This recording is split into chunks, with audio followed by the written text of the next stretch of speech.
I'd like to call to order the August 21st, 2018 meeting of the Board of Supervisors in Sacramento. Madam Clerk, please take the roll. Good morning. Supervisors Cerna. Here. Kennedy. Here. Frost. Here. Natoli. Peters. Here. And you have a quorum. This you. meeting of the Sacramento County Board of Supervisors is cablecast live on Metro Cable 14, the local government affairs channel on the Comcast Consolidated Communications and AT&T UVerse cable systems. The meeting is closed captioned and is webcast at sacmetrocable.tv. Today's meeting will be repeated Friday, August 24th at 6 p.m. on Channel 14. A DVD copy is available for checkout from any local library branch. Members of the audience wishing to address the board may fill out a speaker slip and hand it to staff. When the chair calls your name, please come to the podium. Also, please silence your electronic devices at this time. Okay. Would everyone rise and join me in the Pledge of Allegiance? I pledge allegiance to the flag of the United States of America and to the republic for which it stands, one nation under God, indivisible, with liberty and justice for all.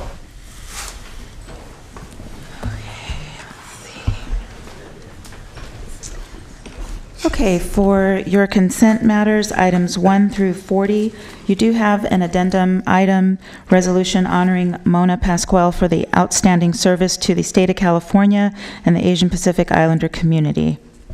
And that is all that I have. Yes. I just want to Mr. Kennedy. thank the chair for allowing me to throw that in the last minute. Oh, well, you're welcome. Any comments on any items? Mr. Cerna? Item 12, please. Item 12, Sacramento International Airport Runway Pavement Rehabilitation Project, bids to be received on October 18, 2018. I just wanted to take the opportunity, noting this is on our consent calendar this morning, and I'm looking at our Director of Municipal Services, Mr. Leonard. I want to make sure that my constituents in the North Natomas community have notice of when the pavement rehabilitation project will actually begin to affect traffic movements from SMF, because we all know that we'll be forced to live with one runway for a while. That'll be the easterly runway, which means that altitudes and traffic patterns will be temporarily affected, and I want to make sure that that community understands well in advance when that's going to affect their lives out there. Certainly. We will make sure that occurs. Thank you. Thank you. Mr. Natoli? Thank you, Madam Chair. Yeah, if I could just, on item 28, very quickly. Item 28 is the asphalt concrete overlay project, federal to 2018. And my comment here is that there's, on the section of Florin Road from South Watt to Bradshaw, there is a good deal of construction in that area with new home construction, and there's some frontage improvements, some streets that are connecting to Florin Road from development that's occurring between there and Gerber. I trust we'll coordinate that, but just so, it's been a long time coming to get the project in place, and if there's anything we can do with the development and some of the requirements that they have to make sure that gets done so that we don't lay some new asphalt down, and then guess what, gets cut into because, you know, there's an encroachment that's permitted, obviously, to occur there. So, Mike, I think coordination, and I know DOT is very good about that, but I would ask that, again, it's been a long time coming, probably won't see it for another few years at least before we get another overlay, so I'd like to make sure that when we get that new pavement service down, that any cuts for water lines or sewer lines, that we anticipate or contemplate that so we can, you know, make sure that surface stays as you know, as nice as it can be for a while to come. So, okay, good. That's all I have. Thanks, Madam Chair. Okay, thank you. And I'd like to note for the record that I'm recusing myself on items 3 and 23 due to potential conflict of interest.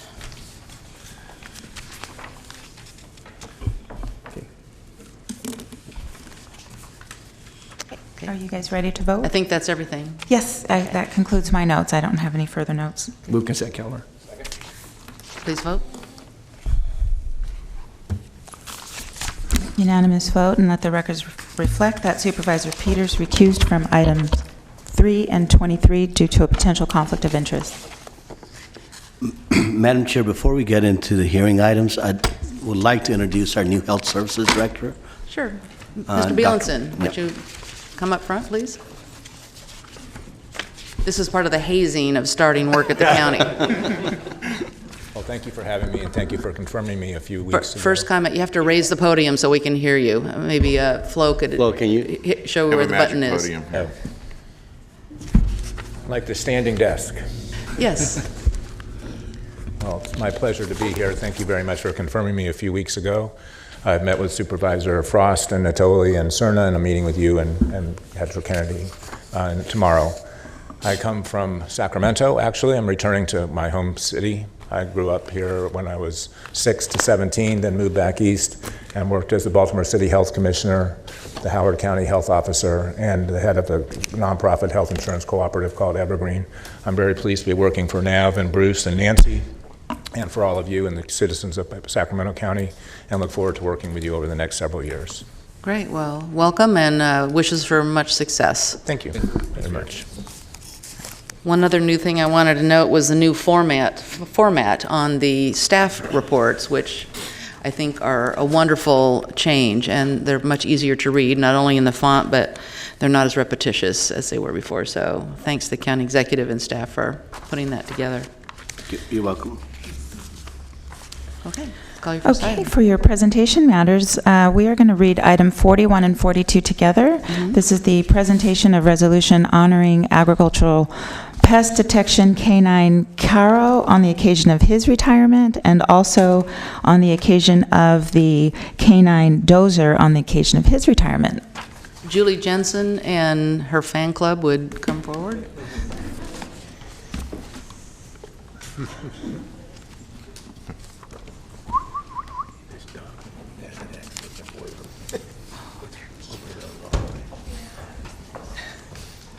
These resolutions aren't too big for their doghouse.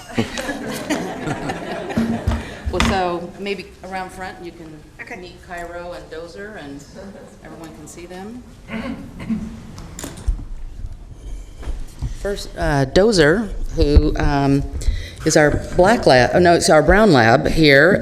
He's had a long, distinguished career in the California Agricultural Detector Dog Program. He's maintained the highest statistics in California and found the most pests in the history of the program, starting his career with the U.S. Department of Agriculture and in the Nutria program, and then worked within the Smuggling Interdiction and Trade Compliance program before serving with distinction for Sacramento County Department of Agriculture. He's anxious to get moving. So Dozer has detected countless unmarked packages containing plant material destined for Sacramento area, in which many of those packages contain serious agricultural pests that could have led to costly infestations, devastating economic loss to the agricultural industry, and damage to the environment. The Dozer and his handler, Jennifer Berger, worked long hours, day and night, throughout the Sacramento Valley region, from San Joaquin County to the south and Shasta County in the north, inspecting packages at FedEx, UPS, and the U.S. Postal Service facilities.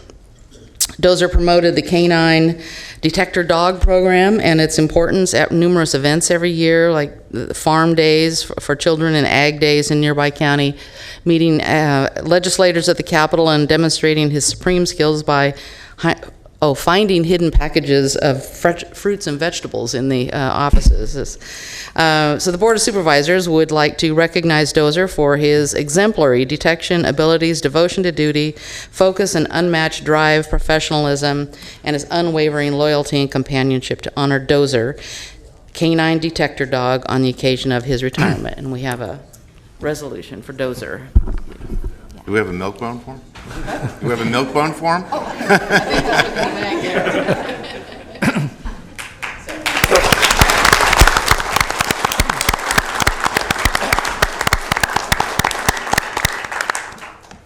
And then we have another retirement today of another distinguished Labrador Retriever. He had a distinguished career in the Detector Dog Program, starting again with the USDA Smuggling Interdiction. And Cairo and his handler, Mariah, worked long hours and nights inspecting packages throughout the Sacramento region. at FedEx, UPS, and U.S. Postal Service facilities. He's been an ambassador for Sacramento County, and it's important, noting the importance of the dog program every year up and down the valley. And he has been recognized for having the largest number of pest fines for a dog team in California in 2017. So Cairo has demonstrated unwavering dedication to work, extreme accuracy in locating targets, his sociability in public interactions, and he has an exceptional work ethic. But despite his keen nose, he's reached the mandatory retirement age of 9. And so he is going to be retiring soon. And again, we'd like to recognize him for his exemplary detection abilities, devotion to duty, focus, and unmatched drive, professionalism, and unwavering loyalty, and hope that Cairo has a very long and healthy retirement. So,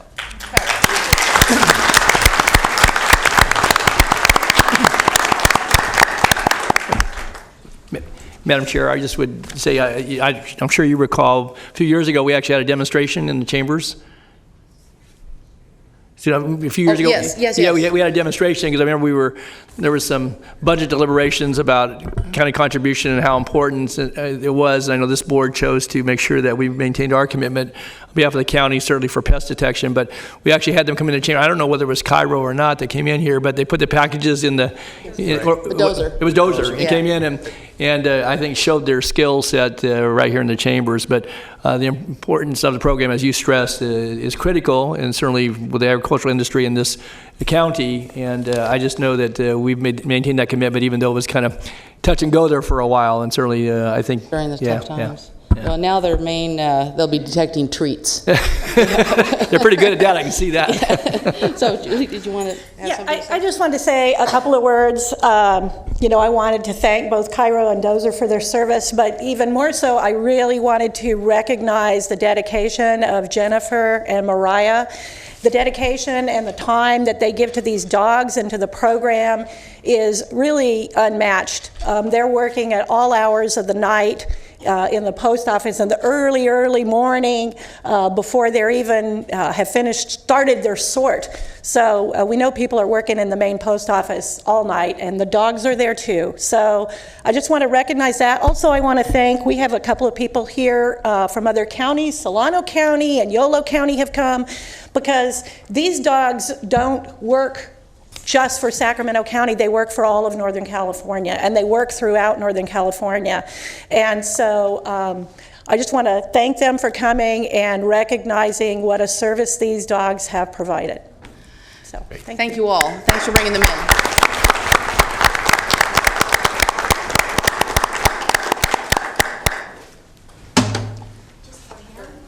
All right, good picture.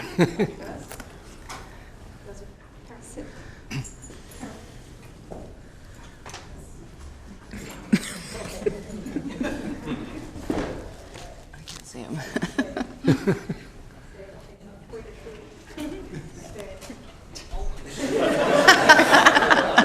He detected where the biscuits are at. I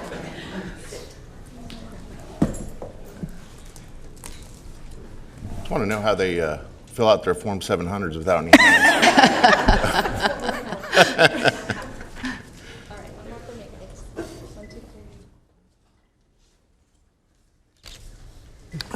So are the handlers retiring? Oh, no, blind. Are you guys getting new dogs? Yeah, they do. Oh, very They're good. Doing the next demonstration in the chamber. Okay. Okay. Come on. All right. Well, yes. Well, thank you all. Thank you Thanks, yeah. for bringing them in.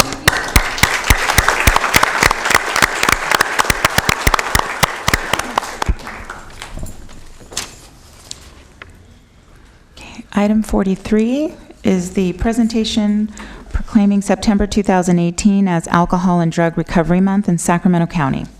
If Lori Miller would come to the podium.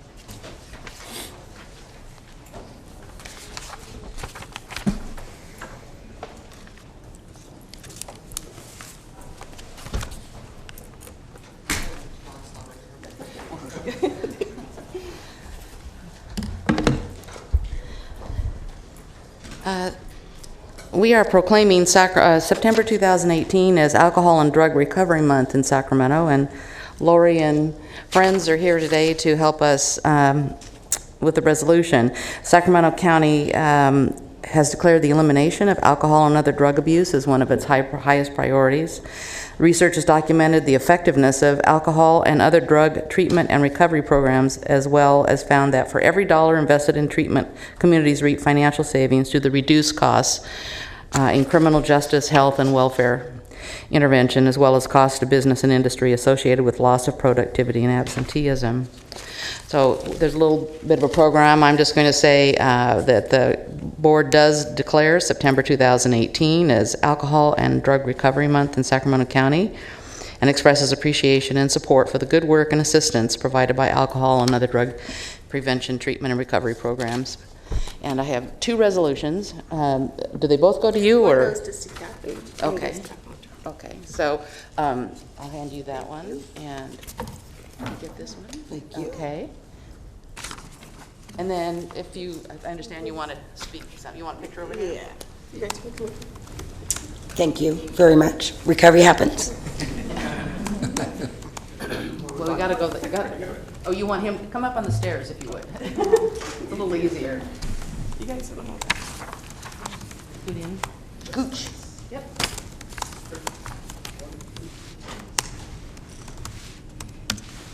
Thank you. Thank you. All right. Thank you. Podium's yours now.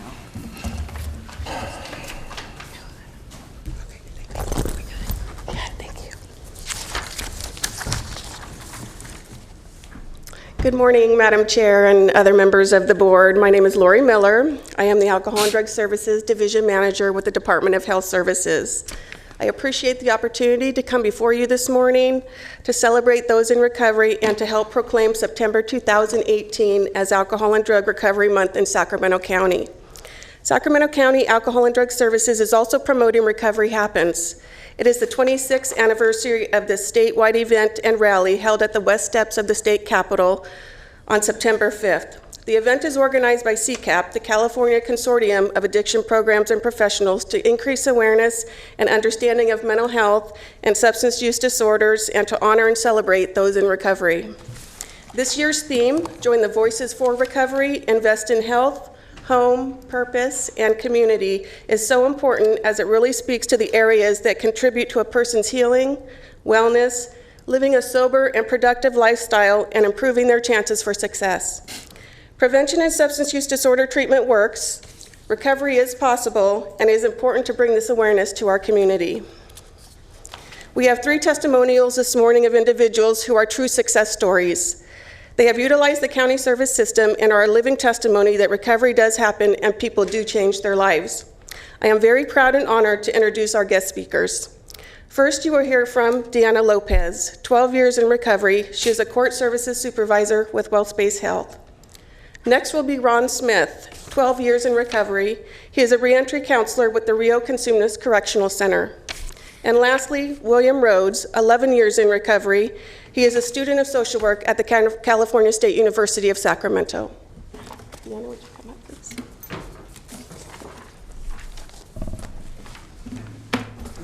Good morning, supervisors. My name is Deanna Lopez, and I have been clean from methamphetamine addiction for over 12 years. I started using drugs when I was only 11 years old. I spent 15 years of my life using drugs. At the end, I was pregnant, unemployed, homeless, and living in my car. I couldn't stop using, and I didn't know how to get help. The day that I finally went into labor was terrifying. I had no prenatal care and used drugs throughout my entire pregnancy. I had no idea what to expect and was horrified at the idea of what may have happened to my baby. On June 17th, 2006, my daughter was born perfectly healthy, and that was my moment of clarity. It was in that moment that I realized maybe God had a plan for my life that was much different than mine. A couple days later, I received a visit from CPS. They were the first ones to offer me help, and I gladly accepted. Once involved with CPS, I began working with a social worker. She was supportive and reassuring. She encouraged me to be healthy for my newborn baby. I was also teamed up with a recovery specialist from the STARS program. She was empathetic, and she never made me feel ashamed about my addiction. I entered treatment at Strategies for Change perinatal program. The focus was helping women with children overcome substance abuse. My counselor encouraged me to set goals for my life. Because of her, I found a job and went back to school. I had an amazing team of people who supported me and taught me to be a woman of integrity. The services I completed inspired me to give back to the recovery community. I began school at CCAP, and I was surrounded by some truly incredible people. I obtained my first job working for New Dawn Recovery Center and eventually became a counselor. After 2 years, I began working at the STARS program along with CPS, the same program that had helped save my life years before. I worked there for 6 years as a recovery specialist, company trainer, and ultimately a supervisor. Currently, I work at Wellspace Health as the court services supervisor for the collaborative courts of Sacramento County. We help provide substance abuse treatment for multiple courts, including mental health court, reentry, adult drug court, Prop 36, and DUI treatment court. 4 years ago, I began teaching as an instructor at CCAP. I now have the opportunity to train future substance abuse counselors. The work we do has directly impacted the lives of hundreds, if not thousands, of people in our community. Today, I'm a mother, a homeowner, an asset to my employers, a friend, and an active participant in the 12-step community. My beautiful daughter is now 12 years old. She is an honor roll student in advanced courses. She has been involved in performing arts, choir, sports, band, student council, and she has even studied multiple languages. It is her personal goal to attend Stanford University, and she has set her sights on a future in law. She is loved and she believes in herself. She knows that anything is possible because she has witnessed the success of her mother and her father, who once had nothing but now have it all. It is in the darkest moments that we find our greatest strength. One of my greatest strengths is now helping others overcome substance abuse and find a new way to live. Thank you. Wow. Thank you. Good story.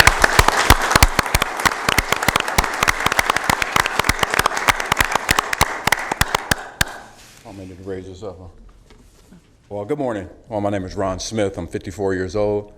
Been clean and sober for the last 13 years. My drug of choice was crack cocaine for over 10 years.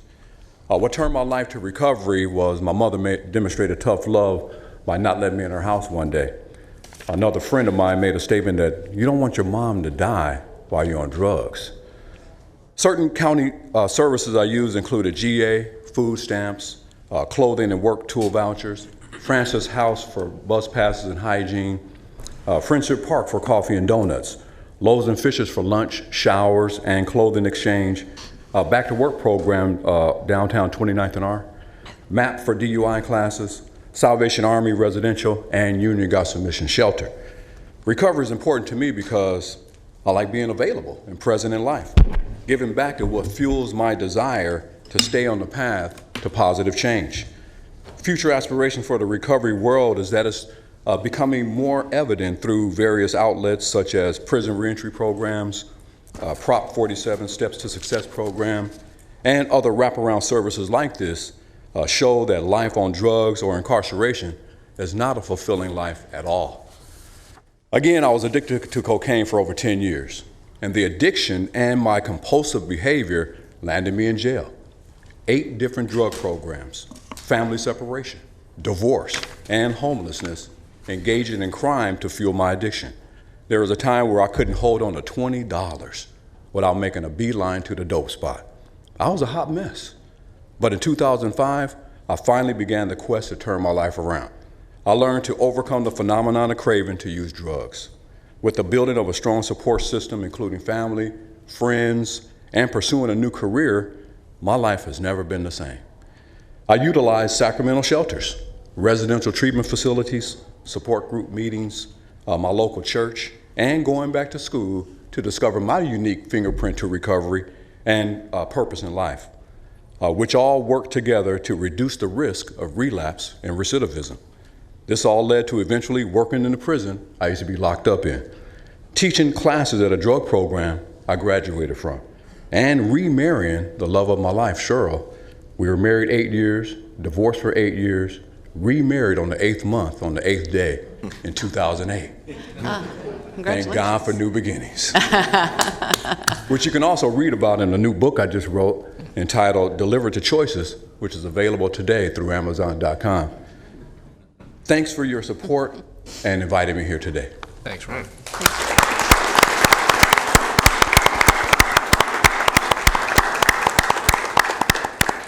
Good morning. Good morning. My name is William Rhodes, and I'm 57 years old, and currently I'm a social work major at Sacramento State University. but I'm also a recovering addict. But before I begin, I'd like to thank Professor Elizabeth Contreras, who presented me with this opportunity to speak here today. And I'd like to thank the board for having me, and it's hoped that my story of addiction and recovery can somehow offer some insight into the personalized struggles of addiction, and hopefully the value of rehabilitation and recovery programs. Having said that, my story of addiction is probably similar to that of many other addicts. I used drugs for over 20 years, and those drugs include PCP, LSD, crack cocaine, and speed. The genesis of my contact with drugs, I believe, can be traced to the all too familiar feelings of trying to fit in with the wrong crowd, but also the common frustrations associated with issues surrounding race and socioeconomic status and poverty. Social factors that I believe strongly influence some of the bad choices that I've made in life. But having said that, if I would describe my personal experiences of addiction to you today, I would describe it in this way. It's like you step into a black hole and you begin to fall faster and faster into the darkness. At first, you try to brace yourself and stop yourself, but you panic, realizing that you're powerless to do so. So you eventually give up and let go. As you accelerate into the darkness, you lose yourself. And at some point, you forget who you were, and perhaps you become something different altogether. When many people speak of addiction, they often make reference to hitting bottom. For me, that bottom involved the loss of a very good job, but more importantly, the loss of precious and valuable relationships, some that are still in disrepair today. But the eventual loss of my freedom, my ultimate bottom. But while I was going through this period, I read this quote that said, and to kind of put things in perspective for me, it says, sometimes you have to lose your life in order to find your life. And while incarcerated, I spent several years in recovery programs trying to figure out and connect the dots as to the hows and why. How and why did I end up in such a dark place? And as a result, I thought I was a person of no value. But in recovery programs, I met professionals, counselors, and therapists that somehow made me believe in myself again. And I think they were able to do this by simply giving me that unconditional positive regard without judgment, listening with sincere empathy and genuine concern to my story, and meeting me exactly where I was on my journey, not where they wanted me to be, excuse me. But more importantly, they kept reinforcing the fact that if I could somehow separate myself from the many tragic manifestations of addiction, a person of value could be found at the core of my person. And I had to believe that, and I was challenged morally, intellectually, emotionally, and spiritually. And this experience not only restored my belief in myself again, but in the goodness and humanity. Humans helping other humans because it's the right thing to do. It's this belief in the goodness and humanity and the self-righting abilities of the individual, I believe, is what the heart of what rehabilitation recovery is all about. There are a lot of good people buried beneath the throes of addiction. Addiction is a very serious social problem that's affecting our communities. One of the reasons that I wanted to speak here today, and my overall message is this: rehabilitation recovery is about saving lives. It's about the people who have momentarily given up on themselves and need advocates, inspirations, and collaborators in order to change their life. Thank you for letting me speak. Thank you.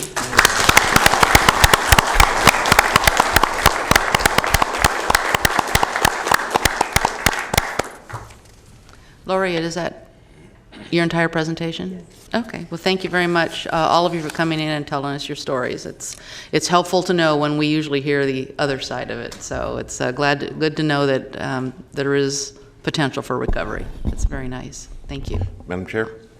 Yes, Mr. Cerna. Thank you. Yeah, I too want to express my thanks for you being here and being so forthright about your experiences. And we, on occasion, here in these chambers, hear these types of testimonials, and perhaps once in a while we'll hear them out in our districts when we're visiting clinics or talking to folks, even on the campaign trail. But these are some of the most poignant reminders of not just the fragility of who we are as human beings, but certainly how strong we are and can be. And so I would just, if you're not doing it, please spread the word beyond these chambers, and I'm sure you're probably doing that. But I would, my office is open to you as a resource to help do that. Certainly in the district I represent, I've certainly been very affected by hearing testimonials from others, including those that are addicted to opioids. We all know how deep that challenge is for this community and for communities across the country. And I've seen some incredible willpower expressed by those who have overcome addiction. So I just encourage you to keep doing what you're doing, and please lean on us, lean on me to help you do it. Thanks. Mr. Natoli? Yeah, I would just add that very powerful words, very powerful stories, and thank the three of you for sharing. And I know you have others who could share similar stories, but your life stories thus far, I think, are, again, show the fragility of human nature, but also show the willpower and determination. And that, I think, as a couple of you alluded to, and one of you said very clearly, I think the humanity that's shown to one another, that people can come out of that darkness. And again, your words and your life stories are helping others to do that. So you're quite an inspiration, and I was very moved this morning by your thoughts, your comments, and sharing that. So thank you so much for being here this morning. Thank you all. Okay, we have some off-agenda speakers I'd like to go into next. Mr. Marin, you have a group of 6. So do you want, we have a 2-minute limit. Is that what you want to do, or do you want 15 minutes and you work off of that? We'll certainly conclude our remarks within 15 minutes. My thought is I'm just going to lead off, and then we'll go down the row as individual members step forward. But first, Madam Chair, good morning, and members of the Board of Supervisors, good morning. My name is Mark Marin, and I've been negotiator for the Sacramento County Architects and Professional Engineers, a union, a unit to which provides critical services across the board to Sacramento County to maintain the infrastructure. And the individual members of the negotiating committee will step forward and tell you a little more in depth about their work. Why we're here this morning is that over 20 years of negotiations, I have never met such intransigence and unreasonableness at the table. And it would be one thing if we were dealing directly with the management, knowledgeable people representing the county, but they are pointing to the Board of Supervisors as the source of the positions that are being taken at the table. And in short, what we have gotten is consistent rejection of every non-economic proposal that's been made to the county negotiators. And when we finally, in an attempt to just get to some point where we could meet, stripped away all of those proposals and just put 5 very simple, direct proposals to the county, they were all rejected in toto. So that right now we are at impasse with the county. And what that means, we've been without a contract since the end of June, but what that means is that the people who are placed in critical positions in the sewage treatment plant, in the county traffic control center, throughout the county, are faced with the prospect of doing something to show how critical they are to the county. And I hope that doesn't happen. And to the extent that you, through your meetings with the members of the negotiating committee, can give them some instructions, let's get to conclusion. Let's have a reasonable contract.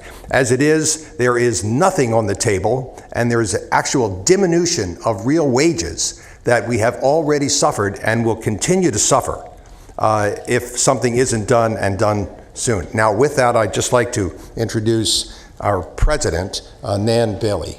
Thank you. Thanks, Mark.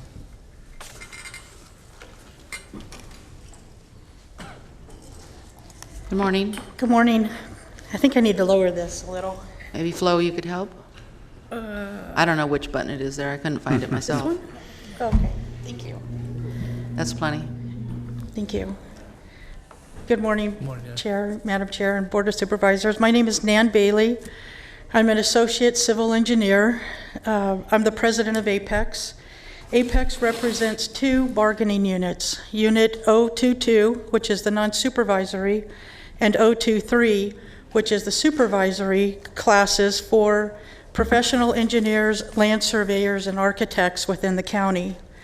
We have about 250 members currently, and they are employed in the public works departments, municipal services, and some special districts, such as the Sanitation Districts Agency, Department of Transportation, Waste Management and Recycling, all of which these departments are considered enterprise funds.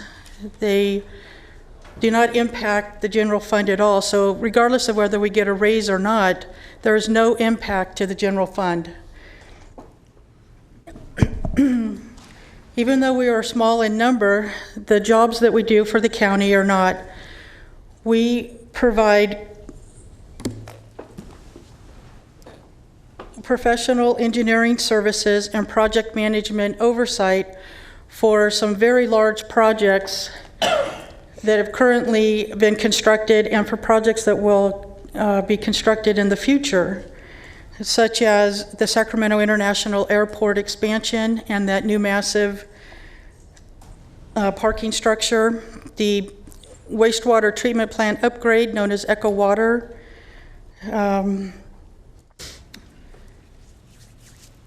I've been employed with the county for 16 continuous years and have worked on projects like septic conversion. I'm currently the project manager for the Echo Water Clean Water State Revolving Fund loan program that we have. It's a $1.56 billion loan with the state. I coordinate the activities to make sure that the district is, Regional SAN is in compliance with that loan.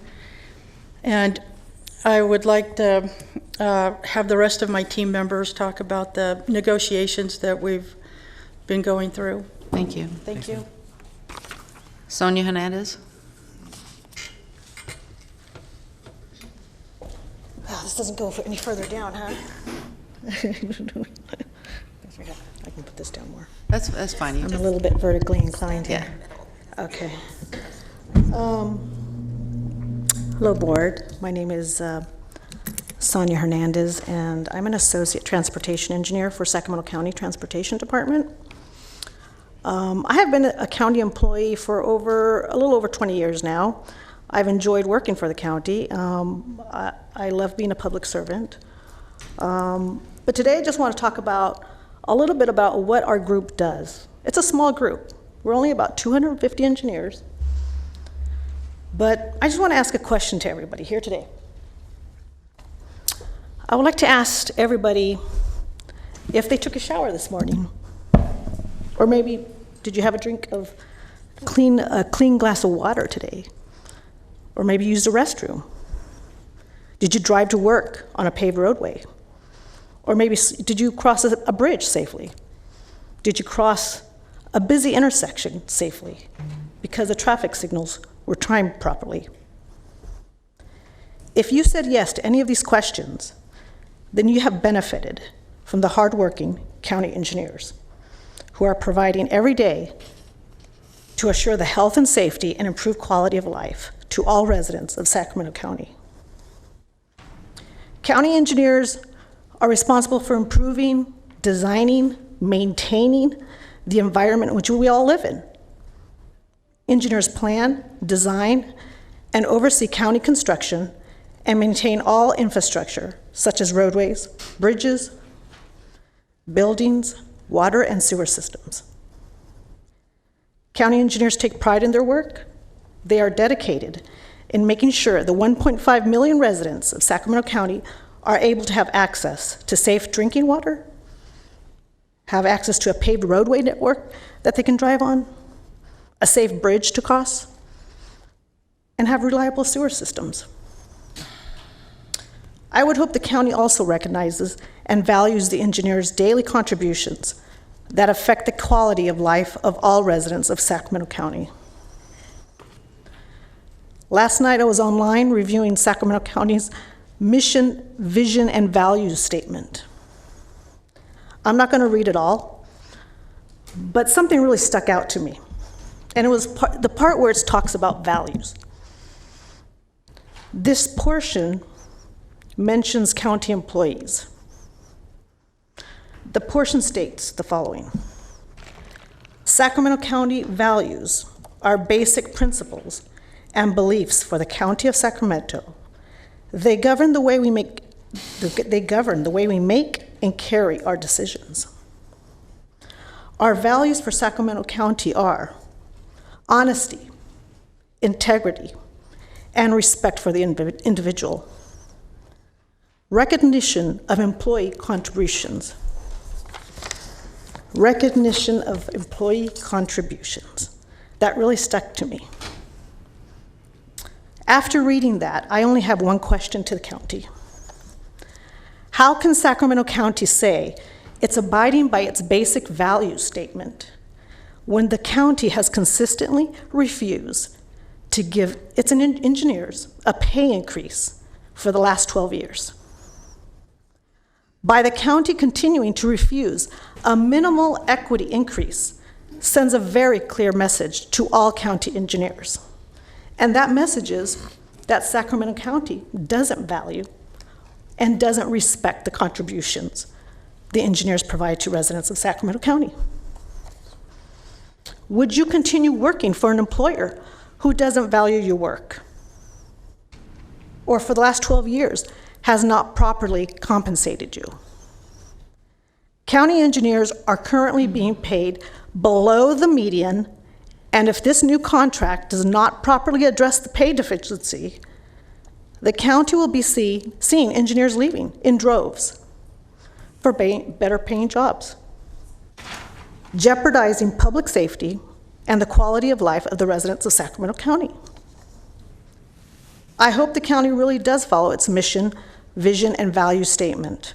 Actions speak louder than words. We are hoping the county can finally give our engineers the equity increase that is well deserved before it's too late.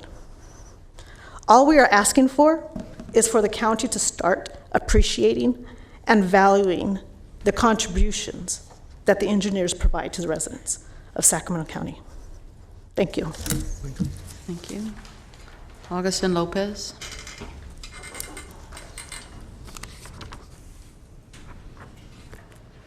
Good morning. My name is Agustin Lopez, Associate Civil Engineer with the Sanitation Districts. Been with the county for over 25 years. Started in human resources of all places, went over to water resources, construction inspection, and then sewer district. And in those 25 plus years, I've seen a lot of contracts. This year, I decided to be a part of the team, negotiating team, to do my part to help out my colleagues. And in my line of work, I deal with very irrational people at times, so I gotta say the county's kind of up there.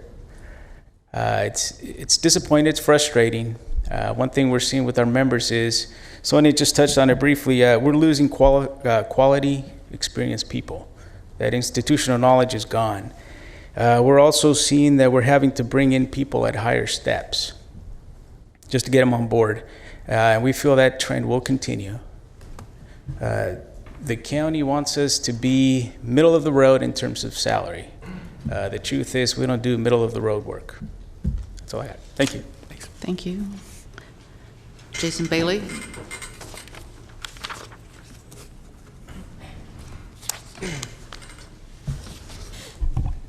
Hello, my name is Jason Bailey, and I'm an assistant engineer for the sanitary sewer district. I'm definitely the youngest person on our board and a part of these negotiations, and it's really disheartening to see the way that the county continues to engage us in the negotiations we're having. It's clear that they don't value the work that we do, and between their inadequate class comparisons and complete failure to recognize the recent and dramatic increases toward employee retirement contributions, the county promises to hold our wages firmly below median. That's an issue for me. That's an issue for my colleagues. Looking forward to where we're going to be working in the future, it's hard to see a future with the county if they won't even hold us to their own standard of median. In a time of decaying infrastructure, there are real costs and consequences toward aiming below median.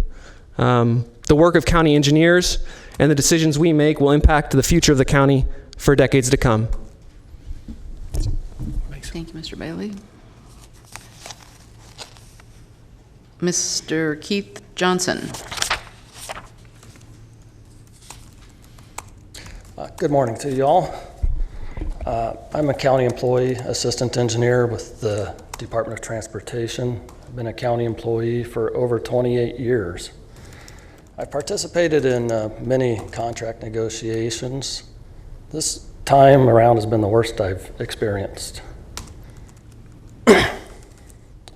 We've put forth many reasonable proposals, nearly all of which have been met with the same statement: the county is not interested in that. It makes us wonder, what is the county interested in? The impression we're getting is that keeping employee wages and benefits as low as possible is the only consideration. This has a very negative effect on employee morale, because we know the funds are available to compensate us fairly, but what we are hearing is that you don't care if your employees are falling behind.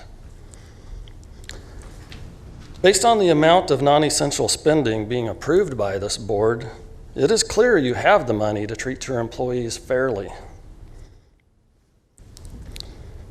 We hope that you will decide to put money towards something that is essential, and that is the employees that support the infrastructure that your citizens depend on. Thank you. Thank you, Mr. Johnson. I think that's all of your speakers, Mr. Marin. That is. Yeah, thank you. Thank you all. As you know, we don't comment on items that are off agenda, so thank you for coming in today and letting us know how you feel. And we'll move on to our next item. Item 44 is the Antelope Public Facilities Financing Plan Development Impact Fee Program update. Determine that the environmental analysis is adequate and complete. Adopt resolution approving the update. Adopt resolution approving the revised Sacramento County Transportation Development Fee Schedule. Introduce an ordinance amending Chapter 16.8 of the Sacramento County Code for the Antelope Public Facilities Financing Plan 2018 update. Waive full reading of the ordinance and continue to September 11th for adoption. Good morning, Bob Davison, Division Chief of the County Engineering Division, and I do have a PowerPoint presentation for you.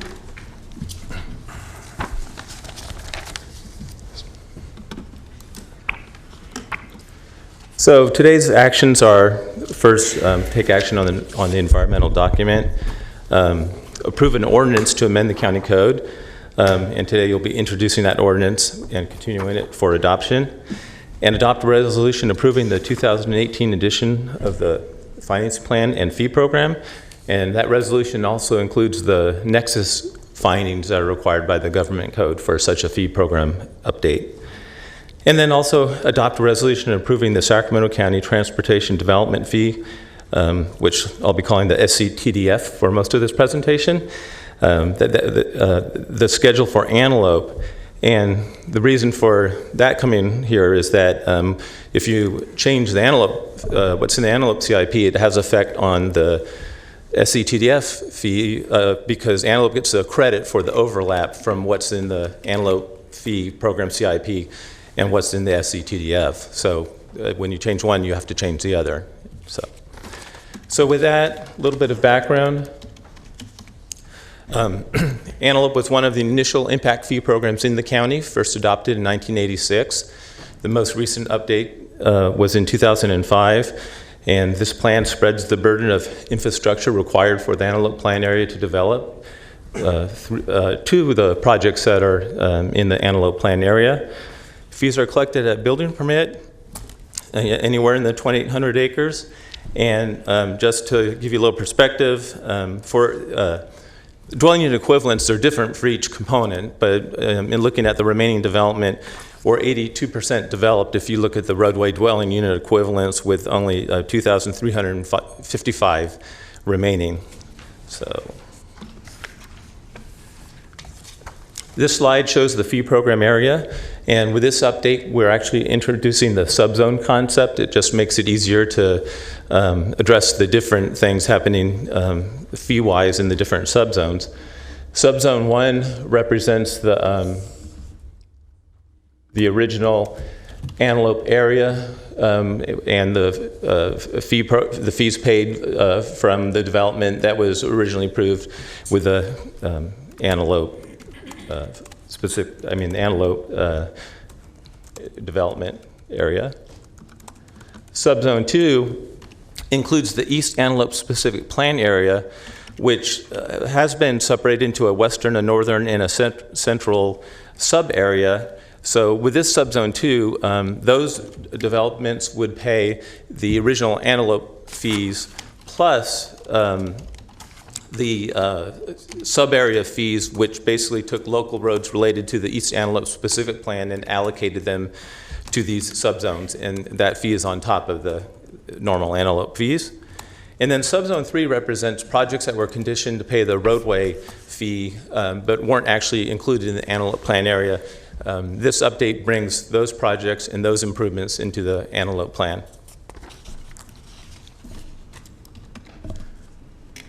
So with the major roadway fee, and it's certainly the largest fee, and what's interesting is it's a pretty significant reduction, going from $12,598 per dwelling unit equivalent to $7,296 per dwelling unit equivalent. There's more to the story, and that's why we're also taking action on the SCTDF. Part of this is to take projects which are regional in nature that were in the Antelope plan and have them being transferred to the SCTDF program. It's a strategy that is happening here, and it's actually being worked on by Department of Transportation, looking at a lot of plan areas throughout the county, and your board will be seeing future action related on that. So with that, the Antelope fee gets reduced, and the SCTDF is proposed to be increased. The credit will be reduced because of the projects being transferred to the SCTDF program. So that actually reduces the credit that the Antelope plan area gets, and it increases the fee that the Antelope developers will pay to the SCTDF. So combined, it's still a reduction from about $17,800 per dwelling unit equivalent to about $15,900 per dwelling unit equivalent. So with that, other changes that were made also were to bring the subzone 3 projects into the plan capital improvement program, and completed projects were removed from the CIP, and overall cost estimates were updated. This slide shows some of the key projects that will be happening in the near future, and some changes that have happened on some of these projects. First of all, at the Walerga-Alverta intersection, there's a restriping project. The Walerga Road Big Cloud Way, reconstructing that, realigning that intersection to accommodate the western leg. It's mostly construction of the western leg. The Antelope Road extension, the long-awaited extension of Antelope Road to Alverta Road, is a significant project that will be happening in the near future. Note that the Alverta Road connection back to Antelope Road is not shown at this time, but that's actually one of the projects that's proposed to be moved to the SCTDF. However, that is a project that the Barrett Ranch developers, East developers, will be constructing. Don Julio has some significant improvements. It was always planned to widen Don Julio. I was out in the Antelope community, and they schooled me that it's Don Julio, not Don Julio. So I apologize to the Antelope community for that, and I'll try to say Don Julio. I've been saying Don Julio probably since early 90s, so. Well, we recognize it either way. Okay. So anyway, that will be widened to 4 lanes, but also based on new county standards, it'll be landscape medians constructed within that road, and those weren't included in the original plan. And there will be some resurfacing and other improvements to that road. There is also going to be a significant realignment to the Titan Drive, Poker Lane, Don Julio intersection, and that's to accommodate a heritage oak tree that's located just along Titan Drive. That was also an issue that came from the community, and so this plan accommodates that, and it includes total realignment of that intersection and a 500-foot intersection leg on a Titan Drive that's aligned to the north of the tree so that the tree is saved. Okay, as far as the East Antelope local road fee, it's also important to again point out that the western sub-area is completely developed. The northern sub-area is developed except for maybe one project that could happen in the future, but there's no activity on that. And so rather than having 3 sub-areas, we are proposing this one subzone and to just have one proposed fee, which would be $2,959 per dwelling unit equivalent. And so for this East Antelope local roadway fee, we updated the cost estimate for the one improvement, which is the Lewis Avenue extension and the gas line relocation related to that project. So with that, certainly the administration of this will be simpler with one fee rather than 3 fees. So the Parks and Recreation fee is also being adjusted. It's proposed to be increased from $5,065 to $6,459. In general, cost estimates were updated for all remaining projects in the capital improvement program.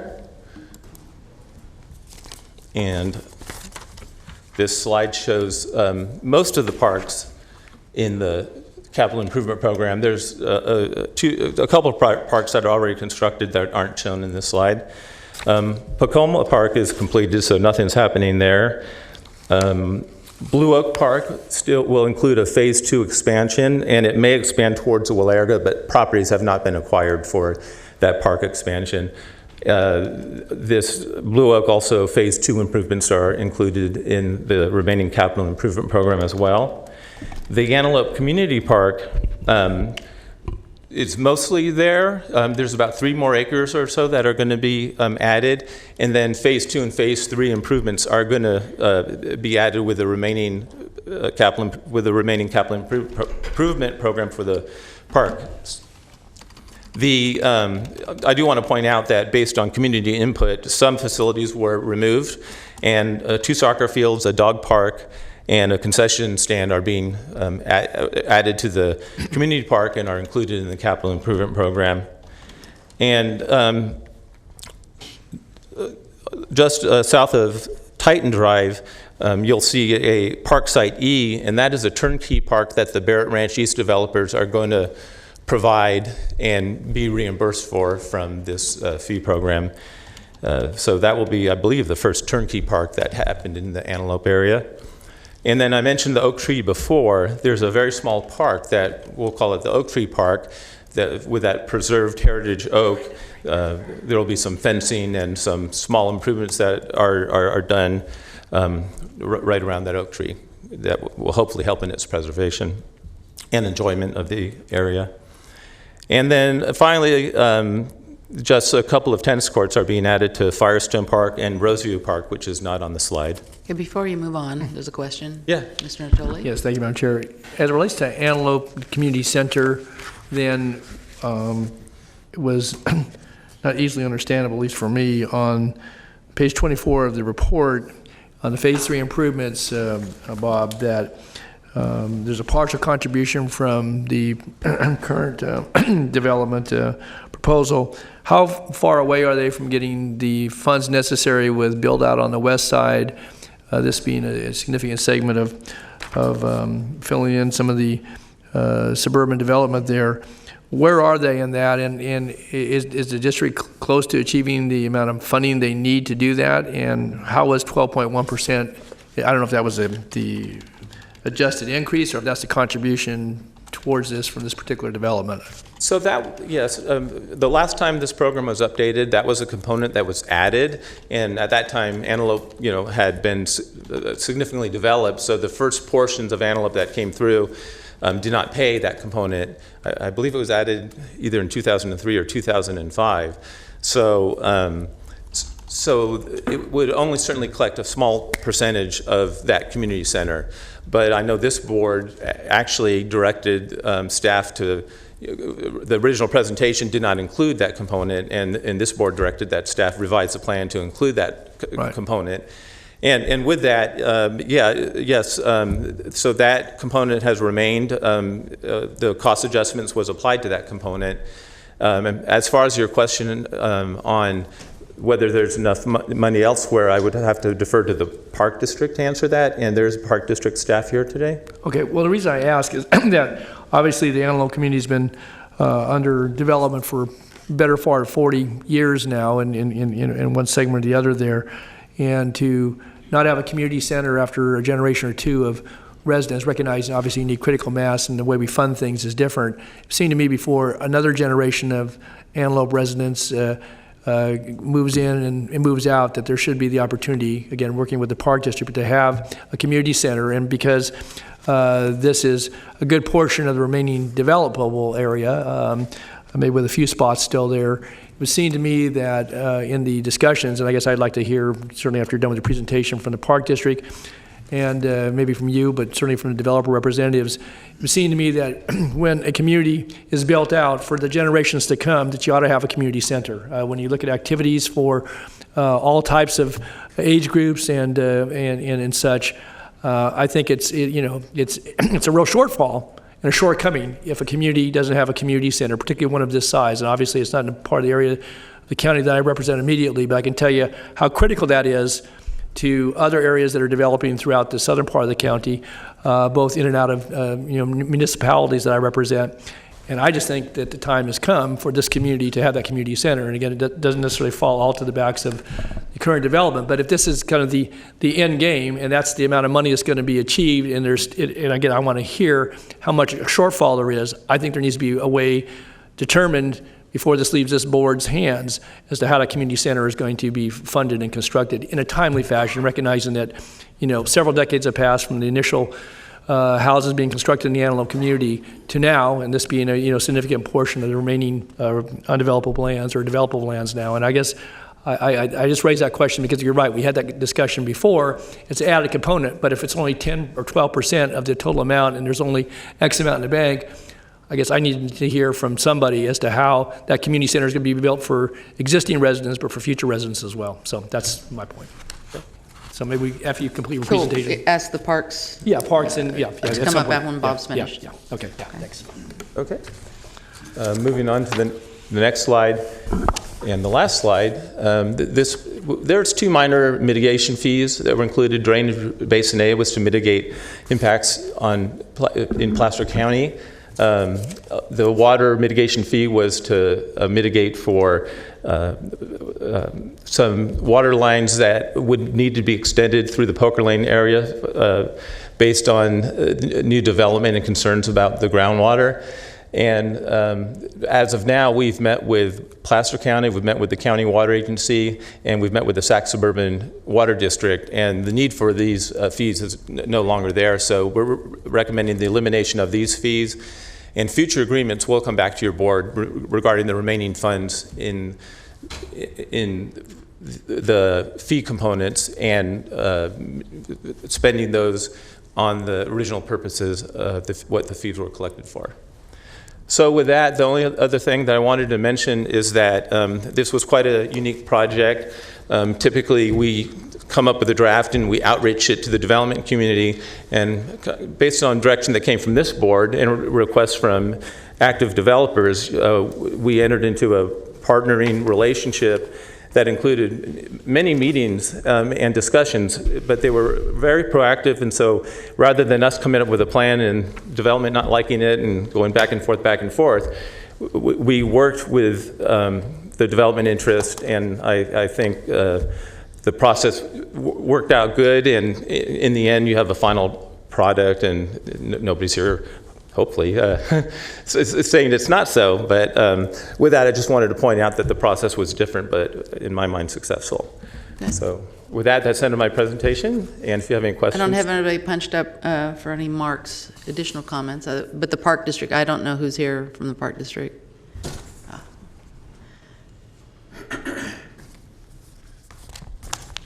Couldn't see you back there, Dave. Good evening, Chair. Good evening, Board. Dave Mitchell. I'm the District Administrator with Sunrise Recreation and Park District. And As far as related to the community center got added to the financing plan, as Bob said, a few years ago when most of Antelope was already built.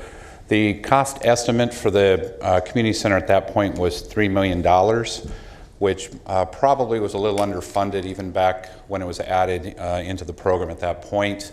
I've built 2 community centers in the last 8 years. One of them was $7 million, one of them was $26 million. Just kind of depends on the flavor of the community center, what's added into the into this center, what the community needs. Mr. Natoli, I thank you for your comments. I also agree that the Antelope community deserves a community center representative of that community. So I would anticipate the community center, the needs when we go out and start talking specifically about what the community wants in the community center, that it's going to include teen centers and senior centers and gymnasiums and the rest of the bells and whistles that kind of go with it, which the price tag will go up. So I'm very thankful that the board is taking into consideration the community center. My fear at this point is it will be woefully underfunded, and certainly not because of the development community's efforts. They've certainly been putting money into it. Just the project got added late into the financing plan. So most of the development in Antelope had already kind of happened before it got added in. So my belief right now as far as funding the community center is that the money that's being collected right now, the 12.1%, and or the $500,000 or so that'll end up at the end of the day, will be good seed money for grant applications and for design and development of the center, but the actual funding for the center is still something that I don't have a crystal ball for or have figured out at this point. One of the things that runs around our office anyway, hopefully would be the ability for us to put a community center in a joint build, such as when Antelope needs a new fire station or a police substation and or a new library, things like this. We might be able to do a joint build in that sort of a way and come up with some funding in that way. But right now there is not a financing plan for the center itself. That answer your question? Yeah, if I just could follow on. So thank you, Dave. So do I understand correctly then, at the end of the day, when the current development proposal that's under this financing plan, that you will, after all the houses are built, you only have $534,000? Is that's it towards the community center? Correct. Was there any discussion, I guess, at certainly with the development team that's proposing this development, recognizing that, yes, a lot of development already went forward. There was, and if I understood Bob correctly, this got added in 2003, is that right? Either 3 or... I think in 5, actually. Okay. It was either 3 or 5 for sure. Okay, but so in 13 years, we have what's in the account now? I don't have that number. Our records show about $120,000 has been collected. Wow. That's it? Thank you. Most of the time between 05, as you know, was the recession and not a lot of building. Yeah, well, there was but recession hit in 07, 08, and yes, it slowed down significantly, if not to ground to a halt. But I guess I'm just, I make the point because, again, Park District certainly has, a certain level of responsibility in all this, but it seems to me that it's not just woefully underfunded, that $500,000 won't get you architectural drawings for a community center, I trust. And it's not even including soft costs aren't included in this as I read this chart. And I guess I just put it out there for our discussion, again, recognizing that, we have this before us today. But at the end of the day, you got $120,000 in the bank, you're going to have $534,000. You won't even keep up with inflation with that. And I guess it just seems to me that from a park standpoint, that I guess the overall fee here is about $6,000. Is that? Because I know in other districts we're looking at, and again, the areas that I represent, the park about fee may be significantly different. And part of that is because the level of facilities. And again, it doesn't all fall to one developer here, but I guess I'm just going to make the case here today that we ought to take a closer look at this, because otherwise you're going to be at a serious disadvantage, and the residents, are not going to have a community center anytime in the foreseeable future, because I don't think the money's going to fall out of the sky. And again, I can't say that you would finance it totally from this, but this still seems like all you're adding is about $380,000 from the new developments proposed. That's nominal in the scheme of things. So I guess that's my point. Again, it's a dilemma obviously your district has, but I certainly see some responsibility by this board to have maybe a more in-depth discussion about that community center component, particularly if over the last 13 years, recession or not, we've only accumulated less than $10,000 a year. That to me seems, pitiful. Supervisor Frost? So we had a short discussion yesterday, and I know there was a public process, and I know we were trying to figure out how to pencil this finance plan. Mm-hmm. And I also agree that a community center is important, but I have the impression, and let me know if I'm wrong, Dave, that in the community of Antelope, what it seems really important to everyone is that they have plenty of soccer fields. The community has never come out and asked me to work on a community center, so I'm not sure that's been on the forefront of their minds. Maybe you know something I don't know. But it seems like the soccer fields and the dog park were a priority, and Antelope had other dreams, like they wanted to have a center of town, and they wanted economic development so that they could have a sit-down restaurant, and that they wanted to improve the conditions in their business corridor with less homeless people. So tell me what your thoughts are based on your feedback from the community right now. Thank you. I certainly don't speak for the Antelope community, but when I'm out in the community listening to the comments that are shared with me, the number one need as far as related to parks, the number one need easily is the dog park request. The second request I usually get is around soccer fields or multi-use sports fields, soccer, football, either of those types of fields. There's been a lot of conversation about the tree that's at the corner of Poker and Don Julio. And then it comes up every now and then about the community center would probably be the fourth thing that comes up as far as in Parks and Recreation. I think they're using the library and the gyms at the high school right now kind of as a community center option. But yeah, I agree. We should have a community center. I also want to make sure that we can make this plan doable for the developers, because those roads that are connected are probably the most important thing, not just to Antelope, to everyone who drives through Antelope to get somewhere else. I mean, that's the major thing on everyone's mind. When is this coming? It can't come fast enough for the community, because they want those connectors between Antelope and Alberta and Titan. Yeah, certainly the community meetings that I've attended where roadways and parks have been part of the conversation. Roadways improvements have been number one as far as the community asking for, so I totally agree with that. What I would propose is that we have a conversation with the community, which we're going to be doing fairly soon, because to put in the dog park and the soccer fields, we'll be entertaining public meetings with the Antelope community, and then get a gauge a little bit about the community center portion. As my earlier comments, depending on how big and how many bells and whistles you add to the community center, price tags are all over the place as far as that. And maybe at that time, if the board is so willing, that we might have a conversation back at that time about what the community is looking for and how we might possibly move forward in funding that. Yeah, because I think community center is important too. Just don't want to put a monkey wrench in what we're working on right now. Thank you. Thank you. Any other questions for Dave? Thanks for being here. Thank you. No further comments from the board at the moment. This is a public hearing. I will open the public hearing, and I do have one speaker signed up to speak, George Carpenter. If anyone else is here to speak on this item, please fill out a speaker sheet and give it to our clerk.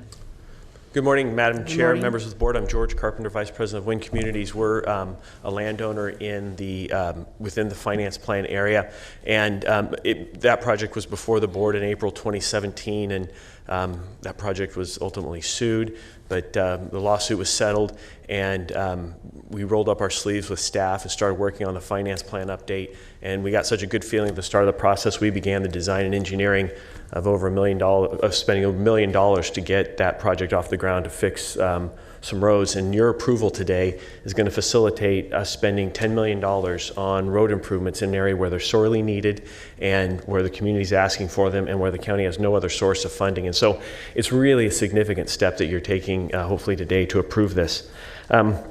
I want to address something that Bob Davison said about the collaborative relationship working with this. He really undersold it. Staff rolled up their sleeves on a lot of very complicated, difficult issues where we didn't see eye to eye, but Mike Penrose stayed the course with Bob Davison, Ron Vicari working with us on the transportation issues and the finance plan issues, and really just brought this thing home. And it was not easy, and so I want to say thank you to them, and then also mention Dave Mitchell at the Park District, because it was there's a lot of needs in the community, but not a lot of funding sources, and so the team should really be credited for all the work that they did. We did have some questions about how credits and reimbursements were going to work, and staff jumped right on that, explained it to us. We got a chance to see the staff report when it came out on Friday, and we're happy with where that's landing, and have a good feeling with the Antelope financing plan, and then the SCTDF. I hate using acronyms, but that's going to be, an update's going to be coming before your board, and we have a good feeling about the direction of that. So we're very happy with the way this is playing out.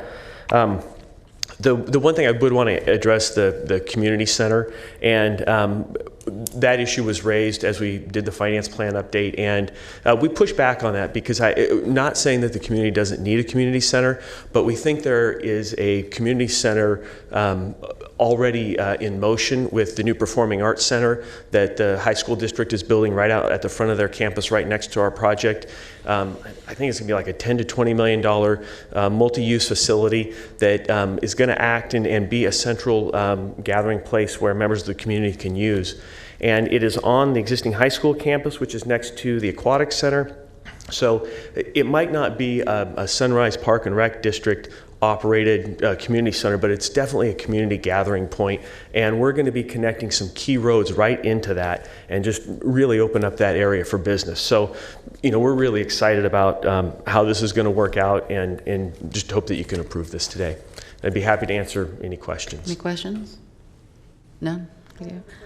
Oh, Ms. Frost? About the SCTDF coming before us in the future, there will be an amendment. Is that what, regarding Barrett Ranch, or the fees, how they're applied? Yeah, there will be modifications done to the SCTDF, to that plan, that'll include infrastructure that will be built by the Barrett Ranch or the Antelope area, but specifically the Barrett Ranch development.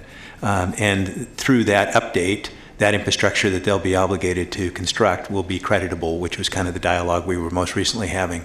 And everyone's, thank you very much, all of you who worked on this to make this possible. This was quite a lot of meetings and conversations and expertise to go back and figure out how to make it work, and you did, and thank you. Thank you.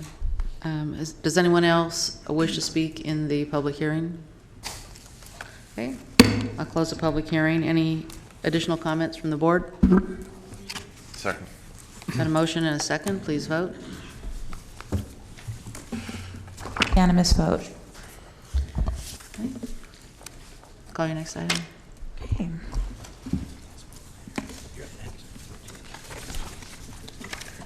Item 45 is the public hearing on the benefit category changes and levy of increased service charges for the Barrett Ranch East development within Zone 1 of County Service Area Number 1. Mr. Davison. Good morning again. Bob Davison with County Engineering. And this is also related to the Barrett Ranch East development, and it's a benefit category change in County Service Area Number 1 based on their conditions of development for a benefit category change and increased service charges.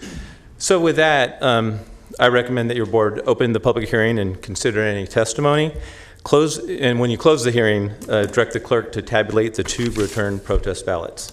And then based on the results of those protest ballots, there will be some further action. Okay, thank you. I'll open the public hearing. Any comments from the public? Okay, I'll close the public hearing and direct the clerk to tabulate the protest ballots, if any.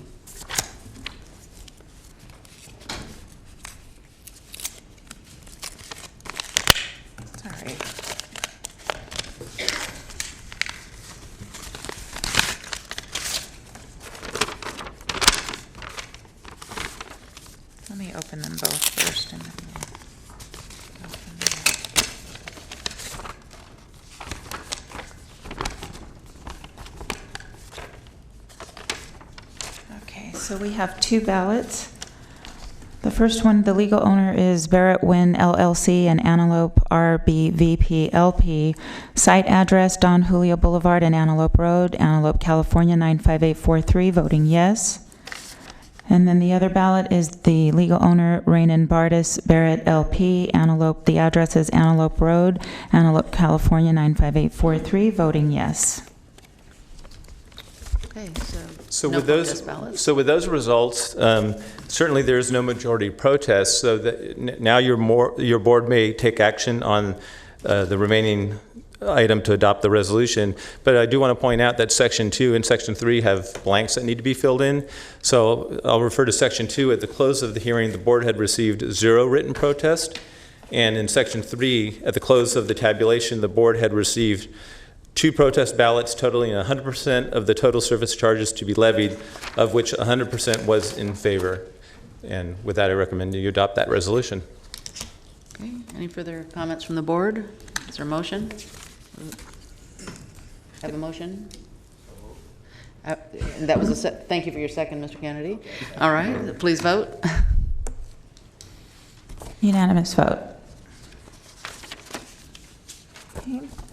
Item 46, public hearing on the annexation of the Barrett Ranch East Development to Zone 4 of the Sacramento County Landscape Maintenance District and the levy of assessments.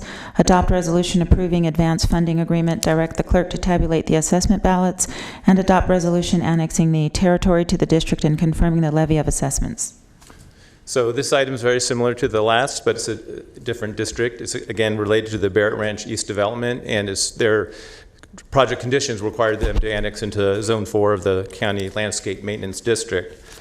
So with that, I recommend that you open the hearing and consider any testimony, close the hearing, and then recognize the project as exempt pursuant to CEQA, and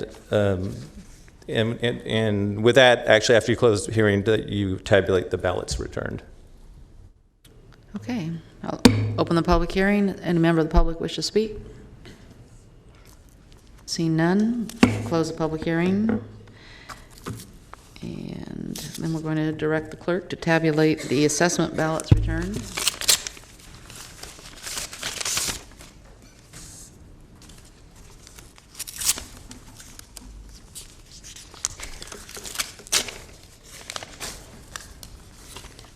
We have 2 ballots. The first one, the legal owner is Antelope RBVP LP, Barrett Wynn LLC. Site address, Antelope Road, Don Julio Boulevard, Antelope, California 95843, voting yes.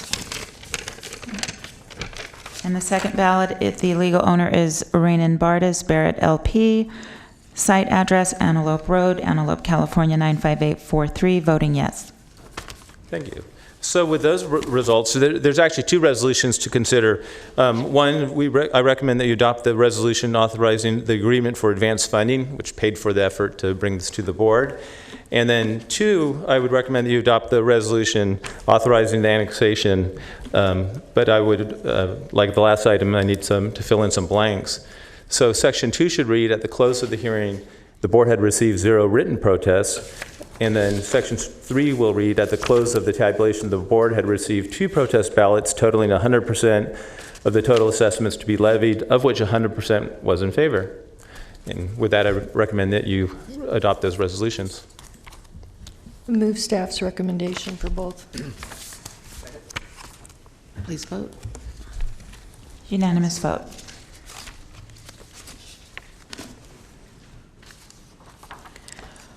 Item 47 is the Child Protective Services Oversight Committee's 2017 annual report.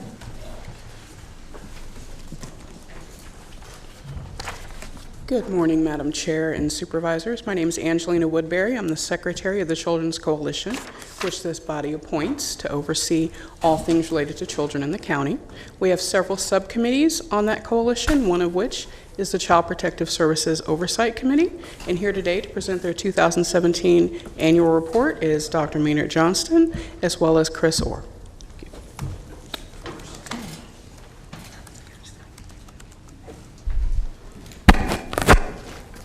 Good morning.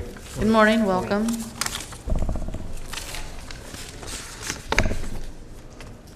So how does this thing work? And if you would just introduce yourself before you start. Oh, sorry. This one? Anyway, I'm Dr. Maynard Johnston, the chair of the Child Protective Systems Oversight Committee. And I'm here along with Chris Orr, who's from the District Attorney's Office, to give our annual report. Good morning. Good morning.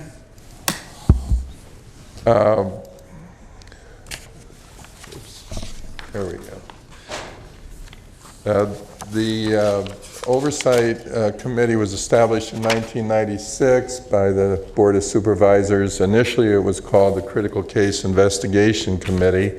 Came about as a result of one significant child abuse death. It provides systems oversight, not just the division of CPS oversight. And then as was stated, we're a member of the Children's Coalition.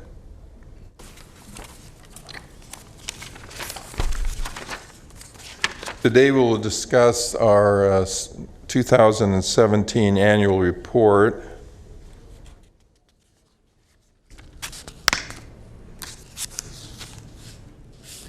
The Oversight Committee focuses on agencies within our community that play a role in ensuring the safety of children.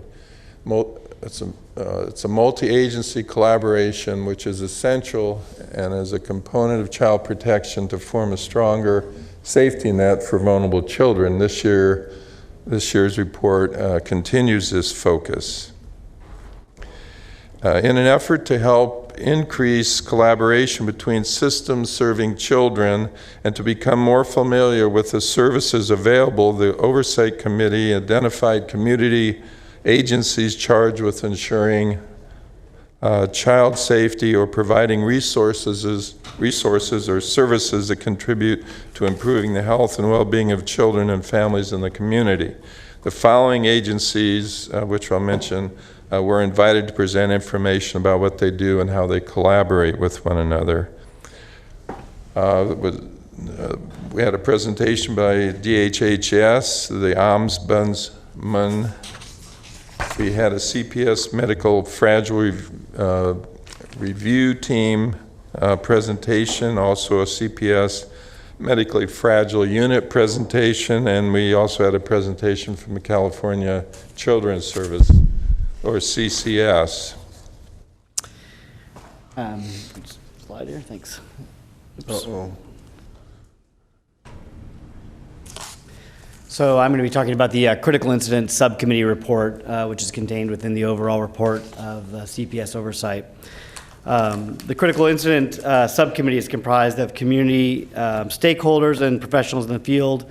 It includes individuals like Dr. Johnston, a pediatric child abuse specialist, individuals from the District Attorney's Office, nurse practitioners, individuals from the CPS Oversight Program.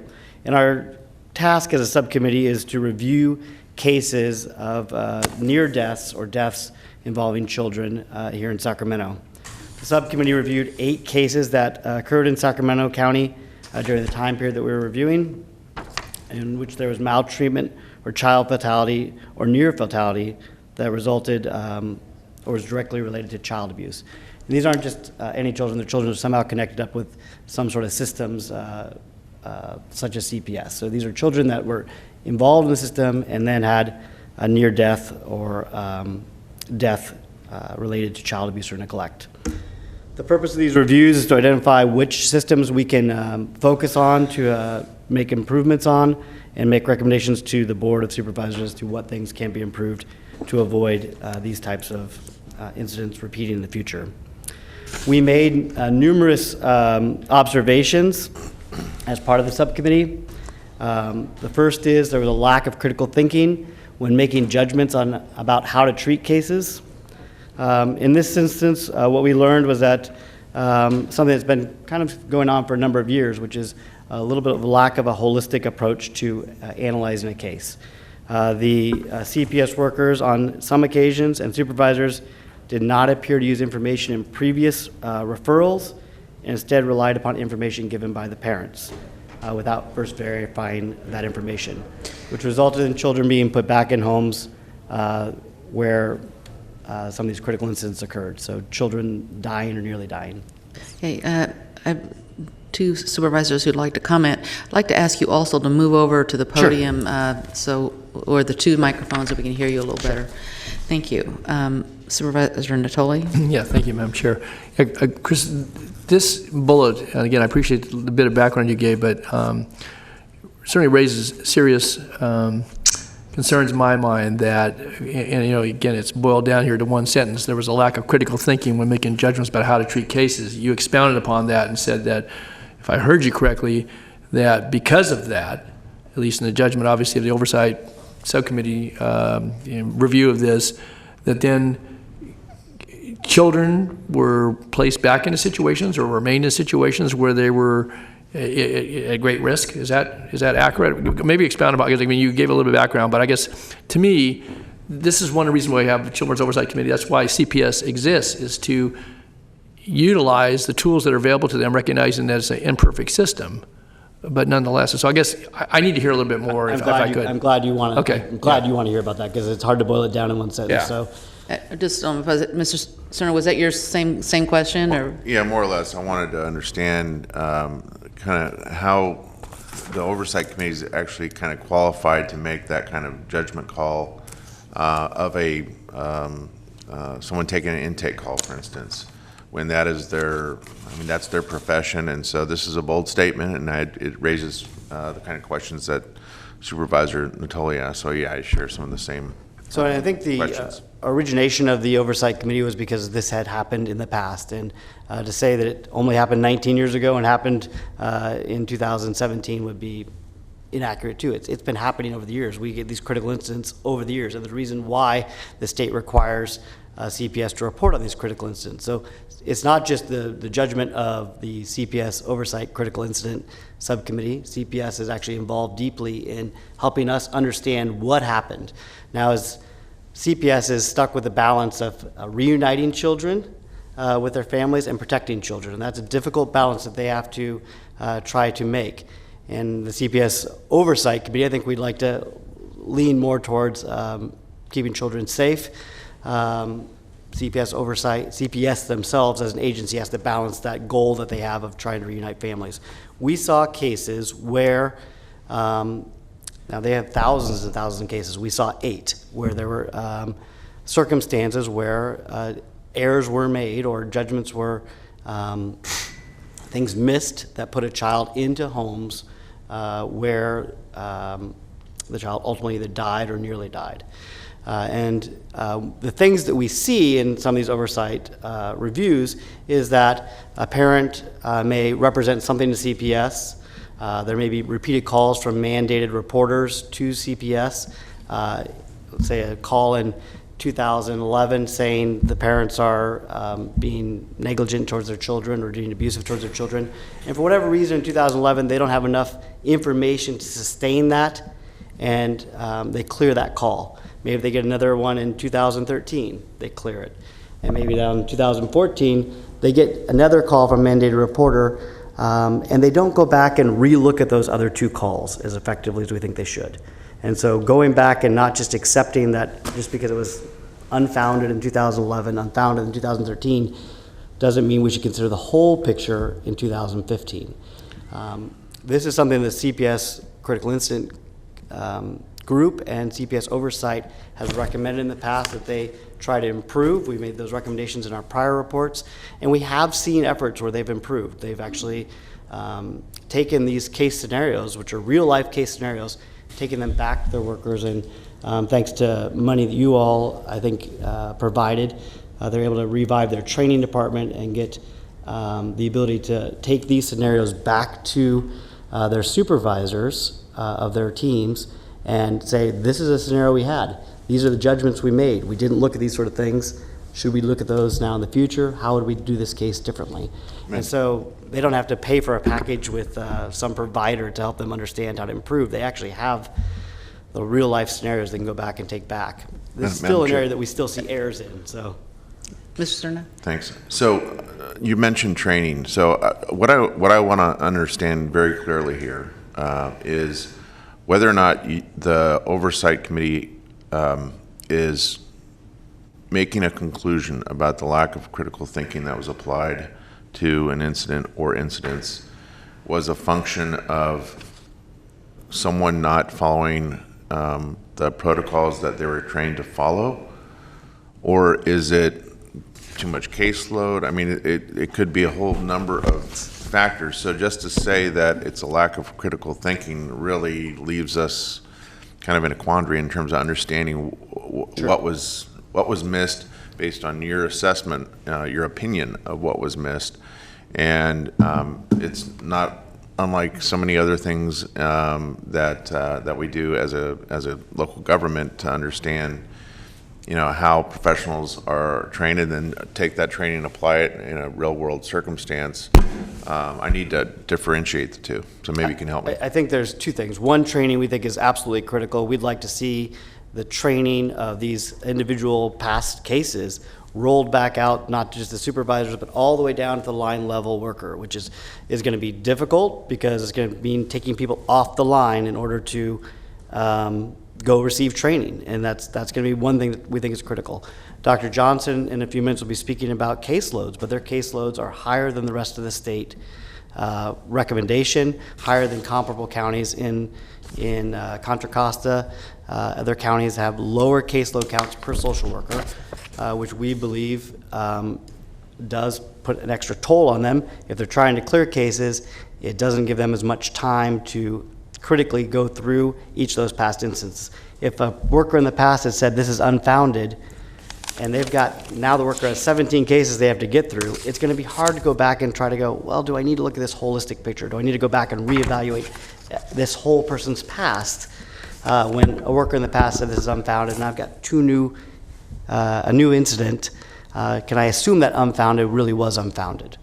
And part of the thing as it relates to unfounded and cases where they've cleared in the past is in past reports, we've talked about the fact that some things they were calling unfounded truly were not unfounded.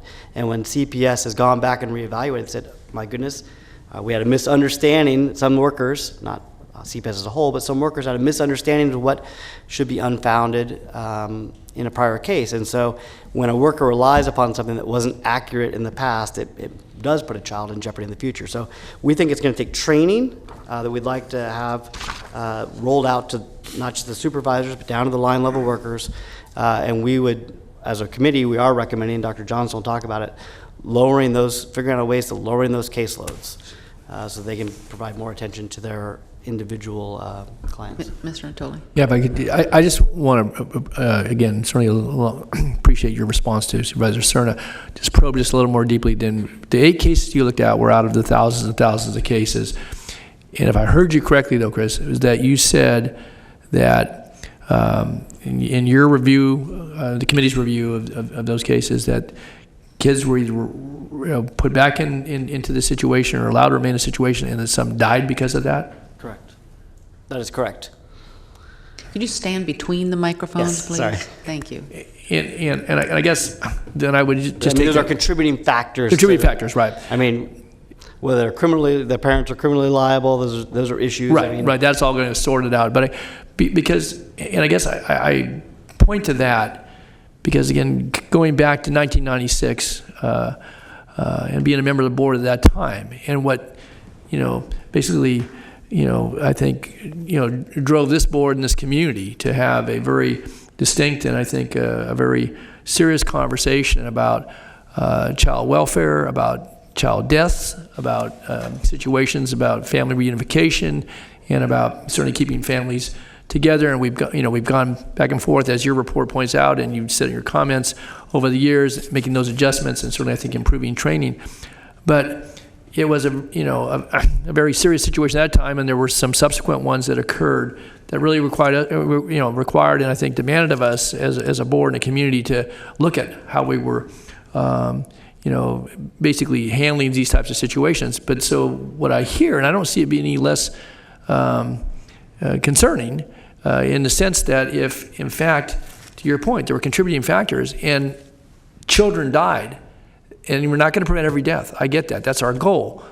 But I guess for purposes of today's presentation, and I guess I turn to Bruce, I know we've got a response from the department and so forth. We're not looking at all those cases specifically, but I'm going to say that from this board member's perspective, that prompts me to harken back some 22 years into the situation that may not make the headlines because it was a different set of circumstances. But then it says to me that, on this path to trying to be the best we can be in protecting children and keeping families safe and children safe and keeping them together, that if we have children that are still dying, we need to then evolve our system and our ability. And if it means reducing caseloads, if it means doing more to support our children, Child Protective Services Department and folks. But to me, Bruce, and again, you've been here off and on over the years, and certainly have been a part of that. I just think it's key because, again, that to me is the point. Is all the children we save and keep safe is one thing, but if because of what's being pointed out here, and we probed it a little more deeply this morning, then that says to me that we've got more work to do to keep children safe. Madam Chair, if I might, Michelle is going to respond to all the committee recommendations, but to the supervisor's point, I was at the state level when the tragedy occurred 22 years ago that led to all of this. And I can assure you from my assessment, a lot has happened since then. And Michelle's going to speak specifically to this issue of critical thinking because there's extensive amount of training that is done for all staff in this area. And we keep evolving in terms of the type of training that we do to ensure that it's as good as possible. But these 8 cases that were reviewed, as you point out, out of thousands, are still an important indicator of things that we have to look at system-wide. And I think I'll just let Michelle speak to that when she gets up there, and then if you have further questions, we can add information. I think you have some more to go on. Thank you. Yes. So one of the other, this one's a little bit, second point is that medically fragile children are not always assigned to be served by a medically fragile unit. This was one case, and we felt that child should have been assigned to the medically fragile unit and have a public health nurse assigned. You have in the past funded additional public health nurses, and I think the department can address whether they're fully staffed in that area. But those are factors that affect the safety of children. The next one is a big point that we're going to see a lot more, I believe, in the upcoming years, which is the impacts of parental drug usage, including the use of legal marijuana on child safety and well-being, are not always adequately addressed. Some of our cases, many of our cases, have overlaps with drug usage, both illegal and legal drug usage. And it's easy for a CPS worker to come in and assess, okay, there's methamphetamine in the house, this is a danger to the child. It becomes much more complicated when we're talking about medically prescribed marijuana and now legal marijuana. What is the effect that's going to have on children in the home? Just because they're allowed legally to have it, allowed to have 6 plants in the back of the room, does that present a danger to a child? And we believe that is something that CPS is going to have to address in the future. It's a difficulty for law enforcement. Why would that be different than if they were drunk? It causes... that's still a danger. It does cause issue, I believe, with some of the CPS cases we've seen where a worker's like, but they have a prescription, or wait a minute, they're legally allowed to have marijuana in the house. Can they smoke it around their children? We make laws about where they can smoke it in a car, but there's not a lot of laws or guidance legally as to what they can do as it relates to around their children. And so I agree with you. It shouldn't be much different than if they're drunk around their children, putting their children in danger. But getting CPS to have some guidelines and to be able to make those manageable guidelines that they can roll out to their workers, I think is a task they're going to have in the future in light of the repeated cases that we saw. So I think statistic-wise, among the number of Sacramento children that died who had a family history of drug use, 39 of 126, or 31%, the most commonly used one was marijuana, which was 51% of the families involved in the illegal drug use. So the cases we're reviewing, there is drug use rampant, and the number one drug is marijuana. Our next point is that there was a lack of follow-through or follow-up when closing a referral, and a failure to ensure parents are taking advantage of suggested resources. Sometimes CPS will receive a call out. They decide that they're not going to open a case, but they're going to do an informal referral off to some of our providers for mental health services or drug and alcohol services or domestic violence services, which would help and support the welfare of the child. But they make those referrals, and because they're non-obligatory for the parents to follow through, there isn't really a warm handoff where we actually make sure that the parents are going to these services that were suggested. And we're paying providers, Birth and Beyond, number of providers and those sort of things, to receive these people. And it seems to me we could make a simple connect up. We referred you to Birth and Beyond, and then Birth and Beyond calls back and says, you referred someone and it wasn't obligatory, but just so you know, they never came. So that we can have some tracking of if we make voluntary recommendations to families and they don't follow through, that maybe someone should go back and check up on those children again. Some investigations appeared incomplete or closed prematurely, and this is where we saw cases where parents gave statements to CPS workers, and then the social worker didn't necessarily follow up to verify those statements or follow up the collaterals. And then there was a lack of communication between community care providers, which led to missed opportunities to provide the best quality of service to families. Again, this is following up with medical staff, social workers, and community providers. And each of these areas, we don't believe is intentionally that they're trying to do this. It's just that they have these high caseloads and they have to get through their caseloads. They get a number of cases each month and they have to get through their cases, which is going to result in them not being able to follow up with necessarily some of the other collateral contacts that could help them make good assessments. We do want to indicate that we have seen a big change over the years. Just in the short time I've been on the committee, 4 years, we've seen a progress in CPS, and we're very appreciative of their openness in trying to tell us what they're doing and improving. Dr. Johnson's been on for 19 years, and I think he'll comment further about some of those changes.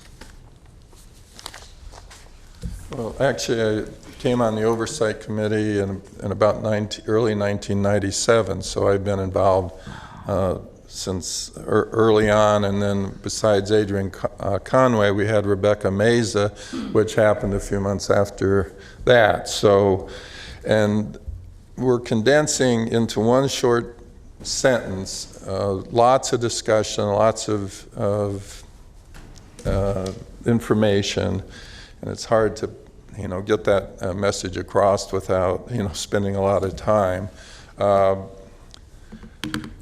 And I would say that CPS's Child Protective Services is on board with all these types of recommendations. They've never ever, in my experience, said, no, we don't agree with that. So anyway, our 2016 recommendations that we presented last year, we had 3 recommendations regarding the use of public health nurses by CPS. And as you'll notice in the report, we've seen progress in this area with the increased collaboration of PHNs in assessing medical fragile units. There's still work to be done, however. Fully staff the child abuse bureaus of law enforcement, because we are systems oversight. We're not Child Protective Services oversight. And so that's a thing that we're working on for this coming year to assess I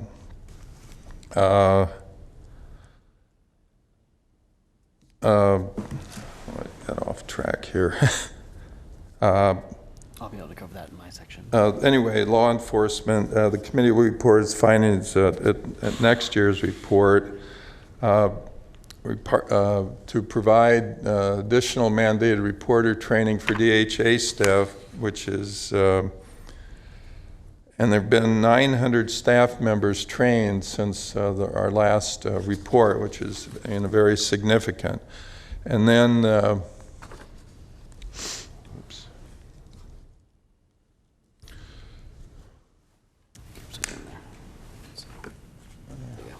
Thank you. Also, the Blue Ribbon panel recommendation, which we also had in 2015 and 2016, it may be met by a collaboration with this CDRT, the Child Death Review Team, and the formation of its Child Abuse and Neglect, or CAN subcommittee to identify trends, risk factors, patterns across cases, and categorize opportunities to identify and intervene in cycles of violence. The committee will be diverse, multidisciplinary, and hopefully this will meet our goal of a blue ribbon-like panel, and hope to have that in place by the end of the year. 2 recommendations had to do with policies and procedures, and they have done an excellent job in that area. They've, out of 9,000 PMPs reviewed, 156 were deemed to be relevant, and a lot of those have been put on the website so they can be accessed out in the field through their mobile devices. And they plan to have all the policies and procedures updated by the year 2020. And the call center, domestic violence first. CPS reports it's in the process of completing an MOU to have 2 CPS workers outstationed in a domestic violence family resource center to continue efforts to improve outcomes for children. Domestic violence continues to be a concern of critical incidents. Subcommittee in the 2015 annual report from the CDRT, 17%, 22 out of 126 of those children, there was a known history of domestic violence in 22 out of 126. In the call center, there's been a marked improvement in the call center, and we're thankful that has happened. Now, the current recommendations are to ensure that social workers receive ongoing training on critical thinking to assist them in their investigation of child abuse, neglect, and or death of children. And CPS, I would say, is on board with this. They've had special training in critical thinking. It's been filtering down through the supervisorial staff and into the line workers. So we're actively involved with them in that. In assessing parents and family situations for neglect or abuse, based on our review, continued emphasis should be placed on the safety and well-being of children, not solely reliant or partially reliant on unverified statements of their caregivers.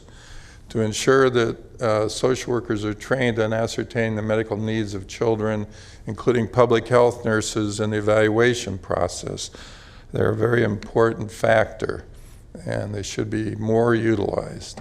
Ensure that social workers are adequately trained to assess the impact of parental drug use, including marijuana, on children in the home, and that marijuana and other legal drug use is considered when formulating safety plans.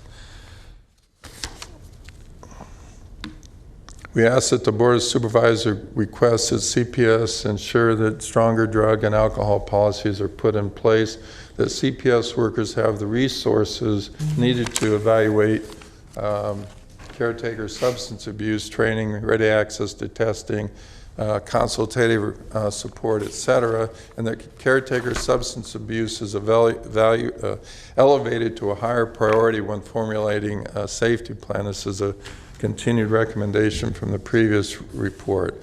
Evaluate and reduce caseloads to be consistent with best practices conforming to the Child Welfare League of America caseload standards, would suggest that caseloads of no more than 12 new cases per month per ER social worker should be the norm. This may necessitate adding more social workers to the workforce. Currently, the average caseload of Sacramento County permanency social workers is 22. The average assignment of new investigations to the emergency response social workers is 17 per month, but it can get as high as 21. which is in addition to cases still open from previous months for investigations, engagements with the family, and referrals for services. Large caseload and excessive caseloads can make it difficult for the social workers to serve families effectively. And administrative requirements for each case have risen, and the complex cases require more intensive interventions and further add to their workloads. And manageable caseloads can make a real difference in the worker's ability to engage families, deliver quality of services, stay with the agency, and ultimately achieve positive outcomes for children and their families. Another recommendation, number 7, is ensure emergency response social workers verify parent participation with service providers before closing a case. That is medical things like birth and beyond and school issues, et cetera, et cetera. Increased communication between social workers and community providers to ensure that the collaboration results in a better outcome. Increase the number of public health nurses available to social workers working in emergency response division.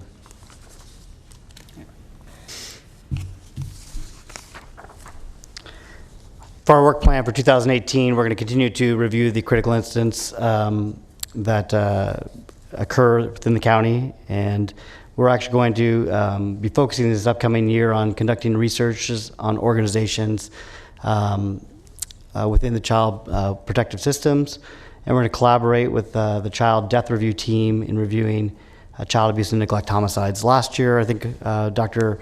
Johnson talked about forming a blue ribbon committee. Ended up being that the child death review team was also working on a similar concept.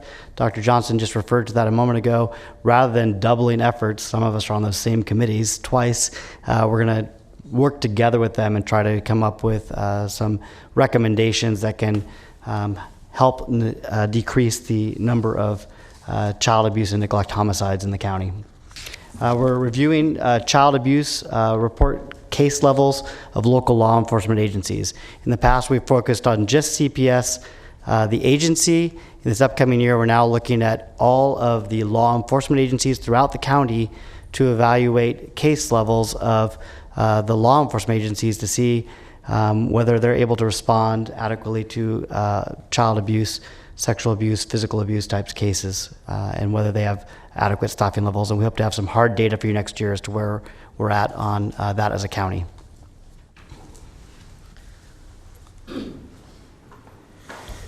So following the Oversight Committee's 2016 annual report, resources were allocated by the Board of Supervisors to address identified needs.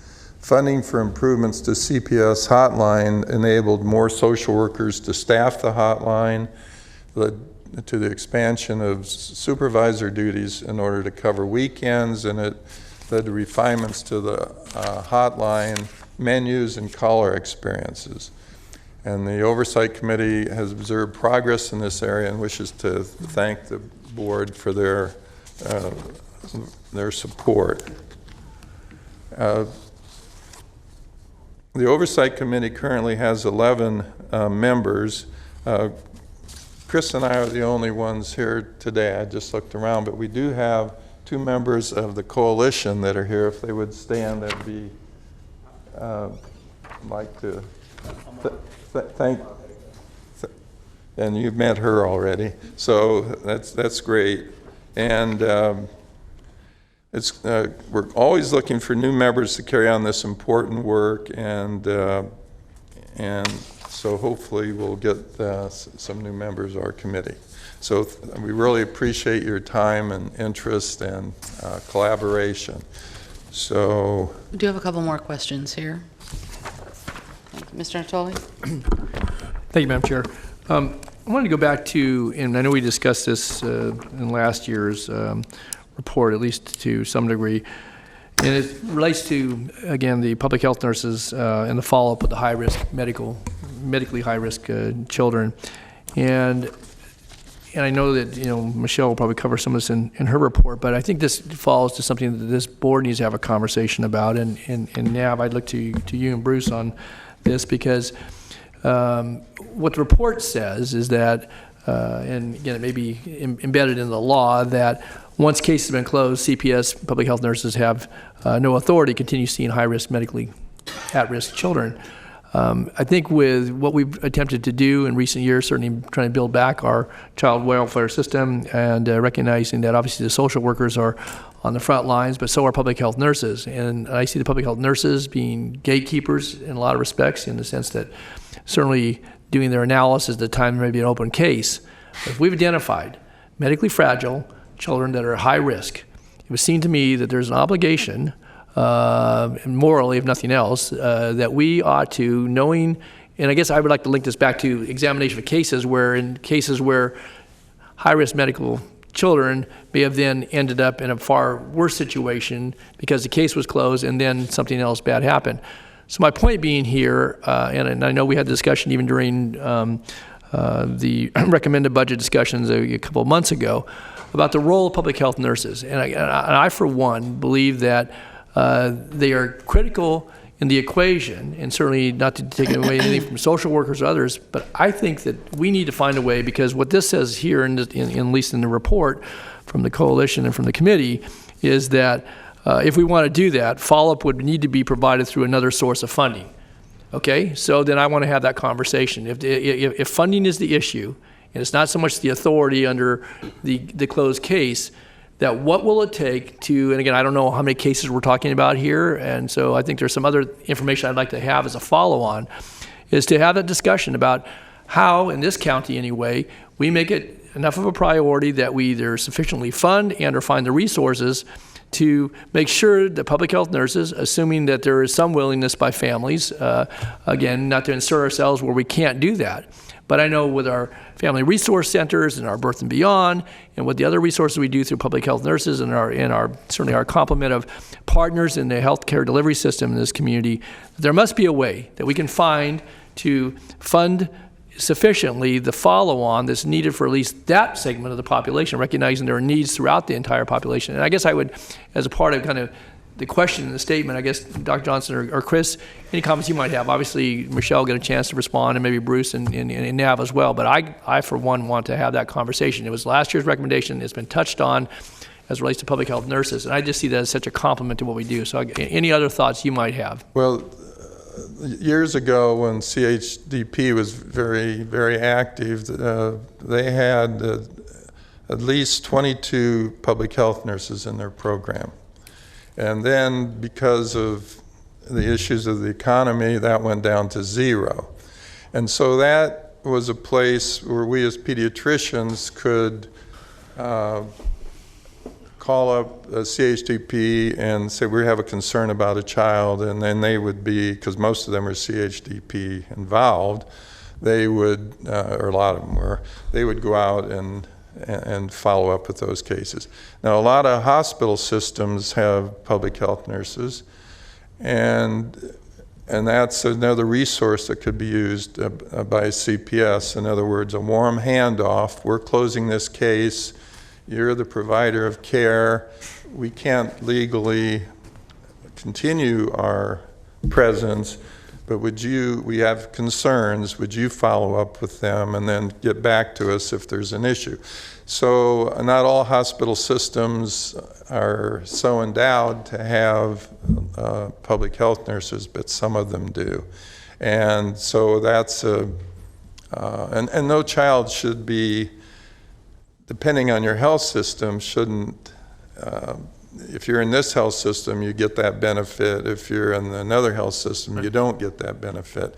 It would seem that all children, if they need a public health nurse, they feel the pulse and they know the medical stuff. I mean, the social workers are not trained in medicine, and that's why they need somebody to kind of give them guidance, and then we want the social workers to ask questions. Not just the social workers, but of their primary care provider or their specialists if they're involved in specialty care, and do all that and set all those things up before they're discharged. I guess I would just say my takeaway from this is that we had a recommendation last year. It still stands this year. It's embodied in what you said or embedded in what you said and pointed out. And that I see a gap there, at least as has been pointed out here this morning. And maybe there's ways to fill that gap in different ways. But it seems to me that ought to be a real priority for at least that segment of the population that we know have been identified as being high risk. And I guess I would ask maybe of the coalition and the committee, and certainly of county staff, to maybe take that particular segment and again, if bad things are happening or the risk grows because we've closed the case and they're left to be at the hands of their parents or the caregivers, and then we see that return that you referenced in other ways.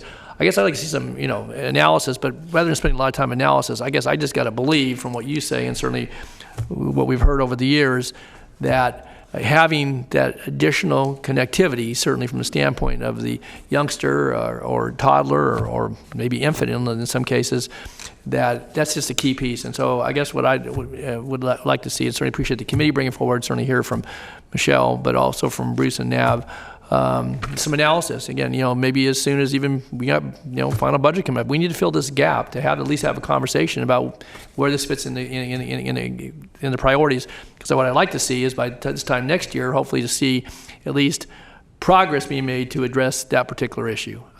Because I get the sense that people have kind of said, well, this is as far as we can go. We don't have the resources.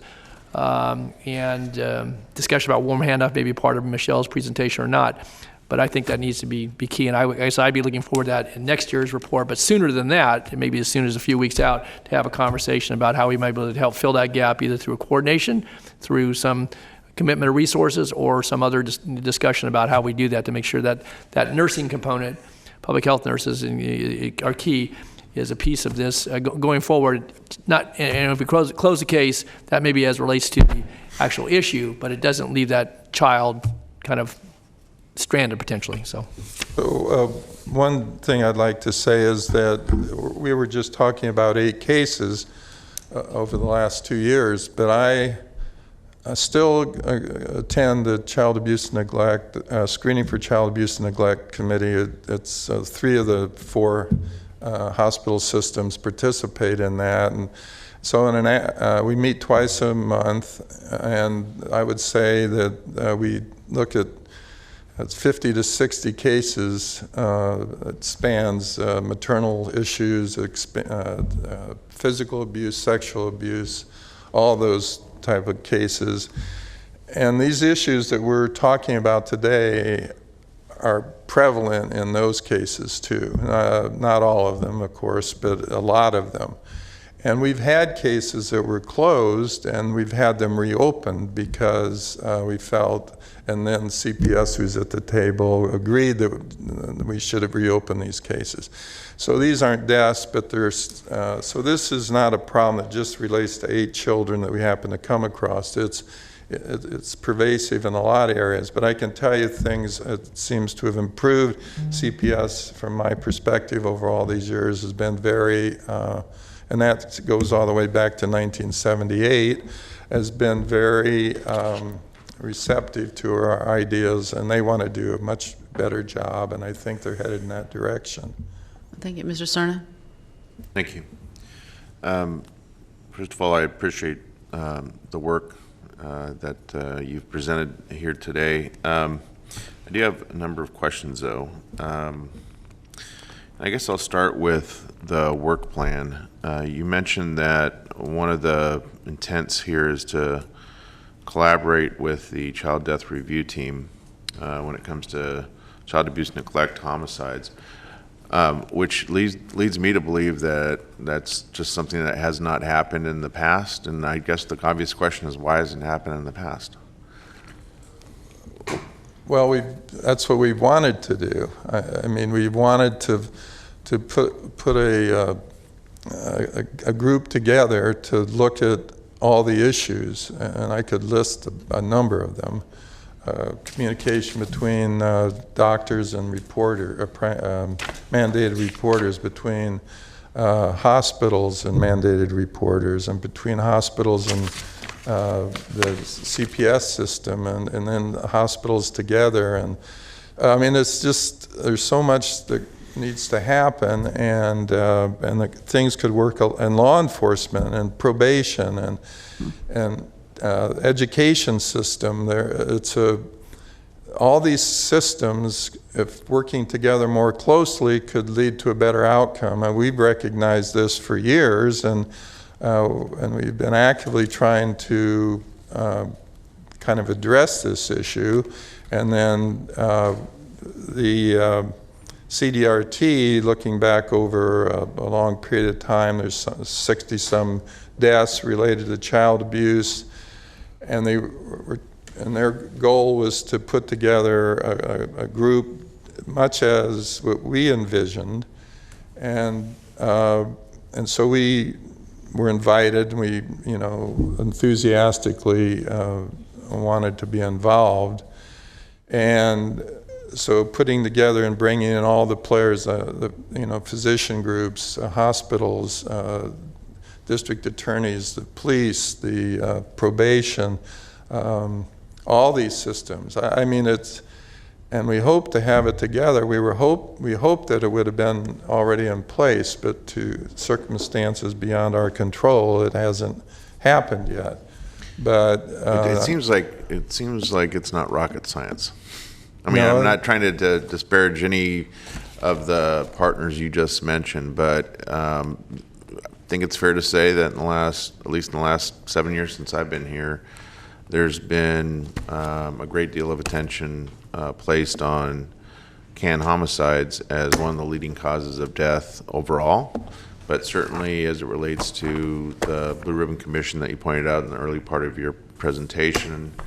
Now you have the Black Child Legacy campaign that has grown out of the effort to reduce African American child deaths when it comes to the 4 leading causes, one of which are can homicides. So it seems to me that there's a lot of energy behind wanting to get to the bottom of understanding the causes, but more importantly, how do we reduce the overall number and certainly reduce the disparities when it comes to child abuse and neglect. So that leads me to my second question, related question, is what are, if any, the kind of structural intersections between what the Oversight Subcommittee is doing and all of the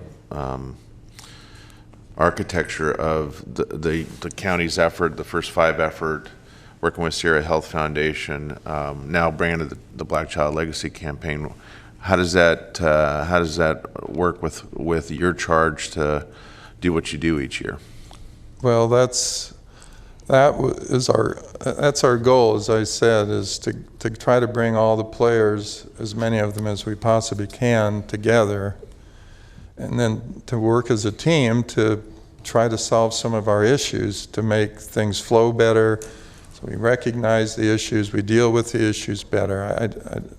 It's a necessary thing that needs to happen, and I think everybody wants it to happen. It's just and so we're hoping the catalyst is this program or this thing that this CAN or Child Abuse and Neglect program that or study that the CDRT is going to put together. I would agree with you that exactly we need to do it. Yeah, with all due respect, no one can hang their hat on wants and hopes. We got to. I mean, this is a real critical issue, to say the least, for this county, and we've actually set for ourselves the objective of reducing can homicides overall, and certainly in the African American childhood population, significantly within just the next 2 years. If I could address it briefly too, I think part of what the issue is that the child death review team is set up to review child deaths in general. They provide the statistics, they provide information and recommendations. CPS oversight is charged with investigating the systems that relate to that. And what Dr. Johnston's original Blue Ribbon kind of vision was that to start talking amongst the two, not just child death review team and CPS oversight, but to all the collaterals where we as a community decide we're going to put children at the forefront of our thought process, working together, which is going to take more than the group of the child death review team and more than CPS oversight. It's going to kind of give overall community commitment to say that hospitals, even though it may not be to your bottom line, you're going to come and be involved with a committee that meets multiple times a month to discuss child deaths and what we can do to improve that.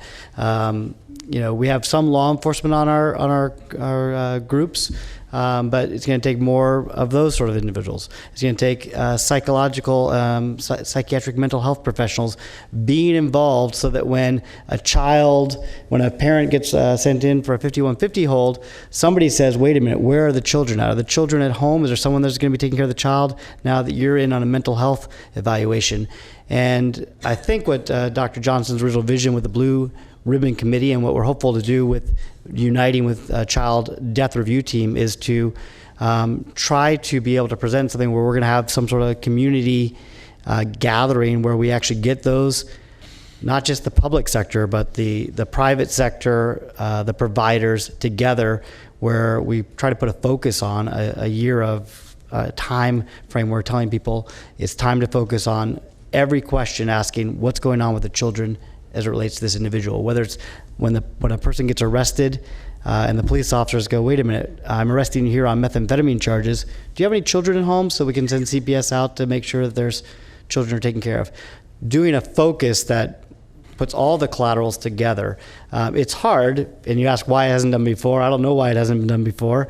It's by happenstance. I was on the two committees that were talking about the same subject matter, that we're able to unite those two committees. But there's a whole lot more people than just those two committees that need to be united if we're going to try to focus on making children a priority in all of our decisions. I appreciate that. Thank you. Finally, this is kind of a blanket statement / question. We could have all kinds of oversight of everything that we govern here at the county in terms of all the critical services that we deliver to help improve them, to understand where deficiencies are. And one can accurately state, almost as it relates to any of the above, in terms of service delivery here, that we'd all like to do better if we had the resources to do it, right? So what I'm trying to decipher from some of the critique that's clearly in this report is how much of that is attributed to the fact that the five of us are forced to make very, very difficult decisions all the time, especially every June and September when we're talking about recommended and final budget. And the fact that we're torn, we're always torn because we have to make judgment calls about how to prioritize service delivery based on a limited resource base. So how much of what you just presented is really steeped in us just not being able to work with enough, generally speaking, to reduce the caseloads or to have the number of social workers that you think we need to address some of the issues you're talking about, because that's important to know. It's not just an asterisk at the bottom of this thing. It's really fundamental to it. The monetary issues have to do with a number of social workers, say, and then also public health nurses. That would be the biggest expense by far. As far as a blue ribbon situation, that I don't see that costing the county anything. Some of the organizations that participate, those people would be away from their other duties, so they might cost them a bit, but I think they would benefit in the long run by participating in such a commission. So did you have anything that's... So I think that your ultimate question is it just because the hard decisions get made that some of these decisions are going to be made in a way that may not be as beneficial. And those are hard decisions. As a CPS oversight, our job is to look and say, what things do we think can be improved? And the hard decision is for CPS to say how they can go about improving it with or without additional funds, because ultimately that's their goal. Yeah. And some of it, I think, is deeply driven by funding and the decisions on what to do with funding, which is obviously well beyond our control. I think about little small counties out in the middle of nowhere where they don't have a lot of people, and maybe they only have 2 or 3 social workers, but they don't have 17 to 21 cases coming in. And so we are the product of a county with millions of people and having to figure out how to allocate those resources. I think it's really two statements to think about. Is how do you improve the service delivery? How do you keep kids from dying? How do you keep kids from being injured or threatened? Given the resources you have, that's one statement. The other is, what could you do if, fill in the blank, in terms of giving us something to chew on every June and September about that question of priorities. And so maybe in the future, you might think about the format of your presentation, given kind of the constructs of those two limitations. I think we appreciate that. It always is hard to figure out how to synopsize a year's worth of meetings and evaluations of cases into something that is beneficial to you all. So we appreciate that. Thank you. Thank you very much for the committee's work, and we always appreciate hearing your comments. Thank you for allowing us to present and be so attentive. Thank you. Thank you very much.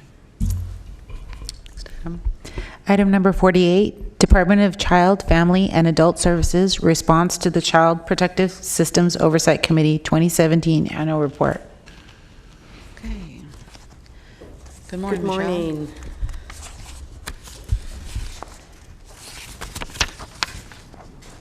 So Michelle Callejas, Director of Child, Family, and Adult Services.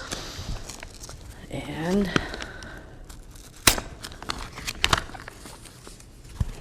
so I want to first start off by acknowledging the Oversight Committee and thanking them for their ongoing work. As you heard, they've been in existence for many, many years. And I firmly believe that the only way we can make improvements in our system is to be transparent, to show our data, to show where we're doing well and also where we have challenges. And they have been instrumental in making recommendations that have helped us make improvements over the years. So we are thankful for that and have enjoyed our partnership and working together to improve safety and well-being of children in our community. I also want to start with acknowledging our CPS staff, both those that are delivering the services as well as those that are supporting all the services to children and families behind the scenes. They are a dedicated group of employees, and I feel grateful to be part of that team. So in approaching this year's report, you got to hear a lot of the recommendations, a lot of the challenges that were identified by the Critical Incident Subcommittee. And so what I thought I would do is pull up a couple of themes. So looking at training and policies and procedures, as well as collaboration, I think those kind of surmise all of the recommendations. With respect to critical thinking, I really appreciated the conversation. To be in a social worker in Child Protective Services, it's important for them to be able to gather and evaluate throughout the course of casework the information that is available as they make decisions about safety, risk, whether child abuse or maltreatment actually occurred, and then determining the case plan that's most appropriate to the situation. It's equally important that our supervisors and program managers provide the supervisory oversight, the ongoing monitoring and management, coaching our social workers in strong assessment, asking questions to further their investigation. And all of this requires critical thinking. And sometimes it's hard, well, what do you mean by critical thinking? What is that? And it really is about being able to objectively assess a situation and the ability to look at both sides of any given situation. It also involves self-reflection, putting aside any biases that I may have about a particular situation, person, family circumstances, and so forth. And it is something that is not a one-and-done training. It's something that is ongoing, both at the line level as well as the management level. And we are committed to ongoing trainings in this area. And we're trying to figure out how we do it in different ways that will have most meaningful impact in the actual delivery of services. So, as you know, for years we have used the evidence-based tool called structured decision making. In that, there are all kinds of prompts that allow for more critical thinking and help social workers assess more holistically the situation. It does look at past history, current situation. There's a tool to assess safety. There's a tool to assess risk. We are continuing to implement that, and we train to that on an ongoing basis. We also have been implementing safety organized practice, which is designed to elicit more inquiry. It's kind of training our social workers to be even more curious than they already are, to resolve discrepant information, and also to engage children and families in a way that will elicit more information. And then the Oversight Committee representatives also mentioned the case discussions that we have. And this was a recommendation made by the Oversight Committee several years ago. We have this great quality improvement committee. We review these situations, these near fatalities or fatalities, to try to learn and understand what happened, either systemically from a policy standpoint or from practice. And they were absolutely right. We weren't figuring out how to get it down to the line level. So now we're doing case discussions using these these actual cases and taking them all the way down to the social worker level.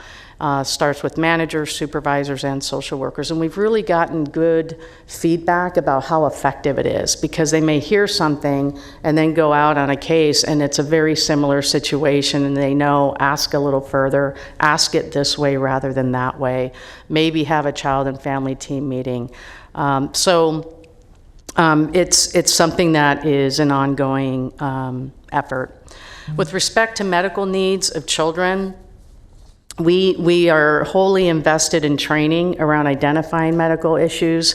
As Dr. Johnston pointed out, we aren't trained medical professionals, so we rely heavily on our public health partners in the Department of Health Services. We've worked closely with Dr. Casserier and her team for many, many years. In 16-17, we also partnered with California Children's Services under Public Health, and they delivered division-wide training to all our social workers and supervisors to better identify medical conditions. We also, in fiscal year 17-18, implemented a comprehensive cohort training curriculum focused on not just the medical needs of kids, but dental needs. We know a lot of our kids come in and have significant dental issues. And also explaining to our new social workers and ongoing the role of our public health nurse partners, so that they know how to utilize them. They're available for consult. Sometimes they'll go out into the field to help with assessments. So we really see them as a critical partner. And then we've been participating in a hospital roundtable to really get beyond just our immediate resources within public health. We've been working with the local hospital systems.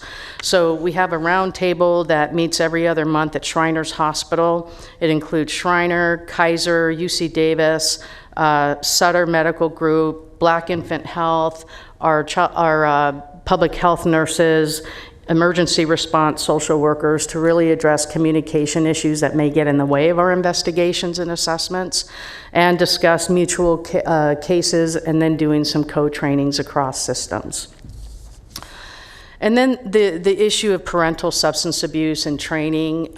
We fully recognize that substance abuse is one of the top 3 risk factors for our families: substance abuse, domestic violence, and parents who are struggling with mental health issues are our top 3. Substance abuse, we guess that it's roughly 80%, if not more, of the referrals that we get, the cases we have, involve substance use or abuse. We are firmly committed to providing ongoing training to that. We have several different trainings about the effects of substance abuse, how to assess whether, for signs of use, recognizing drugs and drug manufacturing in the home. We've trained on from a structured decision-making perspective. There are several substance use abuse questions that are in both the safety and the risk assessments, so we utilize that tool. And then we have a two-part series that was a joint effort, a curriculum development by our partners at UC Davis as well as County Council to really look at a comprehensive assessment that's legally compliant but also gets to strong assessments and, more importantly, strong case plans to be able to address the issues.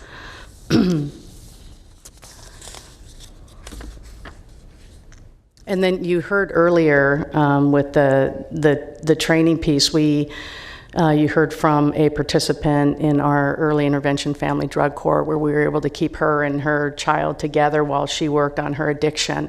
So we do make our social workers aware of that great program, the early intervention family drug court, and then when we have to take kids into care, we do have the dependency drug court.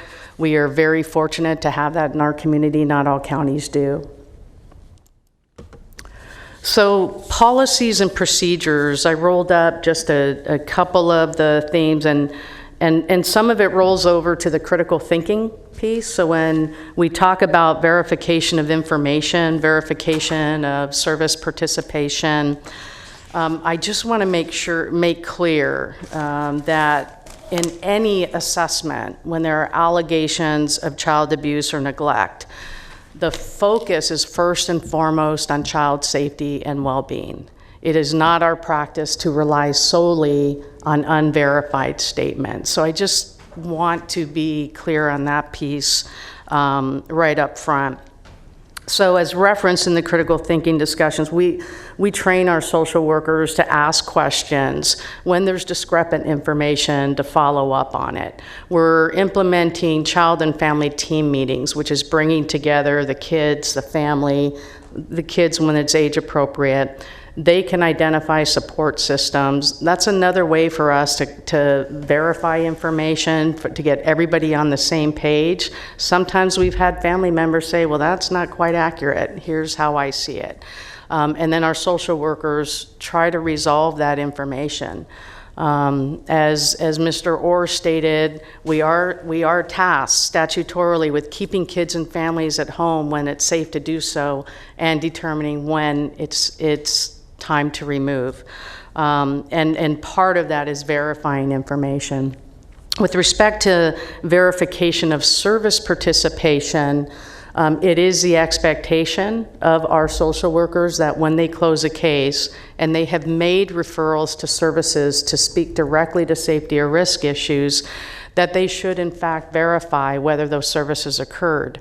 Oftentimes, parents will say, yes, I'll go participate. And maybe they show up and we close the case, but they don't continue. And I think where we can do a better job is through the child and family team meetings, making that warm connection early on before we close the case, and ensuring that they're participating. Now, there's nothing that stops the parents from participating after we close the case. Because we don't have any authority to make them do it if it doesn't rise to a higher level of intervention. But we've got some social workers that are really great with engagement, connecting our families to ongoing natural community support so that they don't come back to our attention. Pause for a moment. Sure. Thank you. So on the point that you just made, Michelle, about verification of follow-up with various services, I assume that there's two general categories. There's court-ordered and then there's non-court ordered. So, so the voluntary, let's call it the voluntary services that might be recommended by CPS for a family, for a parent, for a child. Do we keep data on any of the cases where we're making recommendations or suggestions about, for instance, going to take advantage of services offered at a birth and beyond site, but because the family might have a linguistic barrier, might have questionable immigration status, in other words, that there might be some built-in barriers that would just keep, a parent or parents from taking advantage of those services, so they don't. And meanwhile, it just continues to kind of register with us as, well, it's the parents not wanting to take our recommendation, which they're two different things. So do we track that? No, and that's a great example of the critical thinking, right? So that when I make a referral, it would be really good if I were to say, now, do you anticipate any challenges with getting there, any barriers to participating? I think for us, we can do a little further exploration. And then it's just trying to figure out how we allow the social workers that time to be able to do that further inquiry. But it's a great point. And it's too easy to just say non-compliant versus, oh, wow, there were some barriers that we missed or didn't address. Maybe they're relying on, as you mentioned, public transportation, and there isn't a convenient route or frequency of service to permit them to take advantage of the service.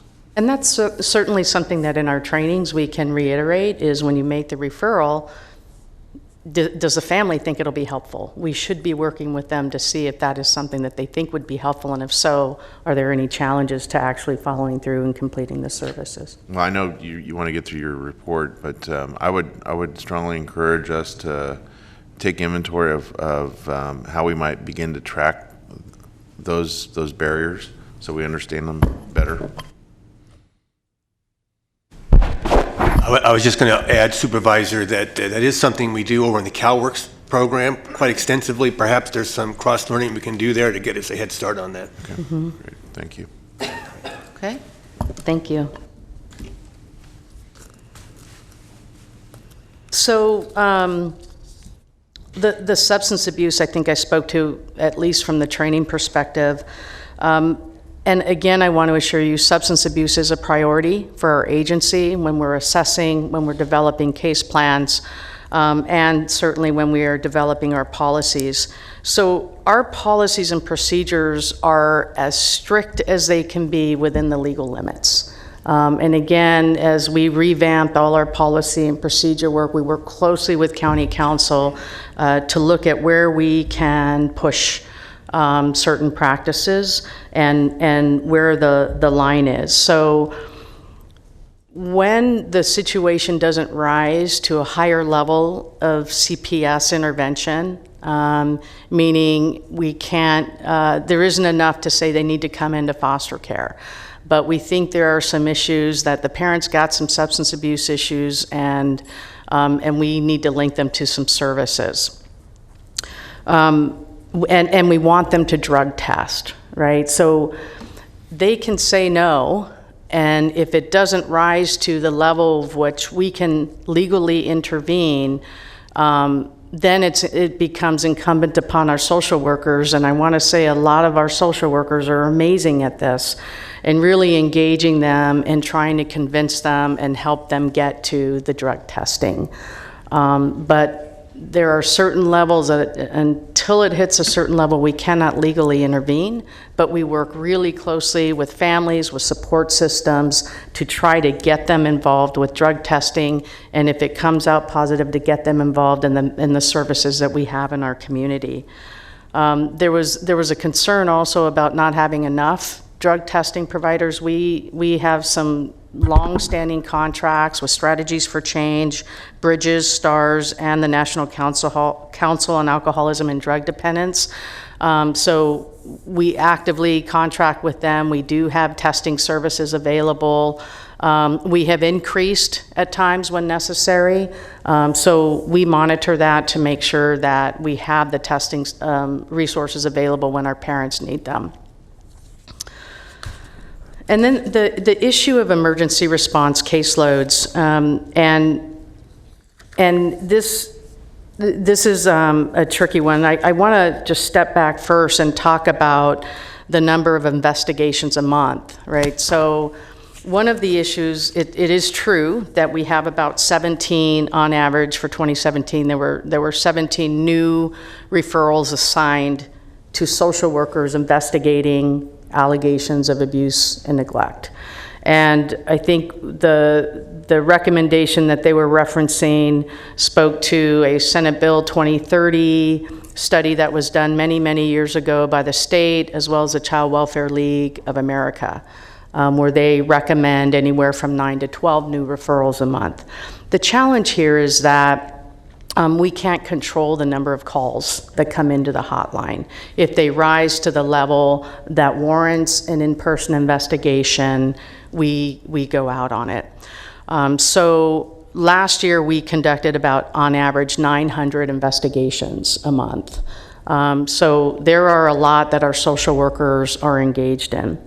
And then they reference the ongoing, the cases that we weren't able to close within 30 days, so they roll over to the new month. So in addition to the 17, it's roughly another 11 that they carry over, so they're in the range of about 29.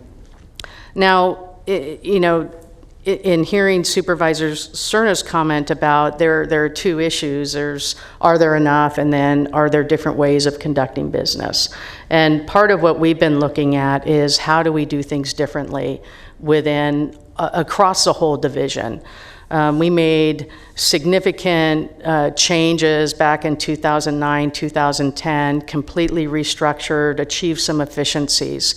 That's been a while, and our whole landscape has changed. And so now we're looking at how can we do things differently. For example, we're piloting the use of 3 relative engagement specialists in the upfront, working with emergency response. If I'm out conducting an investigation and it looks like I may have to take this child into protective custody, but there's a relative that's willing, I now have to clear that relative and do all the process there while I'm still trying to conduct the investigation. We've got 3 social workers that we've assigned that are doing the relative assessment piece and doing that whole piece so that the ER social worker can focus on the court documents, can focus on completing the assessment, engaging with the family. We're looking at using clerical more to input data entry into our case management system so that our social workers can be out in the field rather than behind their computer. So just so we are actively looking at how can we do things differently, how can we align the resources we have to achieve the outcomes and the mandates that we're charged with achieving. And I don't know if there are any questions on... Mr. Natoli? So, Michelle, just again, recognizing that it's not a static number, so have you got a high vacancy factor? Obviously, turnover can be an issue as well because, Right. you can have folks who are there and it doesn't work out, and then you've got folks who are there and know their job and know how to do it. But, I mean, you get that whole, range of folks that may be newer to the scene versus those who have been there for a while. What is your vacancy factor, and how is it? And I know a couple of years ago, as you said before, we had a very high turnover.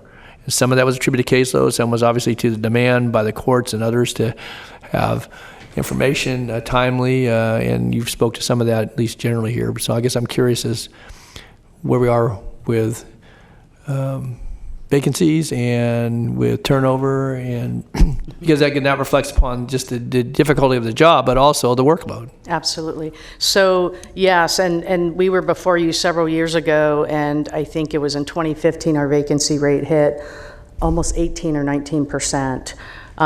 We dipped to a low of 5.5% in November, and we're hovering now around 7%. But we just hired another cohort of 32 social workers. One of the things we're facing right now is ongoing retirements and promotions. So what we did though is this board approved a couple of new units to stabilize court services. And we've also revamped a couple of process areas. But we worked with Department of Personnel Services, and I am so grateful for their willingness to engage with us to revamp our hiring process, because what works for most wasn't working for child welfare, and we were missing new classes of graduates that were then going to other counties. We are now doing open filing. We are hiring in cohorts so that when social workers come on board, they've got a whole team that they're working with. That's how I came aboard, and I still remember the team that I went through. This can be a very isolating and scary part of work, especially when you're fresh, new to the job. So the cohort approach, we've gotten very positive feedback. We've revamped our training. We've figured out what we think is a good balance of giving social workers new cases, but not too many, and the when, and we got a lot of their feedback along the way to make sure that we're hitting it. Some that have been interns are like, no, I can take a few more, and so we do, and we monitor it. So there's a lot more mindfulness to speak, to your point about the caseloads were crazy, and so people were walking out. It was just untenable. So we've made significant improvements there, and we continue to invest in our workforce from that perspective. Let me just, one other follow-on question, then it goes to, numbers, obviously the reference point for, what either the norm ought to be or, what is actuality it is. And I think to your point about investigating 900 new cases a month, so, you're roughly at 10,000 cases a year. Yeah. And that's been fairly steady in recent years, I guess. It certainly can run up or down a bit. But at nearly 29 open cases per worker, again, recognizing the good work, the support system, trying to help alleviate some of that through, input processes and or, other relative investigations that are being done that may alleviate a bit of the overall case workup. I guess what would be an optimum? And again, maybe put you on the spot a bit, but I mean, again, you having come through the system and recognizing what goes into it, and you think about the number of work days, you think about overtime, you think about folks that may have the experience versus those that are working to get there.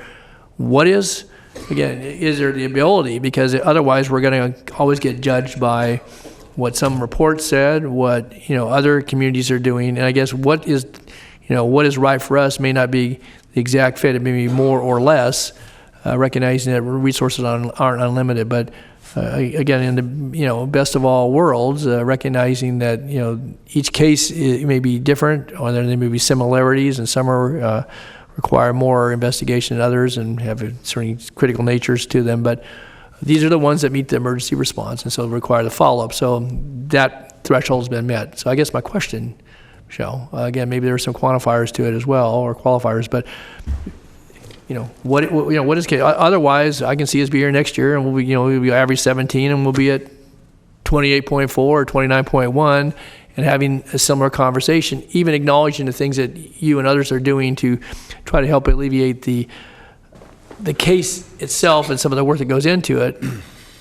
So I guess my question to you is what would be a right number for our county if you had the ability to make that call? It's a tough question, and each county is structured differently. They say if you've met one county, you've met one county, and especially with child welfare, there are different ways to organize the work. I can only go by the recommendations that have been made, 9 to 12. I know that when we got down to 14, that felt, like the social workers could breathe and do a more effective job.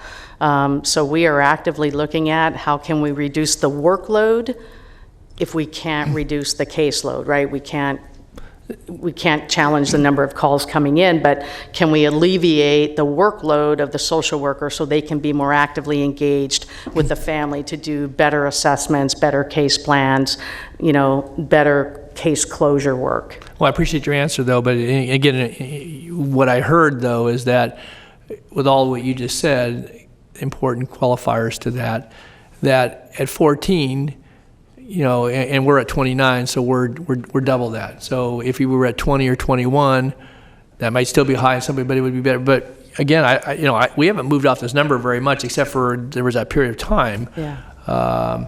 And so I guess that says to me, as a member of this board, and certainly to the context of one of the questions Mr. Stern asked earlier about prioritization, that if in fact we continue to see with the level of consistency, the number of intake calls and referrals, and certainly the complexity that goes behind that, and if we're really committed to saving lives and keeping children safe, and hopefully keeping families or supporting families to the point where they can get their legs underneath them and get out from their addictions or whatever else is compounding the problem, that we've got to do more to reduce caseload. Workload is a piece of it, but caseload is a very strong indicator, and it's, again, it goes back to what I said, the average. So I think this needs to be a priority, and I guess I would just suggest that as, we talk about budget in the next few weeks, but certainly, mindful of resources, certainly you have to be able to fill positions. You can have authorized positions and fill them, is another piece of that. But so at 7% vacancy, how many positions, what's the number behind that then that?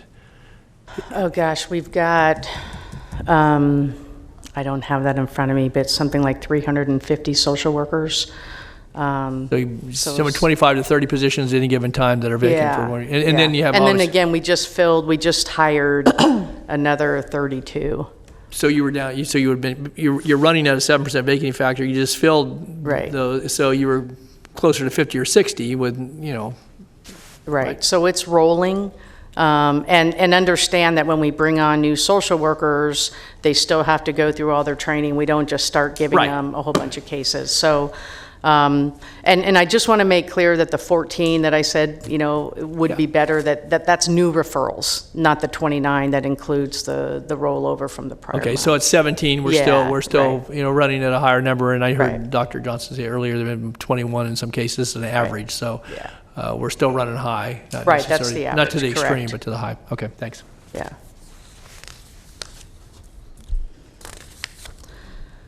Okay, so then the last theme that I pulled out was collaboration. And, I don't think there was any recommendation that the Oversight Committee made that we weren't in agreement with. But collaboration is certainly one of them, and we strongly believe that collaboration is important for this work. There's all kinds of research that shows when child-serving systems work together, collaborate, coordinate care, outcomes are better for children and families. And you have a lot of county departments and system partners and community providers that are invested in working together to improve outcomes for children and families. You have heard, I'll just give you a couple of examples where we have been collaborating, not just with other county partners, but community providers, stakeholders, in working with minors that are sexually trafficked.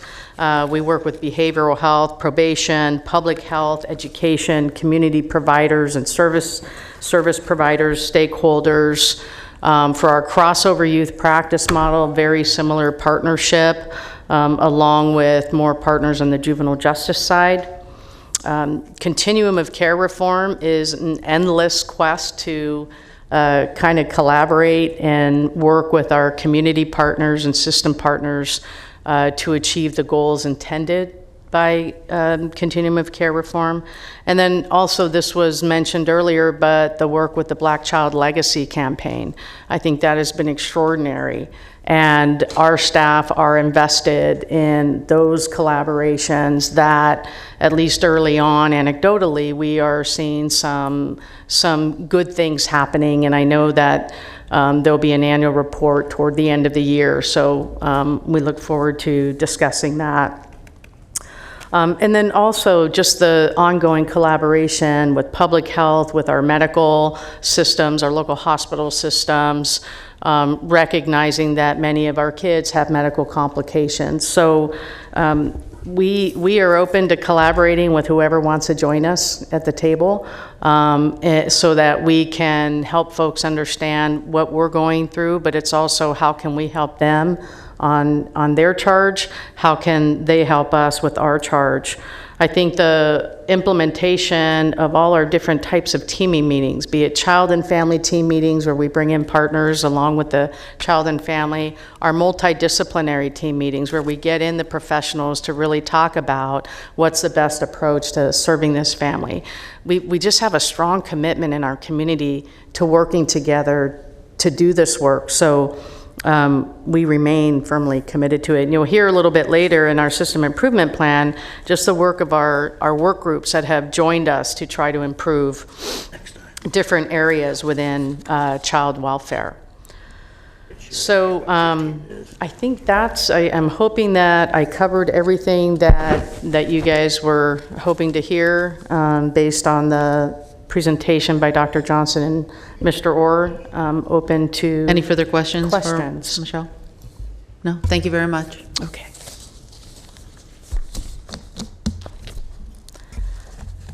Should I just stay here? Yeah, are you the speaker for the next item? Item number 49, 2017-2021 California Child and Family Services Review System Improvement Plan Progress Report and approval of additional strategy. Okay. Hi there.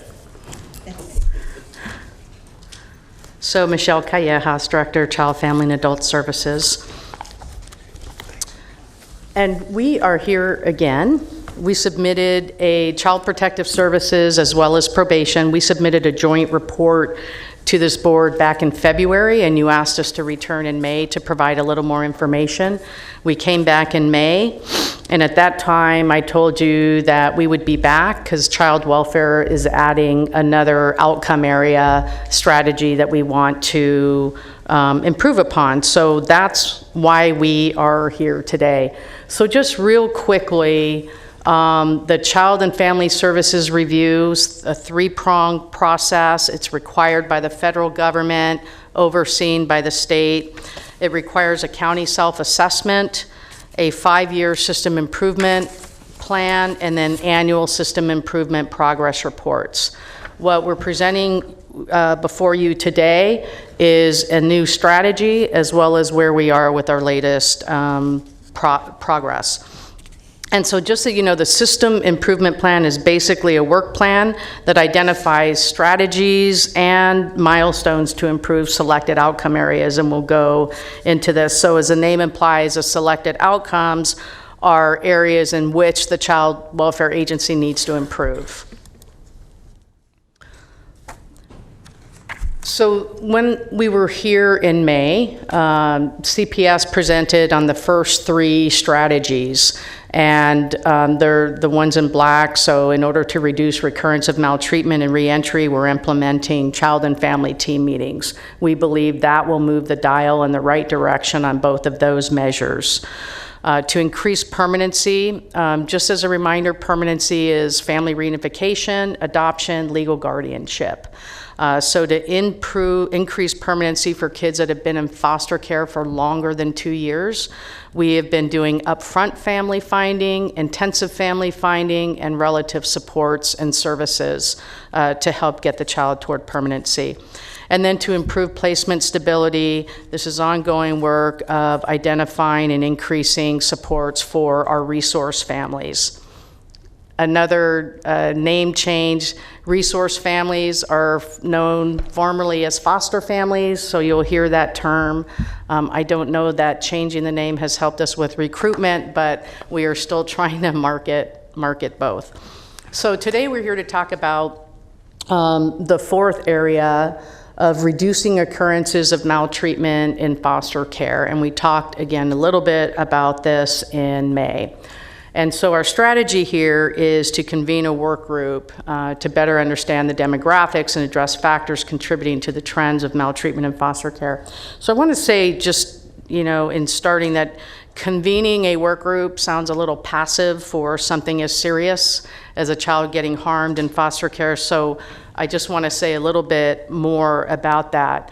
And in order to develop effective strategies and that will actually reduce the number of children being harmed in foster care, we have to really develop a firm understanding, a grounded understanding of what's contributing to that.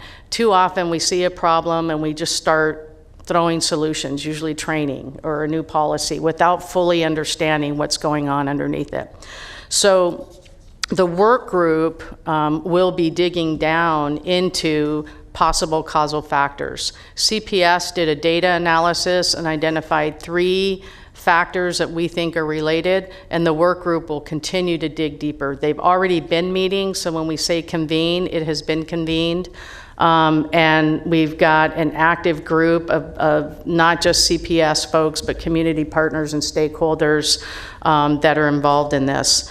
And I should add that there are work group meetings for each of these areas, work groups that have been established. And again, it's not just CPS, but it's our system partners, community providers, service providers, and we have several of them here today.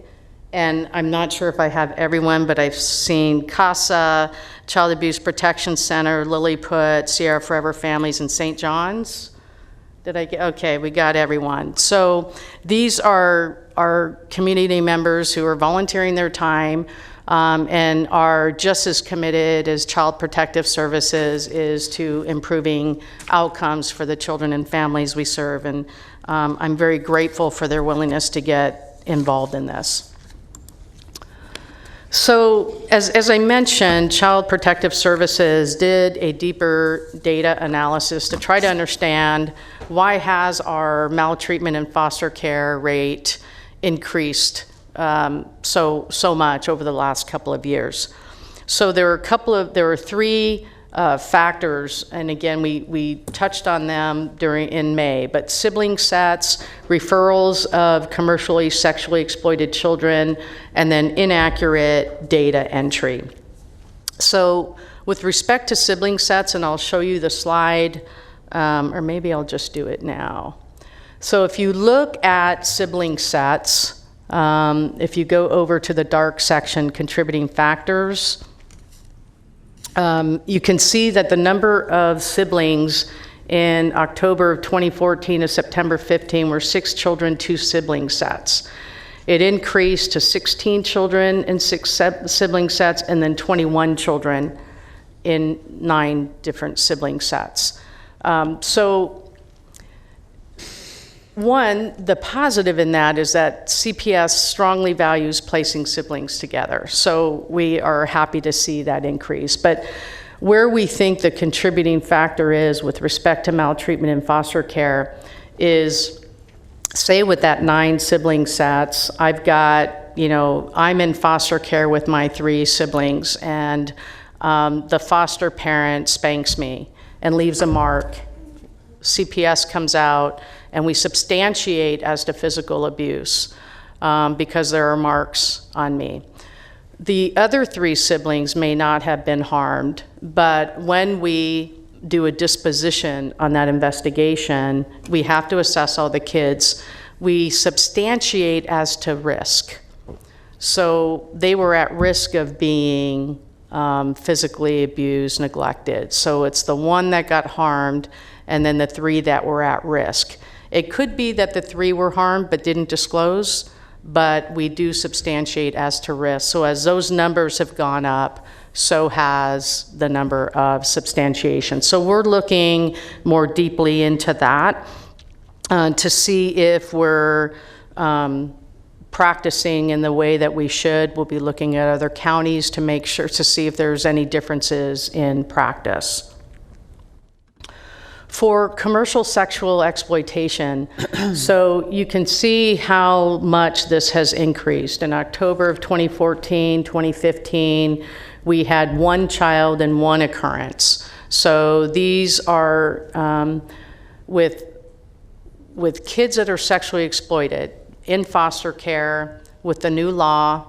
If they run from a placement and they are victims of sexual trafficking, child welfare is charged with going out, investigating. If in fact it happened, we substantiate. So although it is a third-party perpetrator, that young person is in foster care, and so that counts as maltreatment in foster care. So you can see that after Senate Bill 855 passed, and then we implemented protocol, the number of children and the number of occurrences has increased.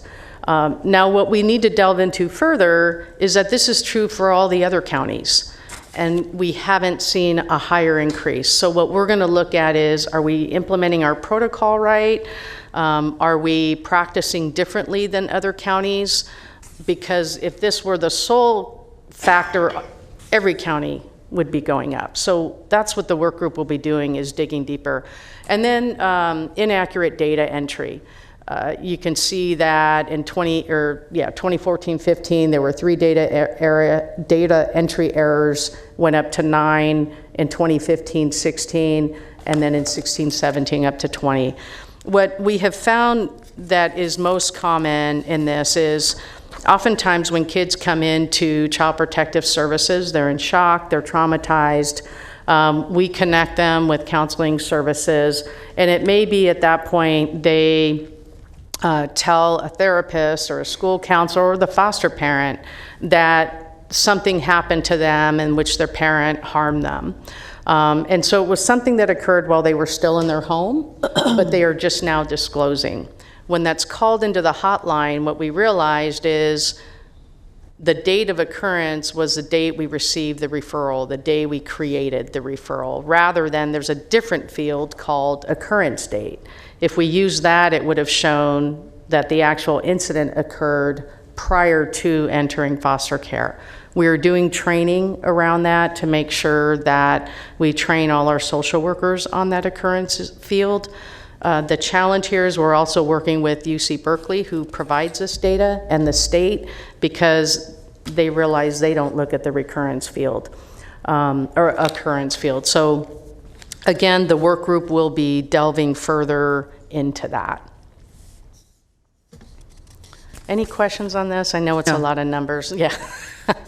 All right. So this is a slide that we put in at your request last time. These are the 5 areas that Child Protective Services is actively working on. And there was a request to have the actual number of kids versus just the rate or percentage. So you can see we've entered the numerator number of kids and then the denominator. So that's to let you know where we are with that piece. I think Supervisor Cerner, you requested the N. So that is telling you, this is our whole system improvement plan. As you can see that in 4 out of the 5 areas, we are making improvements. Slow and steady, but we are making improvements. And I will say that, and I appreciate the prior report with the Oversight Committee pointing out that we have made progress. We still have a lot of work to do. Making improvements in child welfare is never, ever over. If I ever come up here and say, wow, we got there, then I need to be asked to leave.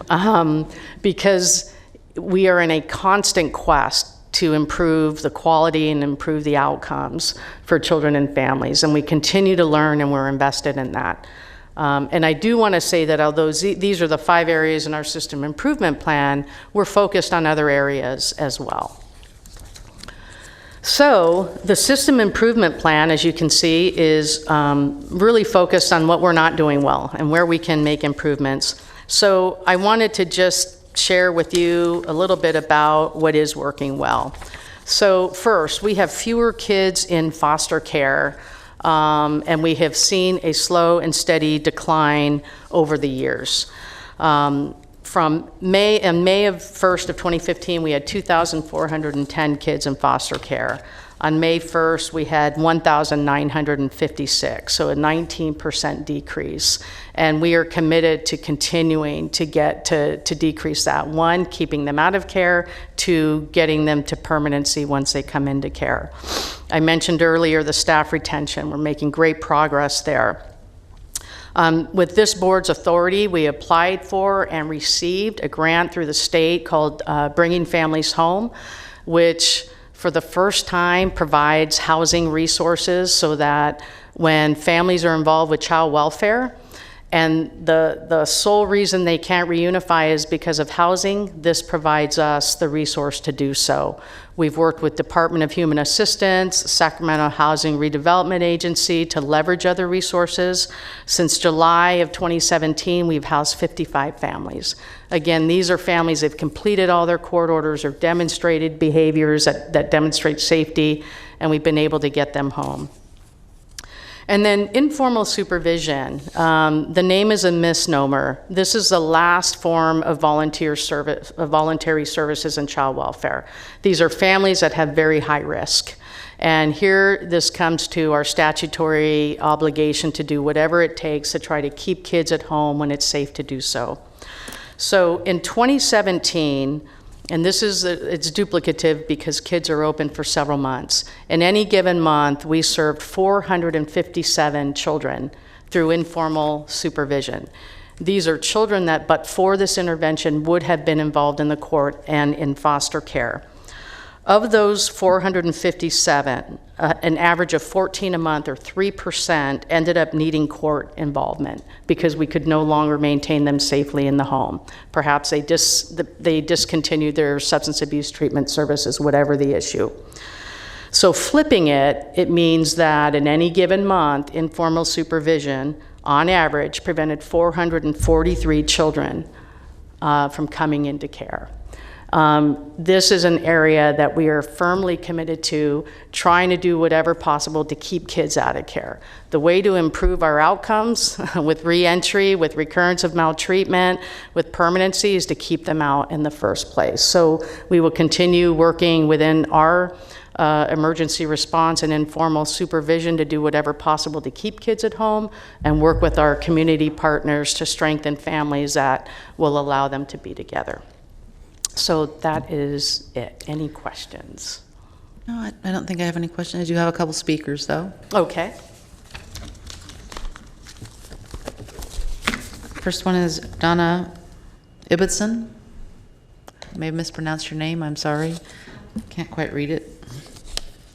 On Auburn Boulevard? Okay. Then Beverly Johnson. Then Steve Kempsters and Stephanie Bigler. We do have a 2-minute limit. Thank you. Donna Ibbotson, Program Director with Lilliput Families, and we are on one of the system improvement work groups. So I sit on the placement stability work group. So it's a collaborative group that works with the county and other agencies looking at factors that contribute to stability for placement. And we've looked at data amongst the county and agencies that are working with the same children. And what we've identified some is the amount of training that families require, and that is now being provided to them has shown some significant improvements, as well as most of our resource families right now are actually relatives. So we have a kinship program that also allows for us to provide additional services to those families. So looking at identifying what supports and services are we hearing back from caregivers that have enabled them to maintain the children and to provide the services that they need to maintain the children in the home. So it's been a great experience being on the work group, working collaboratively together with others to look at how do we improve to ensure that we keep kids in homes and that they're not having placement moves.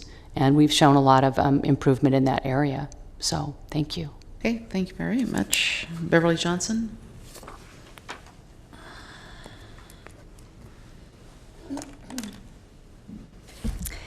Good afternoon. I'm Beverly Johnson, the Chief Program Officer at Lilliput Families.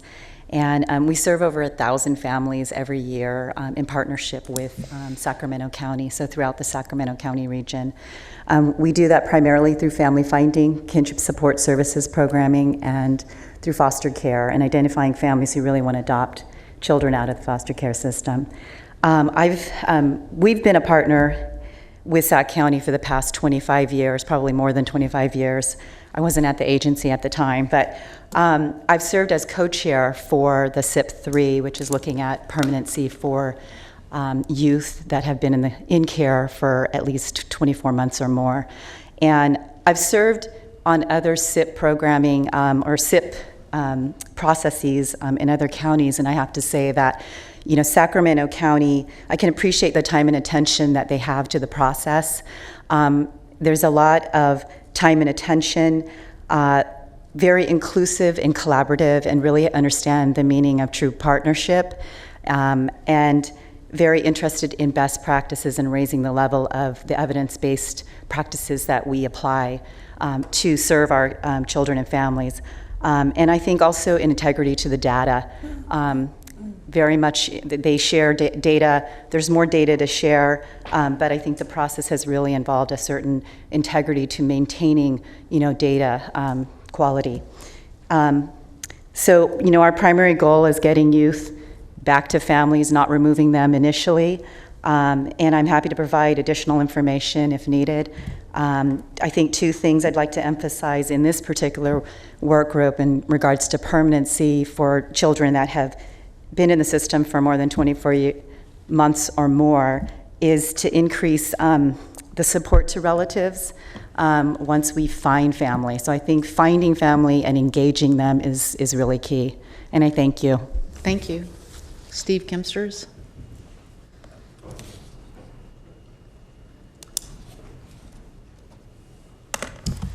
Thank you all. My name is Steve Kempster. I'm the program director with Sierra Forever Families. And I'm here specifically to speak about the successful collaboration that we have had with Sacramento County and our county partners who are here today. Through Destination Family and funding from the Board of Supervisors and CPS, we were able to support the Destination Family program 2.5 years ago to specifically support permanency for young people who experience one or more barriers to achieving permanency. So these are those young folks who've been moved through several homes throughout their lives in the foster care system, many of whom eventually age out of the foster care system and become homeless or incarcerated or experience drug addiction. Annually, we serve about 100 of these youth with a specialized permanency team. And I'm so proud to say that we have had 90% success rate in maintaining placements and a 70% success rate in finding legal permanency for those young folks. And that is a testament to the collaborative nature of Sacramento County and to your support. And I just wanted to say thank you. Thank you for coming. Stephanie Bigler.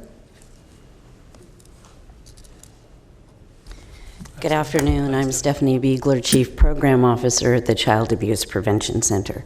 And I too want to reiterate the cooperation and the partnership that we have had with Sacramento County Child Protective Services. As you all know, it has been an ongoing partnership with Birth and Beyond for 20 plus years. We have appreciated their support and your support. Specifically speaking to 3 outcome areas of the recurrence of maltreatment, the re-entry to foster care, and maltreatment in foster care, it has been my pleasure to serve as co-chair in 2 of those 3 areas.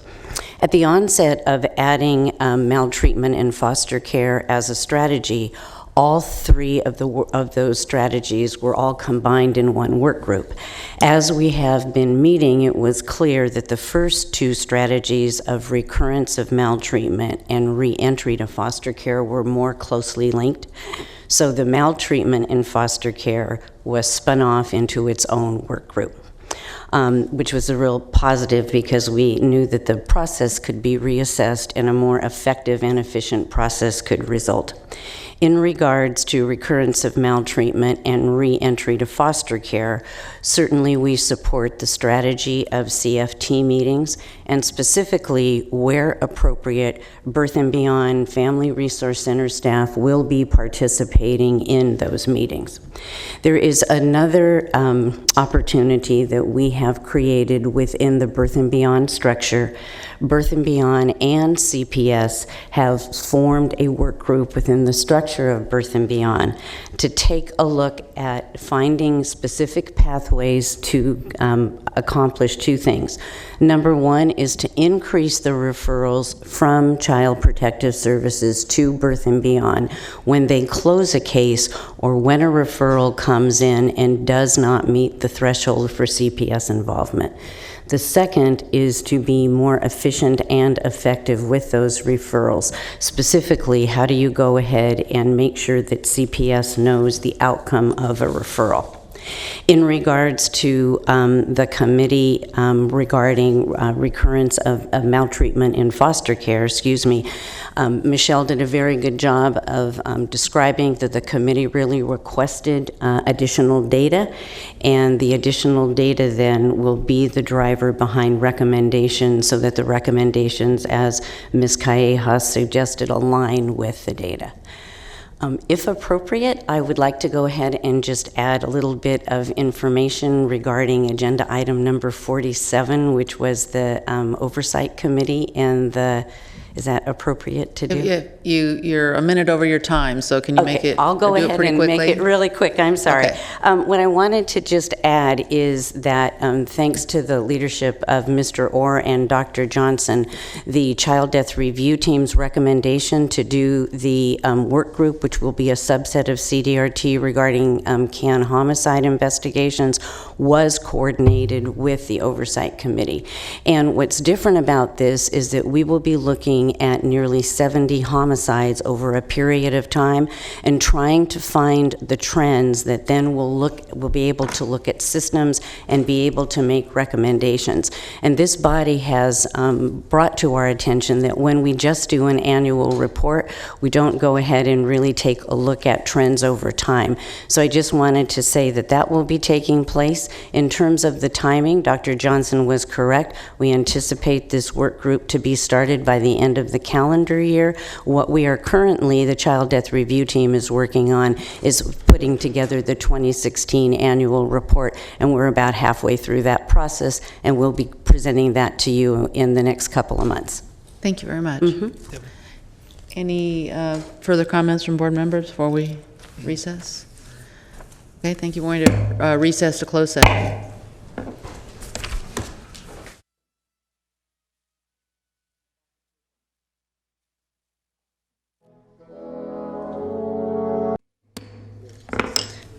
I'd like to call back to session the August 21st, 2018 meeting of the County Board of Supervisors. Madam Clerk, take a roll, please. Supervisors Frost? Here. Kennedy? Here. Natoli? Here. Cerna? Here. Peters? Here. And you have a quorum. Okay, and then I realized after we recessed that we should have had a vote on item 49. I only read the receive and file sentence, but we're approving the strategy and the signature sheet and the plan progress report. Second. Thank you. Please vote. Unanimous vote. Because I've fixated on receive and file. So, next item, please. Okay, item 50 is the SES Robotics Workshop presentation. Mr. Natoli, I think this is yours. Did you want to start anything, or do we have a teacher coming forward? I'm going to have a teacher come forward. Just would note that you see a lot of the students here. I'm sure they'll be introduced in a moment, but this is a program that is being offered throughout the county, and I'll leave it to our guest here to talk a little bit about the program and what it's doing for certainly our young people that are interested in science, technology, engineering, math, and other related pursuits. So. Hi, good morning, or afternoon. Good afternoon. My name's Ken Davis. I am the lead engineering teacher at the School of Engineering and Sciences, where we have a thriving robotics program. Sorry, what school? The School of Engineering and Sciences. Oh, that's the name of the school. Okay. That's the name, yeah. My team it consists of high schools, juniors, and seniors, and they created a presentation here today to show thanks to Board Member Natoli for supporting us in our endeavors and in our outreach program. So without any further ado, I'll turn it over to my students.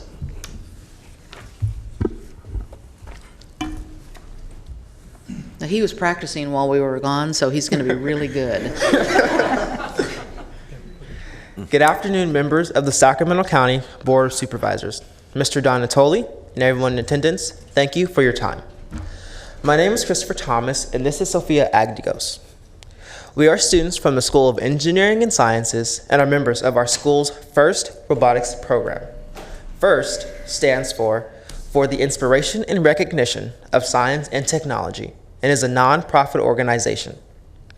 Their mission is to inspire young people to be science and technology leaders and innovators by engaging them in exciting mentor-based programs that build science, engineering, and technology skills that inspire innovation and that foster well-rounded life capabilities, including self-confidence, communication, and leadership. Over 75% of FIRST alumni acquire a professional career in the STEM industry, and 87% of its participants plan to take a more challenging math or science course in school. Through our robotics team, we not only provide access to FIRST to a large population of younger students in surrounding schools, but also increase access to FIRST to students at our own school. Roughly 15% of our school's student body participates in a FIRST program, but our approach to education through a linked learning model has given all of our students access to the technologies we use in FIRST, so that if they never join a robotics program, they have the exposure to make informed decisions about their future career and educational choices. We have worked to introduce our community to STEM as well through a series of workshops. Workshops are some of our most impactful and well-received community events because they allow us to introduce new students to our school and to the FIRST program. By partnering with the Sacramento Library and Mr. Donatoli, we've been able to host cost-free workshops for students in lower income and rural areas. By doing this, we have been able to increase the diversity of both our team and students entering our school, as well as expand their access to FIRST. Our key workshops have been the San Joaquin Delta workshops and our Sacramento County Youth Probation Department workshop. All of our workshops in the San Joaquin Delta region take place in very rural areas where students do not have access to FIRST or STEM opportunities. Lastly, in our Sacramento County Youth Probation Department workshop, we focus on a demographic of students not typically targeted in STEM. We choose to highlight these workshops specifically because they are prime examples of our mission to educate the world around us about STEM through low-cost, sustainable initiatives. Personally, by the support of various sponsors such as Mr. Natoli, I've had the capability to explore my interest in 3D design and further my technological skills. Only 17% of black men graduate college with a bachelor's degree, and only 4.8% of the STEM industry consists of black males. Based on these statistics, it is very unlikely that a young man like myself will not successfully enter into the STEM industry. But with the support and teachings found in these STEM programs such as FIRST and SCS's linked learning approach to education, students like myself are 3 times as likely to pursue a STEM career. I'm one of the millions of students who have been impacted by STEM programs, and I graciously hope that you all, the Sacramento County Board of Supervisors, will support our program to ensure its success, the success of our future goals as a society, and the success of the diversification of the STEM industry. To be able to stand here today and speak about my personal experience in FIRST robotics is both an honor and a privilege. Through the School of Engineering and Sciences robotics program, I am able to explore, expand, and most importantly, solidify techniques and problem-solving abilities. It has opened a variety of college and career pathways that I wouldn't have been exposed to without it. Team 3598's initiative to provide a low-cost program accessible to students of varying low-income backgrounds has allowed me to join, despite having the income of a single-parent household. This low-cost initiative wouldn't be possible without the nature of such a supportive community. I would like to take this moment to thank Mr. Donatoli himself for supporting and continuing to support this program. It provides the opportunity for students like myself, a first-generation American student, to be exposed to industry-standard equipment and software. We are also able to give that opportunity to many other students of similar backgrounds. This can be best described by what our mentor, Mr. Davis, calls a sense of volunteerism, which we have defined by giving back to the community that helped raise us. This program is much more than building robots. It's also about building character that will last a lifetime.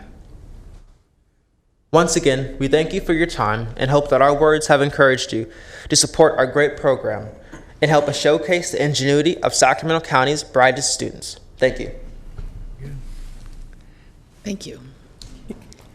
We would like to present Mr. Natoli with a collage and photo book of the events that he has helped sponsor, as well as a medal that was received by our team and is awarded due to our commitment to community outreach. Okay. Yeah, Did you want to go down, Mr. Natoli? I will. Just I'll make some comments when I get to it.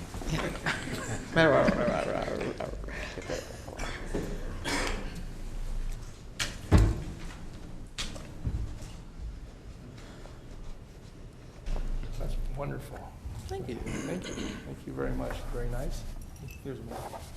Would you like to put it Put a on? medal? Might as well. Sure. And here's one of our workshops for the season. Okay. Well, thank you all very much. And let me just say that this is about you, not about me. And I would say too that I had an opportunity to obviously meet Mr. Davis and Berta and some others a couple of years ago, and talk about this program. And obviously, I imagine that Supervisor Kennedy, who made this under the auspices of Sac City Schools, you're probably very familiar with this program.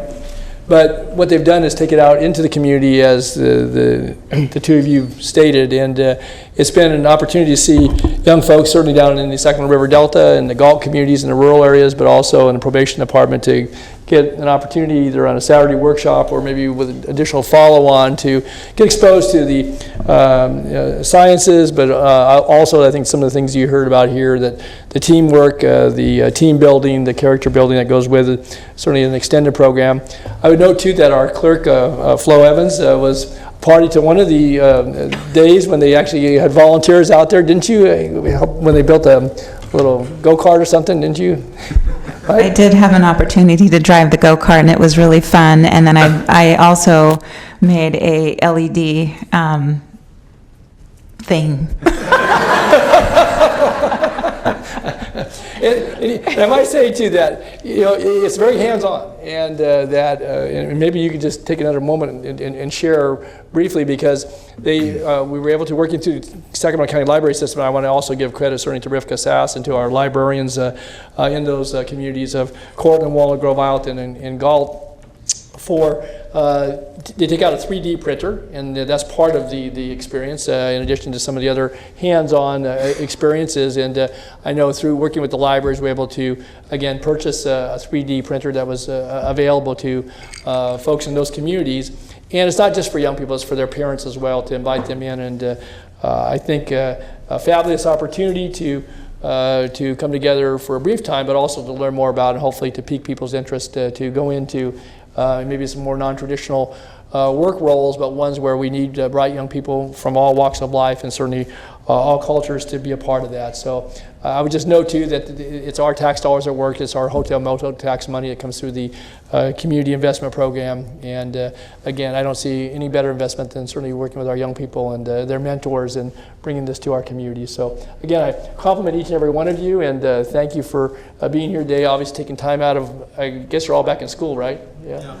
No, not yet. Oh, so you're coming on your free time. So that's really impressive. So obviously shows your dedication. But thank you so much. Thanks to your leadership team. And again, would welcome any of my colleagues to take a Saturday, a portion of a Saturday, come out and see what they do, or have them come in and visit with you. You'll be very impressed, as I'm sure you are today. So thanks so very much. Would they all like to come up to the microphone and say their names? Sure. And where they're going to high school, or?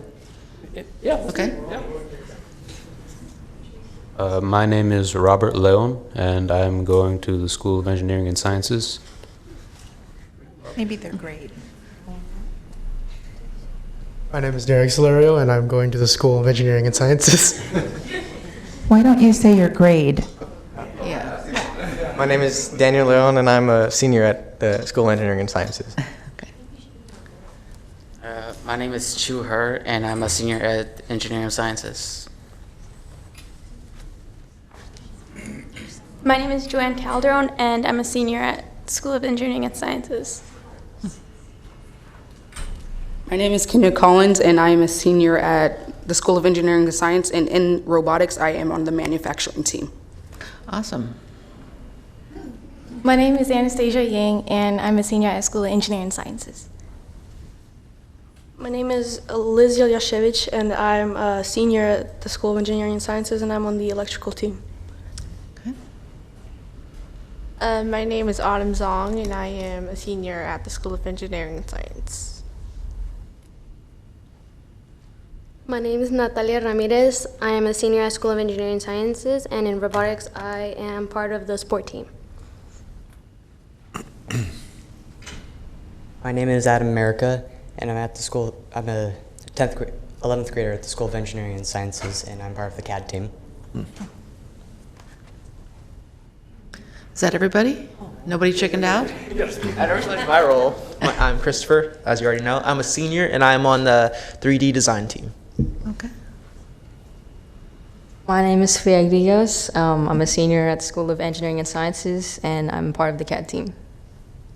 Great.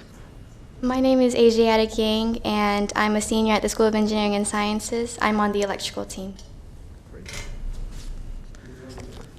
Anything else, Mr. Davis, anything else you wanted to add before we get a picture? Sure. My name is Ken Davis, and again, I wanted to point out that, as you can see, my team consists of juniors and seniors. For those of you unfamiliar with the School of Engineering and Sciences, we are grades 7 through 12.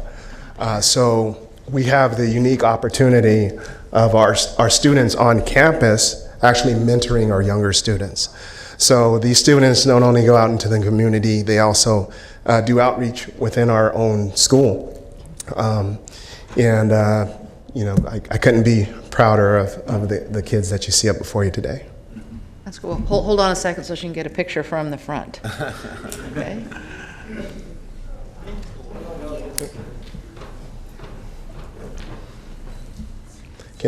Can I add one more thing? Sure. I didn't do all of this on my own. I have mentors that this program wouldn't be possible without my mentors. Because the school is so young, I have the fortunate opportunity of having young mentors. And some of them are here before you today. Can you guys come up, introduce yourself? Hi, I'm Gabriela Vargas, and I'm a third-year mechanical engineering major at the California Polytech State University, also known as Cal Poly SLO. All right, go Mustangs. Hi, I'm Peter Milam, and I go to UC Davis. I'm a second-year mechanical engineering student.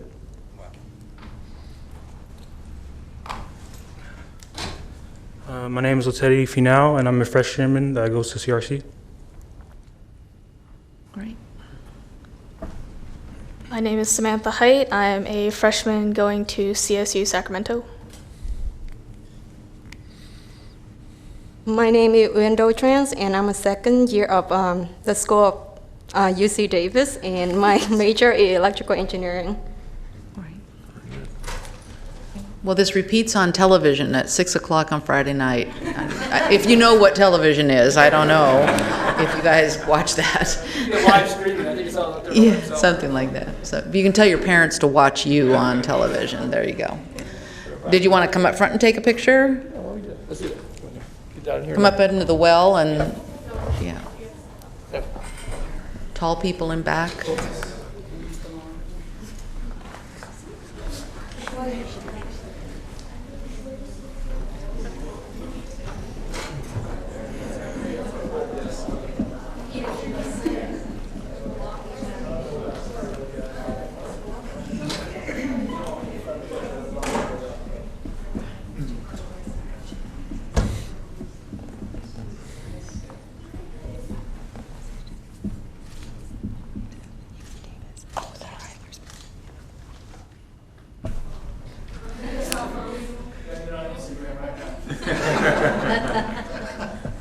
Donna wants you to define Instagram.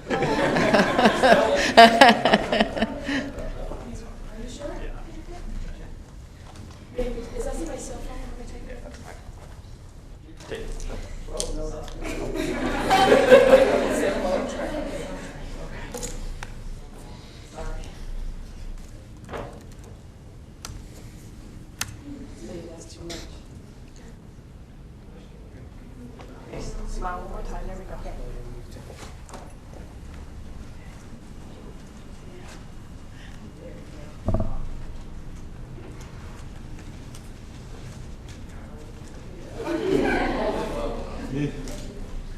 have two. And they're nice. I got it. Okay.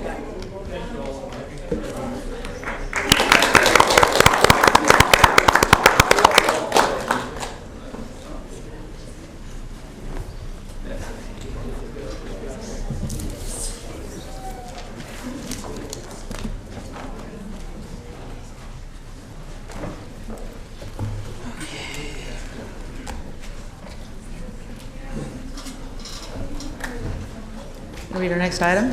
Hey, item number. Later. Item number 51, you are acting as the Sacramento County Water Agency. Introduction of an ordinance amending Chapter 3.2 and Chapter 3.5 of Title 3 of the Sacramento County Water Agency Code, increasing water services fees. Waive full reading and continue to September 11th for adoption.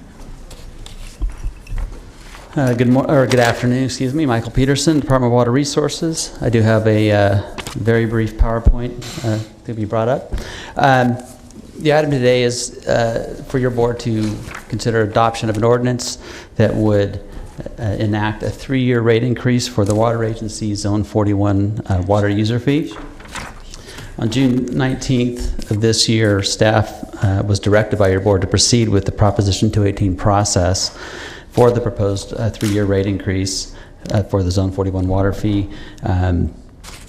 Subsequent to that, or after that, we proceeded with outreach through direct mailings to all of our customers, as well as newspaper advertisings, online information on our website, as well as establishment of an interactive rate calculator so that folks could go online and see how their rate might change depending on their use type. As of July 25th, we'd received 31 written protests, and an update from that. As of this morning, we'd received 78 written protests and 1 written letter of support for the rate increase. I think that's the first time we've ever had a written letter of support on the rate increase. And we provided a response to each of those. Pursuant to Proposition 218, the increase would not be able to move forward if the total number of written protests received was a majority of the customers. In this case, that would be 78 out of approximately 54,000 customers, so it doesn't meet that threshold. It's just a quick reminder, this map, the orange area is the Zone 41 service area. Primary area is in the south part of the county, including Rancho Cordova, City of Elk Grove, and the unincorporated area in between. In addition, we have Metro Air Park, area of Northgate, Arden, Hood, a portion of Walnut Grove, and a very small area. It's called the Southwest Tract. It's basically the corner of Fruit Ridge and Stockton Boulevard. The proposed rate increase is shown here in the table for a typical residential metered and non-metered residential customer. Over the next 3 years, the proposed rate increases are as follows. For a typical metered customer, the rate would increase by approximately $1.53 per month. For an unmetered customer, it would increase by $1.68 per month. That would be effective October 1st, 2018. July 1st, 2019, an additional increase of $1.52 per month for a typical metered resident and $1.68 per month for a typical unmetered. And then the third year, July 1st, 2020, a similar increase, $1.52 per month for metered residential customer, $1.67 per month for an unmetered residential customer. The table is just reflective for simplicity to show a typical metered customer impact, but the full gamut of increases for all customer types are included in attachments 3, 4, and 5 of the staff report. In addition, that includes the new commercial landscape irrigation connection rate, which is a new rate that's been added, as well as the revised conservation discount. This graphic shows sort of the 10-year rate projection starting on the left with the current rate. The stack, there's 2 bars. The upper bar is the Zone 41 rate, which we are currently talking about today. and it shows this year and then the subsequent 3 years with the increases. Past 2021, there's no increase that's being proposed. However, as we've discussed, we will need to come back to your board to talk about funding a large portion of our capital improvement program. And depending on how that discussion goes and how funding is sourced there, we would have to discuss possibly a different funding strategy. But there's nothing proposed as far as rate increases with that right now. The bar on the bottom half shows the Zone 40 user fee, which is separate from Zone 41, but there is an overlay where most of our customers are also in Zone 41. Zone 41 pays for basically the capital debt on the Freeport and Vineyard projects. It doesn't pay for anything else. That is not changing, but for the benefit of those customers who are in both areas, we just wanted to show that in this graphic as well. The primary purposes of the Zone 41 rate increase, as has been discussed previously, we need stabilized revenues while meeting demand trends that have changed, conservation requirements that have increased, and to avoid major spikes when we get in dire conditions with either drought or large capital failures.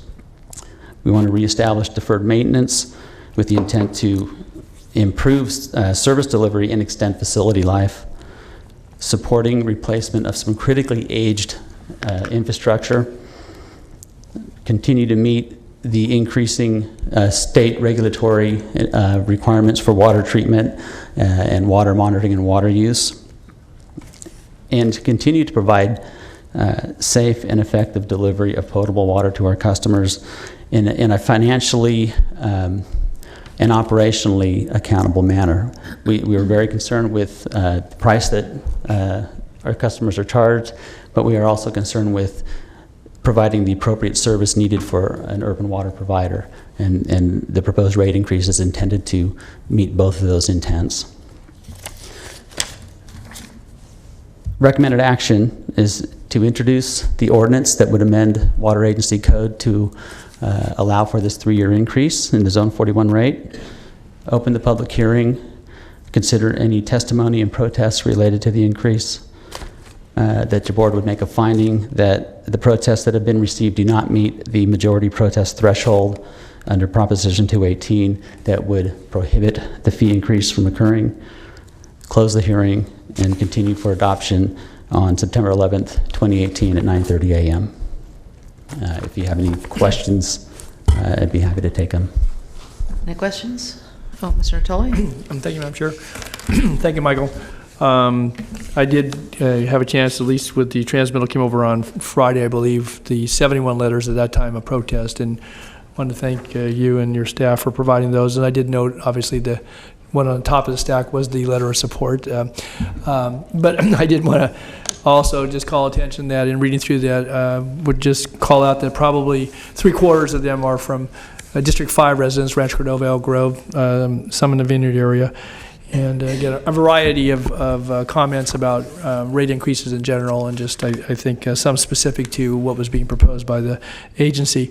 I did want to ask, though, and I appreciated the follow-up that came this morning based upon a question on the lifeline rates, because some of those letters did express financial hardship, whether it fits within the criteria, excuse me, of the of our lifeline rate program or not. I'm not sure, and I trust we will sort that out. But I did want to raise the question because it's been now 10, I guess almost 11 years since we actually put that program in place. Obviously, it's been in effect, and if I do the math, excuse me, do the math correctly, about 3.5% of our customers are qualified for that program.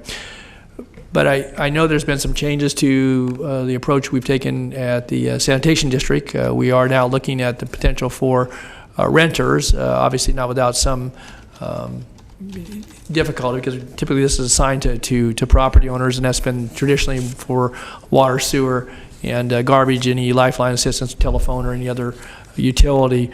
But I guess what I was going to suggest is that, again, we have this established, it's been adopted, you've been applying it correctly, but the income requirements and I guess the vendor that we use to help with the paperwork through the SMUD program and the state agency that assists, whether we can at least relook at that, see where we are, we follow. I think it's a $7 a month potential flat rate assistance to qualified customers, and it's based upon obviously family income and family size. But I would ask maybe we take a look at that, make sure that we've kept that current. I trust we have, but I don't know that it's all current. And we might want to also touch base then with anything that SMUD may have done in the intervening period of time since we first adopted this back in 2007. As well as the sanitation district, to see if there's been any refinement of their programs. It may not be applicable to the water agency. Obviously, we have a smaller customer base, but I do think it's important, particularly I think in light of some of the comments I read from folks who are on fixed incomes, and any increase, whether it's $1.50 a month, or the rise in the cost of bread or a gallon of milk, can affect folks who don't have any other discretionary income available to them. So. Again, it's for those that are in need, and we have a qualifying set of factors here. So I guess my bottom line request to that is that if we could take a look at that and maybe have a report back either via a memo to this board, or if it requires further consideration sometime between now and the next time this the next rate increase is proposed under this calendar here. Certainly, I think we can do that, and certainly get a report back to you by the end of this year. I think that's easily done. Okay, very good. That's all I had, Madam Chair. Any other questions, comments? Okay. So I'm going to open the public hearing. I don't have any requests to speak up here. If anyone wishes to speak to this issue, please come forward. I'll close the public hearing. Any further comments from the board? Motion would be in order.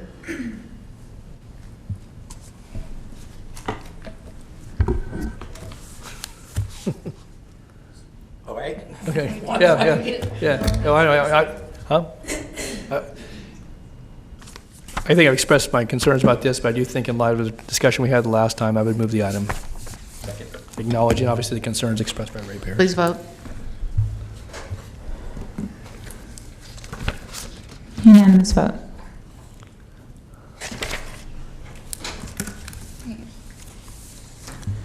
Item 52 is the Sugarman rezone and parcel map, a rezone and tentative parcel map for a property located at 7101 Slough House Road on the southeast corner of Slough House Road and Jackson Road in the Cosumnes community. The environmental document is a mitigated negative declaration. Good afternoon, Chair Peters, board members, Chris Pahuli with your Office of Planning and Environmental Review. I do also have a short presentation for you. It's my pleasure to present this item, which is the Sugarman Rezone and Tentative Parcel Map. The subject site is located at 7101 Slough House Road, southeast corner of Slough House Road and Jackson Road in the Cosumnes community. The request before you for consideration is a rezone of 145 acres from Ag 80 to 41 acres of Ag 40 and 104 acres of Ag 20. Also a tentative parcel map to create 4 Ag lots, including one 41-acre parcel in the Ag 40 zone and 3 parcels in the Ag 20 zone, which are 40, 45, and 20 acres respectively. And then finally, a design review to comply with county-wide design guidelines. Have a couple of exhibits to show you. The first on the right shows a current aerial of the subject property. You can't really see it too well, but there is a existing residence on the upper or the northwestern portion of the subject site. The exhibit on the left shows the current zoning of the area, including the properties to the west, which are predominantly Ag 20 and A2, again to the west of the subject site that is outlined in red. The rezone exhibit shows the Ag 40 designation, which is on the eastern portion of the property or of the subject property, and the Ag 20 designation on the western portion of the property. And then finally, the tentative parcel map, which details the four proposed lots. Proposed parcel D, which again is on the eastern portion of the subject site, follows the Ag 40 designation, and then proposed parcels A, B, and C are on the western portion of the site. Want to review the key points for this request with you. The project site is currently encumbered with a Williamson Act contract.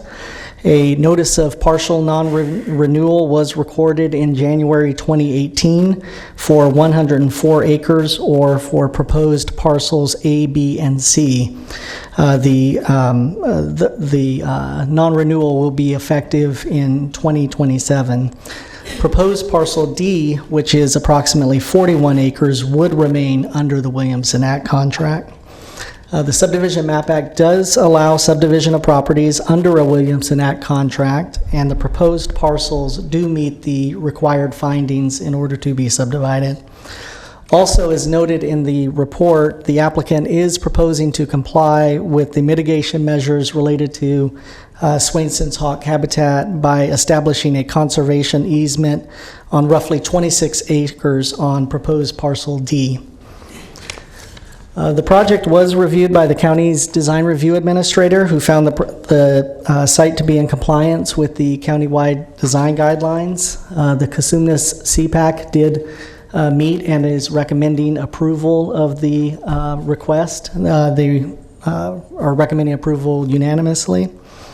Then on June 25th, the Planning Commission approved the request, or approved recommending the request with a modification to condition of approval 29, which has been updated in your staff report package.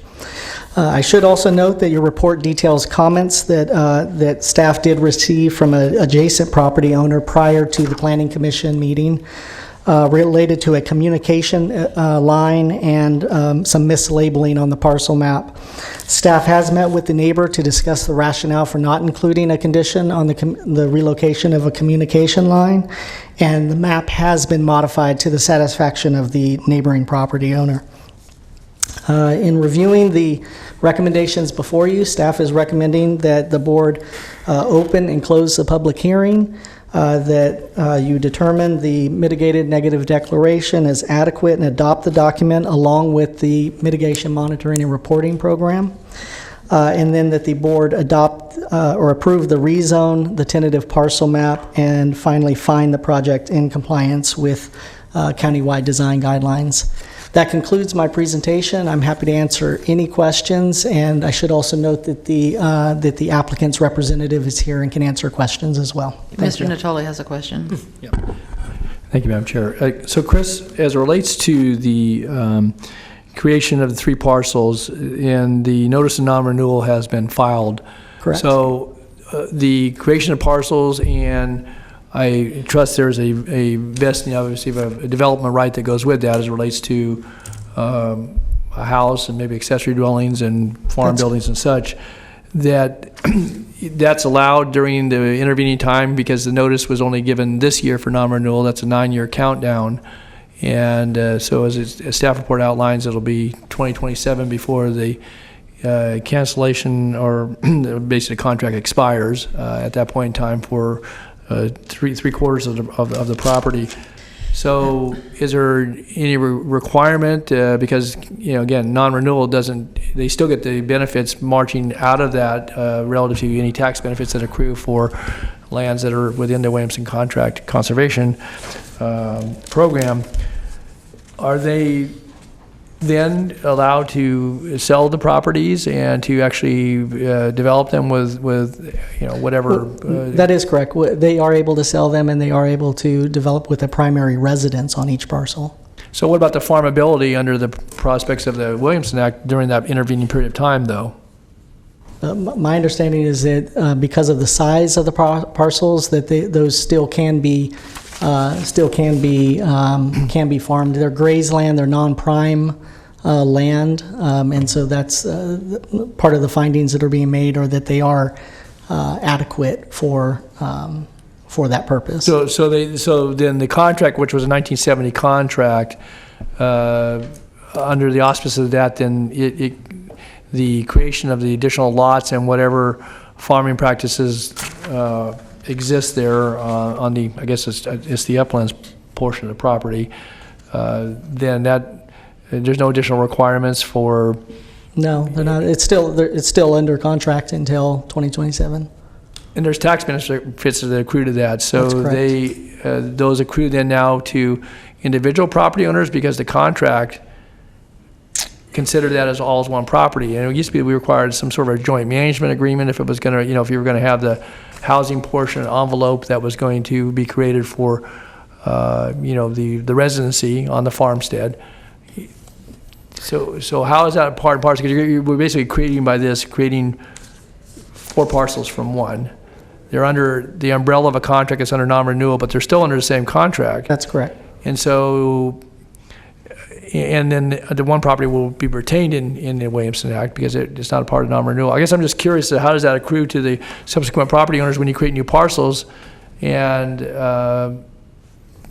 non-renewal's been filed for? I'm not quite sure. We could do a report back after speaking with the assessor's office unless county council has any opinions about the matter. It's a little bit different than what we typically see under the Williamson Act. I mean, typically you may create parcels for farmability or for sale to another farmer landowner, and sometimes there are development rights that accrue to this. But basically, we're by virtue of what we're being asked here today and that's being recommended, and I don't necessarily oppose it, but I just that you're now going to basically infer additional developability of those parcels under the ag auspices. And yet they're still under one Williamson contract. So I guess, is there any modification that goes with that so that the property owner that buys that knows that? I mean, besides disclosure? I guess, Krista, may I look to you? I don't, Again, my understanding is that it continues to go. If they do decide to sell the property, that it does carry on with the new owner those requirements. Well, who's the holder of the contract? So that accrues to the next property owner. So basically, you got 4 divisions under one Williamson Act contract. There's no new contract because basically non-renewal's been filed for. I guess I'm just curious. Typically, people march out and then they do their development, or they count themselves out of the. Yeah, my understanding is it does run with the land. Okay. The Williamson Act. Correct. It does. Right. Yes. Okay. I would, on a kind of related, I was thumbing through it though. It doesn't look like, and I'm sorry I didn't miss this, that I didn't find this earlier, but I'm looking at attachment 2, the findings, and it doesn't look like they captured the finding that's required under the Williamson Act, that you can approve a subdivision with a parcel smaller than those specified if it can nevertheless sustain an agricultural use. And I'm not sure, are there parcels that are prime that are less than 20 acres that we have to make that finding? No, these are non-prime.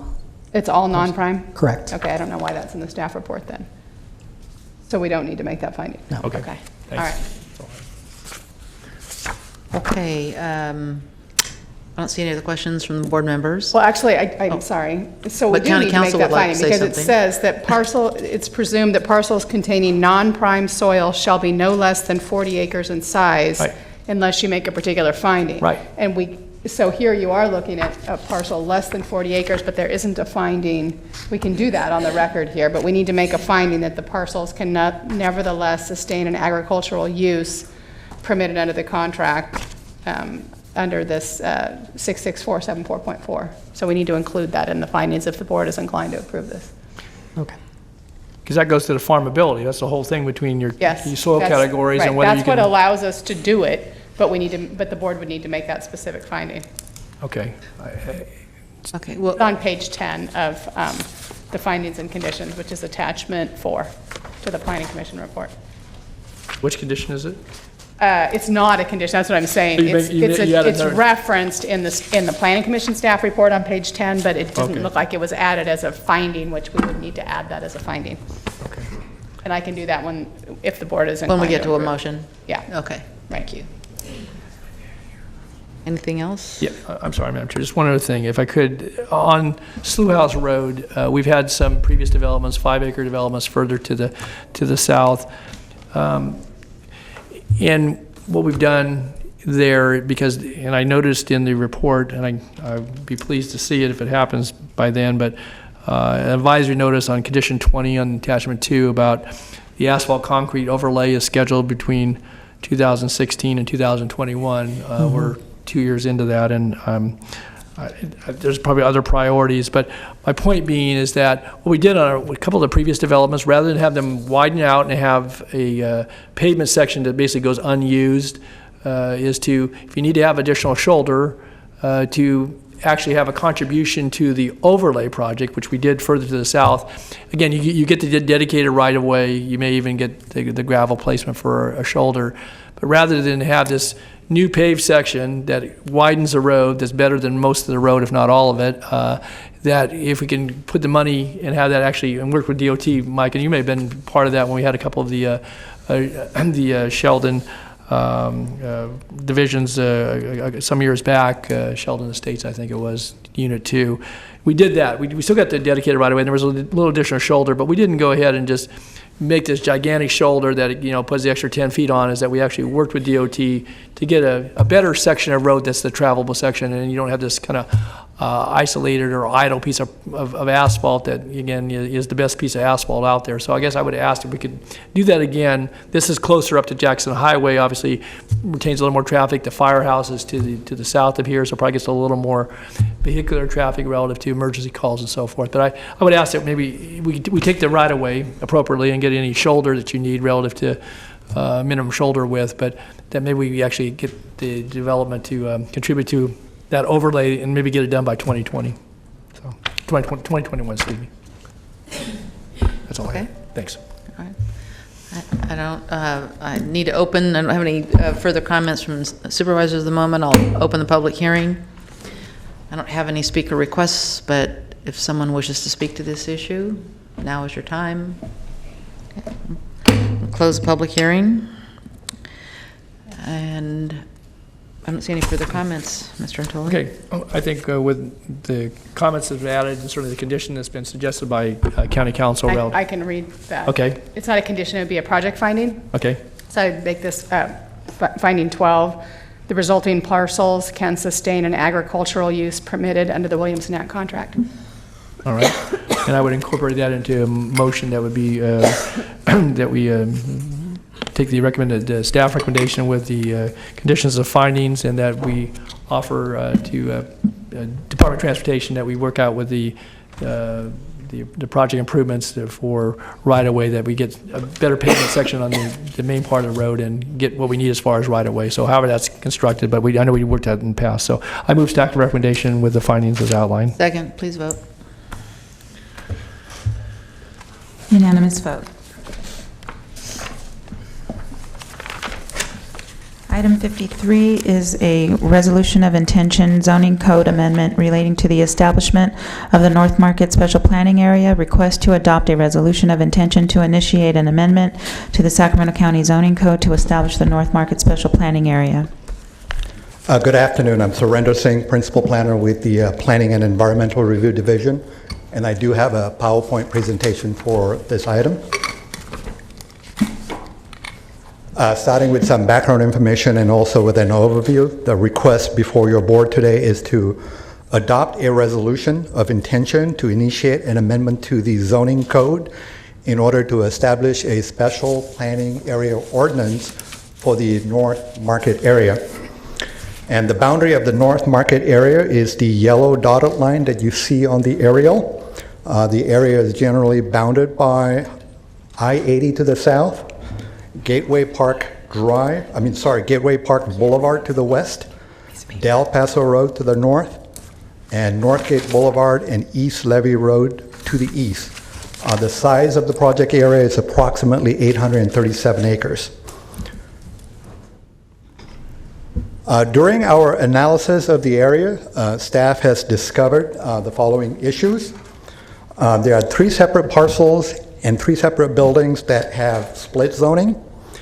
This is where a portion of the site or the portion of a parcel and also a portion of the building is zoned M1, and then the remainder portion of the parcel and building is zone MP.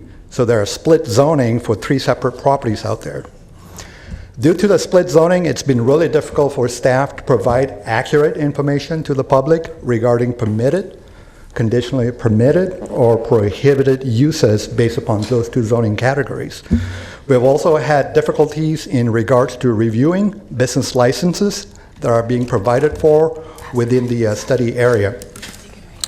We have also discovered that there is no cohesive zoning pattern within the study area.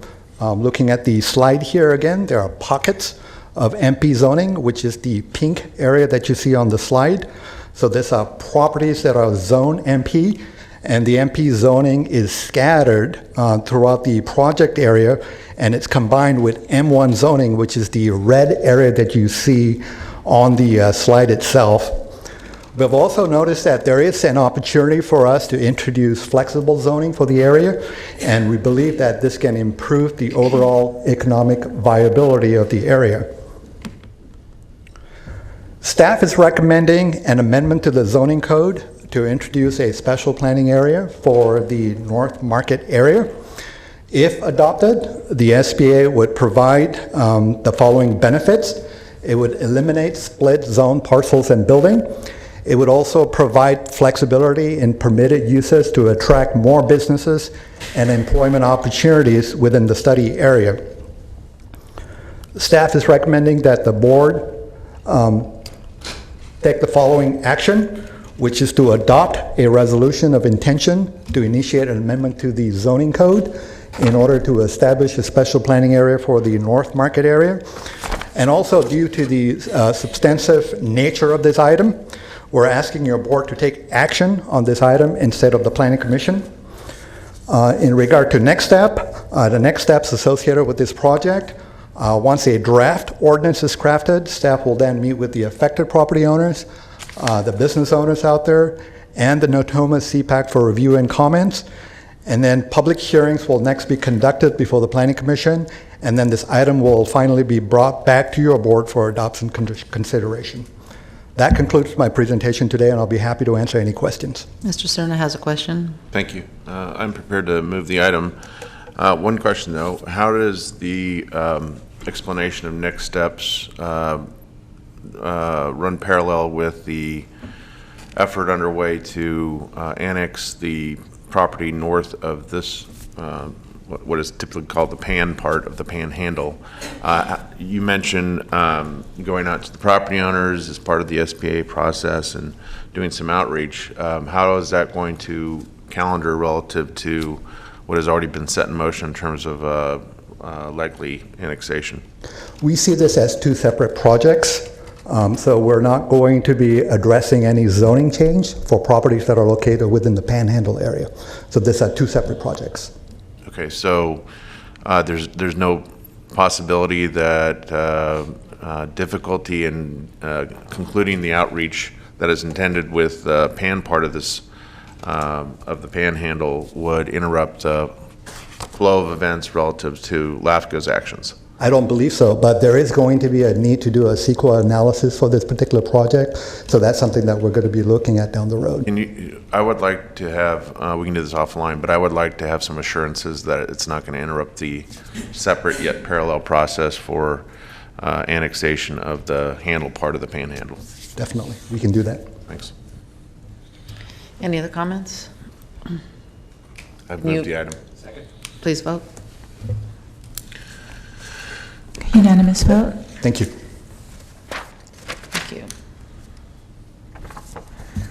Item 54 is the Cordova Hills amendments, request for a general plan amendment, a bicycle master plan, and a zoning ordinance amendment on approximately 2,668 acres adjacent to the city of Rancho Cordova in the Cosumnes community. The environmental document is an addendum to the final environmental impact report. Good afternoon, Madam Chair, members of the board. Todd Smith with the Office of Planning and Environmental Review. Presenting what is a relatively straightforward general plan amendment this afternoon for the Cordova Hills project. As you can see on the slide, the location of Cordova Hills is adjacent to the city of Rancho Cordova's east boundary, which is Grant Line Road.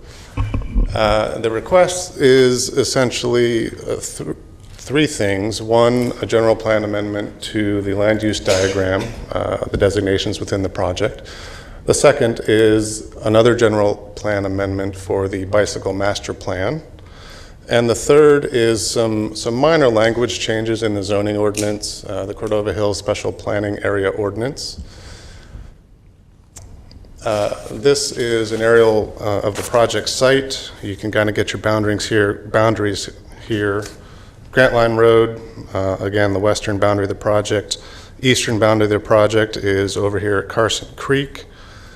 And the urban services boundary is that squiggly black line. So some key points about the project here. Why are we doing this is the basic question. Essentially, the Cordova Hills project was approved in 2013, went through its own path to get a Army Corps of Engineers wetlands permit through Section 404 of the Clean Water Act, did consultation with the United States Fish and Wildlife Service.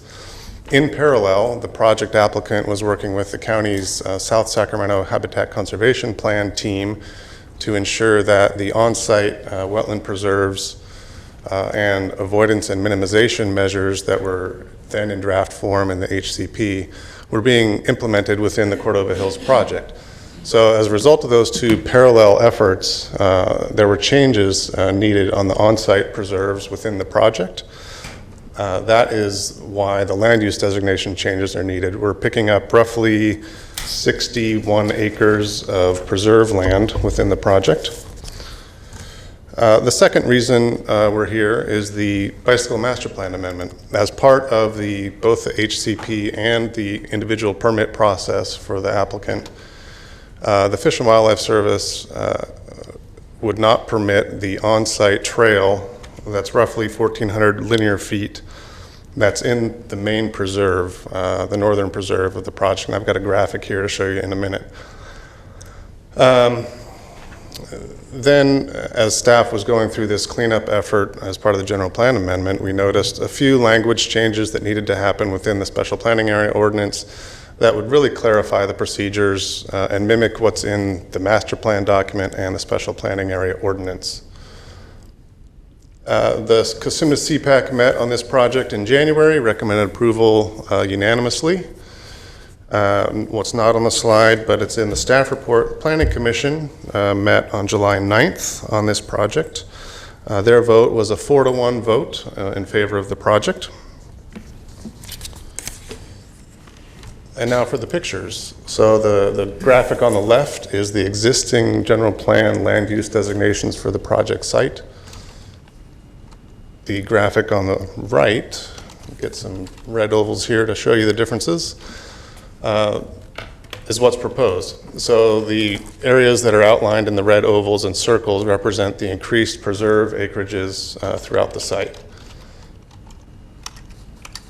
And then the same for the bicycle master plan. On the left, you have what's existing. This was what was approved in 2013.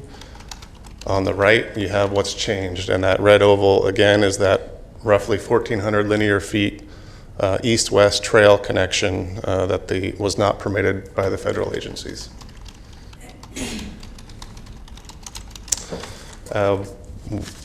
We went through and did a slight bit of environmental analysis. The final EIR concluded that this is going back to 2013, concluded that the area preserved as open space was insufficient as part of the original approval. And the proposed increase is seen as an environmentally positive effect of the project. And with respect to climate change, we did not do any additional detailed modeling of the removal of that trail. But we did conclude that the final EIR's conclusion with respect to climate change was that the project would have a significant and unavoidable environmental effect. And therefore, that conclusion has not changed with the removal of the trail. But in order to mitigate for that removal of the trail segment, staff has worked with the Sacramento Metropolitan Air Quality Management District, as well as the applicant, to come up with a more robust wayfinding and signage network within the project to encourage folks to use the trails that are being proposed, which are ultimately intended to reduce motorized vehicle traffic.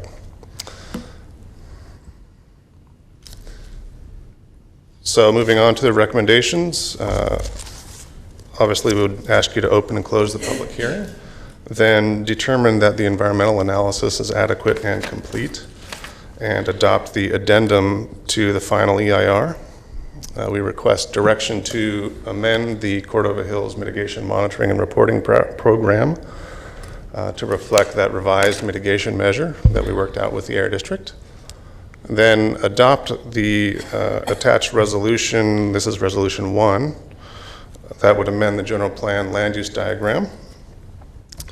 Then also adopt the attached resolution 2 for the bicycle master plan component of the project.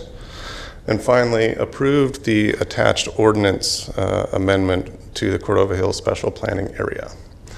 And that is the end of my presentation, and be happy to take any questions. Thank you. I don't have anyone punched up. Anyone have any questions? Okay. Then I'm going to open the public hearing. Does anyone wish to speak to this issue? I don't have any speaker requests. I'll close the public hearing and back to the board. Oh, Mr. Thatch. He's the applicant, so do I need to get back into the public hearing business? No. Okay. I don't move as fast as I used to, unfortunately. I just want to very briefly say that we're here to answer any questions that you have. This isn't a surprise. We knew back in 2013 that we did not have a 404 permit, and there might need to be some adjustments based upon that 404 permit. We're delighted to have the 404 permit, the biological opinion, and to be 100% consistent with your draft HCP. And I might say the ordinance is a great streamlining mechanism. It allows you to do once what you are currently having to do twice. So with that, Madam Chair, if there are any questions, be happy to answer them. Still no questions? Thank you. Good. Thanks, Greg. Thank you. Mr. Natoli? Yeah, thank you, Madam Chair. Okay, with no questions then, I would thank our staff for their work and certainly the applicant and move the staff recommendation as outlined in our staff report, including the environmental determination. Please vote. And the motion carries with Supervisor Cerna voting no.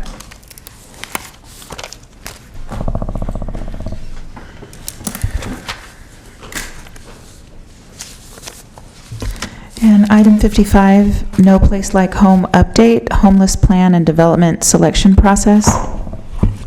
Good afternoon, Chair Peters and members of the board. Cindy Kavanaugh, Director of Homeless Initiatives. I'm here today with Uma Zajkowski, representing Behavioral Health Services, as well as Christine Weichert from Sacramento Housing and Redevelopment Agency. This is an update item on the No Place Like Home funding, the homeless plan, and the development selection process. And I have a relatively short presentation. No Place Like Home is state funding that was passed in 2016 that will provide $2 billion statewide in bond financing for permanent supportive housing for people experiencing homelessness and also serious mental illness.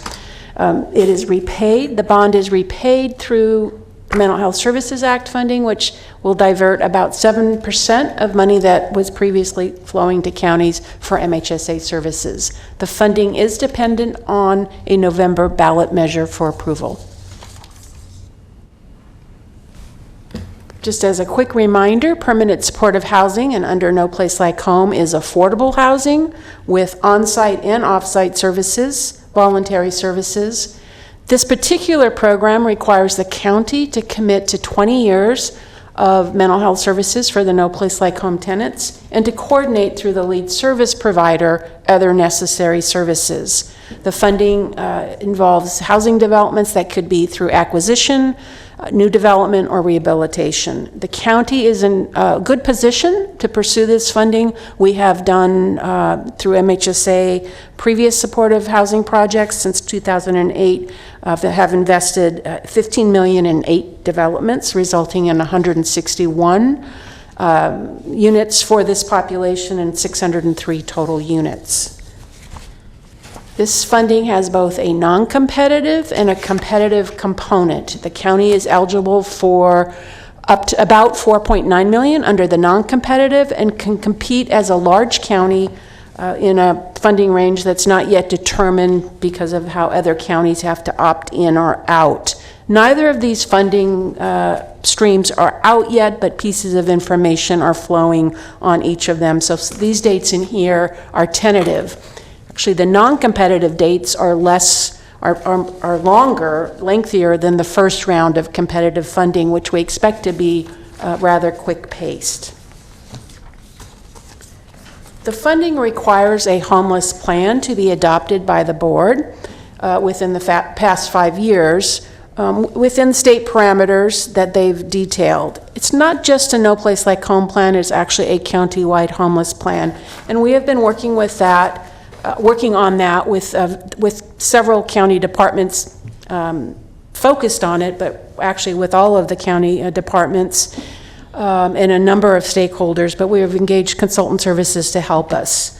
The state requires a rather collaborative process to detail our understanding of the population, both the No Place Like Home target population and more generally, to inventory existing efforts throughout the county, not just county-specific efforts, to identify resources allocated to the problem, identify critical gaps, and to set community goals, strategies, and activities. We will do this within the framework of the county homeless initiatives, as well as other activities undertaken throughout the county and within the cities. Rather aggressive timeline so that we can be in position to apply in the first competitive round. And we are in the process now of extensive stakeholder engagement, which is outlined in the board letter, in data analysis with a draft plan to be taken back to the community in September, October, and presented to the board in October.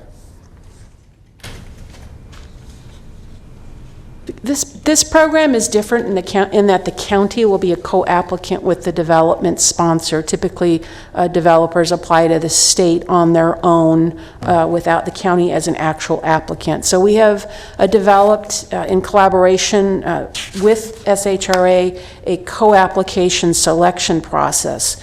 And the goals is to identify supportive housing for both the competitive and non-competitive funding, to create a streamlined competition that aligns funding to the extent we can.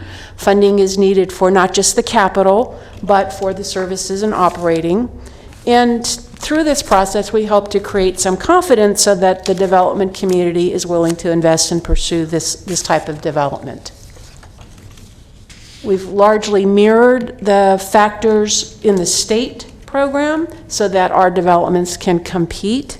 I'm only going to highlight a few of these. Several of them are fairly straightforward, like we want the project to be financially feasible. But some of that I will highlight is the project integration. So we're expecting about 30% to 49% of the units within a development to be for the target population. So we want an integration not only within the community, but within the development itself. The county will be the lead service provider for purposes of applying to the state, and then later in the process will use its process to identify nonprofit providers who will actually deliver the services in the projects. And we will require on-site space for mental health services, as well as some other architectural features that really facilitate integration and community engagement of the tenant population. So that leaves the competitive factors to really be these four. What's the team experience with permanent supportive housing in this population? How much local capital is the project able to leverage? What's the cost per No Place Like Home unit? And how ready is the project to proceed? Before you leave that slide, yes. Mr. Tully has a question. Yeah, just a question. So on the project integration, what is anticipated that the other 70 to 51% of project units, are they market rate units, or what is it when you know, in an apartment complex? I know we've had, very low, extremely low as a part of projects that had affordability to them. We've also had affordable units combined with market rate units, depending upon the state financing and other sources of funding. So what is envisioned here? I'm assuming it's a multifamily complex, but maybe not. So how do they pay for the rest of it, and what's being envisioned when you say integration? So it can be any of those. It could be mixed with market rate units, with affordable units, or with other permanent supportive housing units, but not restricted to this population. I'm going to look at Christine to shake her head, and I would say, I think what we most common see is a full permanent supportive housing project, or mixed with affordable. So not likely to be mixed with just market rate housing because of the financing, but they will finance it similar to how these units are financed. For example, they may get a 9% or 4% tax credit for the entire development. They may look for other sources of funding if they need services in the other units. They will, like they always do, piece together multiple funding streams. So to what you said, though, so that in all likelihood, I guess you can fine line what integration means, but you're going to be looking at units that probably have supportive housing arrangements as a part of, and this may require a higher or lesser degree of support or some distinction, but you're really not looking at market rate or say the 4% affordable complex. You're looking at something that would be a carve out for the very low income, homeless population, I think it's mentally ill. The projects could be integrated with 4% or 9% not supportive housing, just affordable housing. That could work financing wise. Christine, do you want to? She'll come down and add to it. And the reason I'm asking the question is because, there's competition for this funding, but those other funding sources are, as we already know from, other reports that we get and what we see in the news, there's a great demand. And so how do you piece this together? And you might be able to get qualified for the piece that we're going to go for here, but the other stuff, think about projects that we've seen before the board where there's been 2 and 3 and 4 application cycles before we ever hit. Definitely a challenge. The law does limit it to no more than 49%. So that is within the law of No Place Like Home. Do you want to add? Well, Christine's coming up. Could you tell me why, what's the point of having, or the purpose of having the county be the co-applicant? The program, I think the primary purpose is because of the commitment to the supportive services for this population. So the mental health services we are committing to for 20 years. As I said, we've done that before. These are MHSA services we provide. Now they will be in the context of this housing. But there is that commitment, and it was just part of the legislation. Okay. Christine? Sure. I'm not sure I can add much more through what Cindy already said, but I think you're absolutely right, Supervisor Natoli. I think most of these projects, because of the nature of them being a third to almost a half of them being permanent supportive housing for homeless, will likely want to leverage the 9% tax credit program as well. Of course, those other half or 2/3 of the units will be affordable, but not necessarily homeless. But they will have to compete at the state level for those 9% tax credits. Now, given all the leveraging of funds, the local funds is very likely will be before you as the board for gap financing from local housing trust funds or home funds for these same projects that are applying for No Place Like Home. So it's hoped that with those funds, with the No Place Like Home commitment, they will be very successful with the 9% tax credits. But as we know recently with the Courtyard Inn, I think we had to try a couple times for that. So it might take a few rounds for those tax credits. Can we use the VASH? Well, the plan is, and I think Cindy's probably going to mention this later on, while it's a very separate process, we are going to be issuing next month requests for more project-based voucher proposals. So that'll be issued in September, received in October, and awarded in November about the same time. We're trying to identify these No Place Like Home. And those project-based vouchers will be targeted to homeless, or prioritized for homeless. So it's very possible that there'll be project-based vouchers with these. One other suggestion, again, it's obviously dependent upon what the voters do in November, but you have a veterans and affordable housing bond, as we well know. Right. Again, $4 billion. Yeah, good luck getting that. Right, but the veterans piece of it, I think, in this community where we key off of that, it would seem to me that, again, it gets to be very competitive. But I would hope that we'd be positioned in recognizing that of our homeless population. Certainly, I don't know about on the mentally ill side of that. But I would hope that we would, again, kind of key in, because I think we have the opportunity. Certainly, we've identified them within the homeless population. We've done some other things to provide some housing, but I see an ongoing need for permanent housing with supportive services, and I would hope we could build off of that. Absolutely. We'll look at all the resources. Okay, thanks. And the second item under threshold is that there is going to be the need for leveraging both capital and operating. In fact, we have been working with a variety of stakeholders. We've been working with the cities. We've been working with actually 3 committees of No Place Like Home. But we also presented our proposed process to the development community. Their main feedback was the vouchers are essential. And if they had some alignment of that, although we can't guarantee it, or other operating subsidies, that really goes a long way for feasibility. We also heard that even though it is a competitive process, be sure to offer technical assistance both before and after along the way, and that is our intention, so that we can help developments be ready to compete. And developers also requested that we identify the lead service provider as early as possible in the process. So we'll be incorporating all of this feedback in the process that we create. And that concludes my presentation, and I'm happy to answer questions. Any further questions? No? Okay, you're getting away lucky, and this is a receive and file.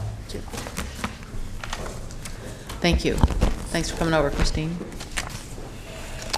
Okay, item 56. Our nominations, item 56. You are continuing to September 25th, the Sacramento County Bicycle Advisory Committee, South Sacramento Area Community Planning Advisory Council, and the Vineyard Area Community Planning Advisory Council. And for your matters today, Adult and Aging Commission. Please recommend nominating Maria Padilla Castro to the Adult and Aging Commission and continue the remainder to September 25th. Developmental Disabilities Planning Advisory Council. Please recommend Arita Guthrie to the professional representative seat and request the process be waived. Please vote. And continue the remainder to October 16th. Okay. Unanimous vote. North Highlands Foothill Farms Community Planning Advisory Council. For District 3, continue to September 11th. For District 4, continue to October 16, please. Okay. Orangeville Community Planning Advisory Council. I nominate Diane Ebbett. Okay. And Sacramento County Alcohol and Drug Advisory Board. Please recommend appointing Jag Nagendra to the public representative seat and continue the remainder to October 16th. Sacramento County Mental Health Board. District 1 is recommending the nomination of Tanya Kilpatrick and I'd like to waive the process. Please vote. Unanimous vote. And then we have the Veterans Advisory Commission. District 3 would like to nominate John Rochelle. Supervisor Natoli. District 5, we had one late applicant I still need to interview, so I would put mine over till September 11th. Okay. And that concludes your nominations. Okay. Mr. County Executive? No comments. Okay. Supervisors, Sue Frost. I have a request, Nav. I've noticed in the last couple county supervisor races that there's a lot of money that is spent in the form of independent expenditures, and when I went back and looked and did a little bit of research, it looks like the campaign finance laws for the county have been amended, as I think the latest amendment was in 1986. And so I'm wondering if staff can go back and look at our county's campaign finance laws and bring back maybe a workshop or some information relating to, you know, what those were intended to do, and if they're doing that, and so that our board can have a conversation about possibly updating campaign finance laws for Sacramento County. Yep, I can do that. And Mr. Natoli has is it on the same subject? No. Okay, different subject. Okay. Good, I will work on that. Thank you. Report back.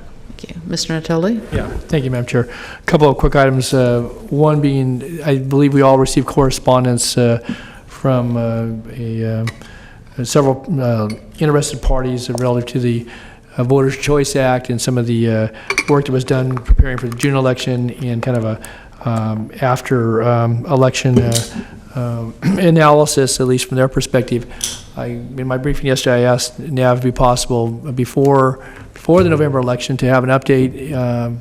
We've seen obviously the written results and the canvas of the election, but I think relative to, we had some conversation in the spring about, maybe a couple other vote center sites, and there have been some other suggestions relative to the conduct of the election in November. Again, I know time is short, and then I just think it's important that in acknowledging the correspondence, maybe to have a brief report to the board about what went well, where we might be making any changes for vote centers or otherwise, or I know that the libraries folks are going to make sure that they have more drop center availability and time, timing for that as well. So I think it'd be helpful maybe for September 11th if we could have a brief, update report, and I think in response, obviously, to the interest that we've seen. And again, obviously, voter turnout was improved, and that's a good thing. And so I think in that sense, it was, a big success. Okay. Okay. And then the other follow-on was, again, recognizing that, there's busy and draws upon people's time but after the July 4th celebrations in our community, I know that there was, certainly to this supervisor, concerns expressed about, illegal fireworks and and certainly some aspects, I guess, legal fireworks. And I think with the fire season being what it's been, that heightened concern remains, at least from that perspective. Yeah, I know, again, it's only been a short amount of time since we had the discussion, but one of the things that we talked about was maybe having you call folks together and, looking at what we might do. And so I just was curious if any progress has been made. Some progress has been made. I met with the Metro Fire Chief. They are the chair for the Fire Task Force. Okay. They're going to reconvene the group with the Sheriff, City, Sacramento, police, and other fire agencies, particularly around the question of illegal fireworks. What can we do? Enforcement. Okay. And also what I discussed with them is to have a formal presentation to the board about what can we do about the issue that we've been faced with. Okay. So I don't have a date right now, but it is sometime in the fall that I plan on bringing that back. That's good. Okay, thanks. Okay. Anybody over here? I just wanted to follow up on Supervisor Natoli's. They might want to include some kind of investigation into what other jurisdictions do, because we can't be alone in this thing. Good point. I'll pass that along to them. Good point. Anyone else? Any other business before us, Madam Clerk? No, nothing on my end. All right, meeting adjourned.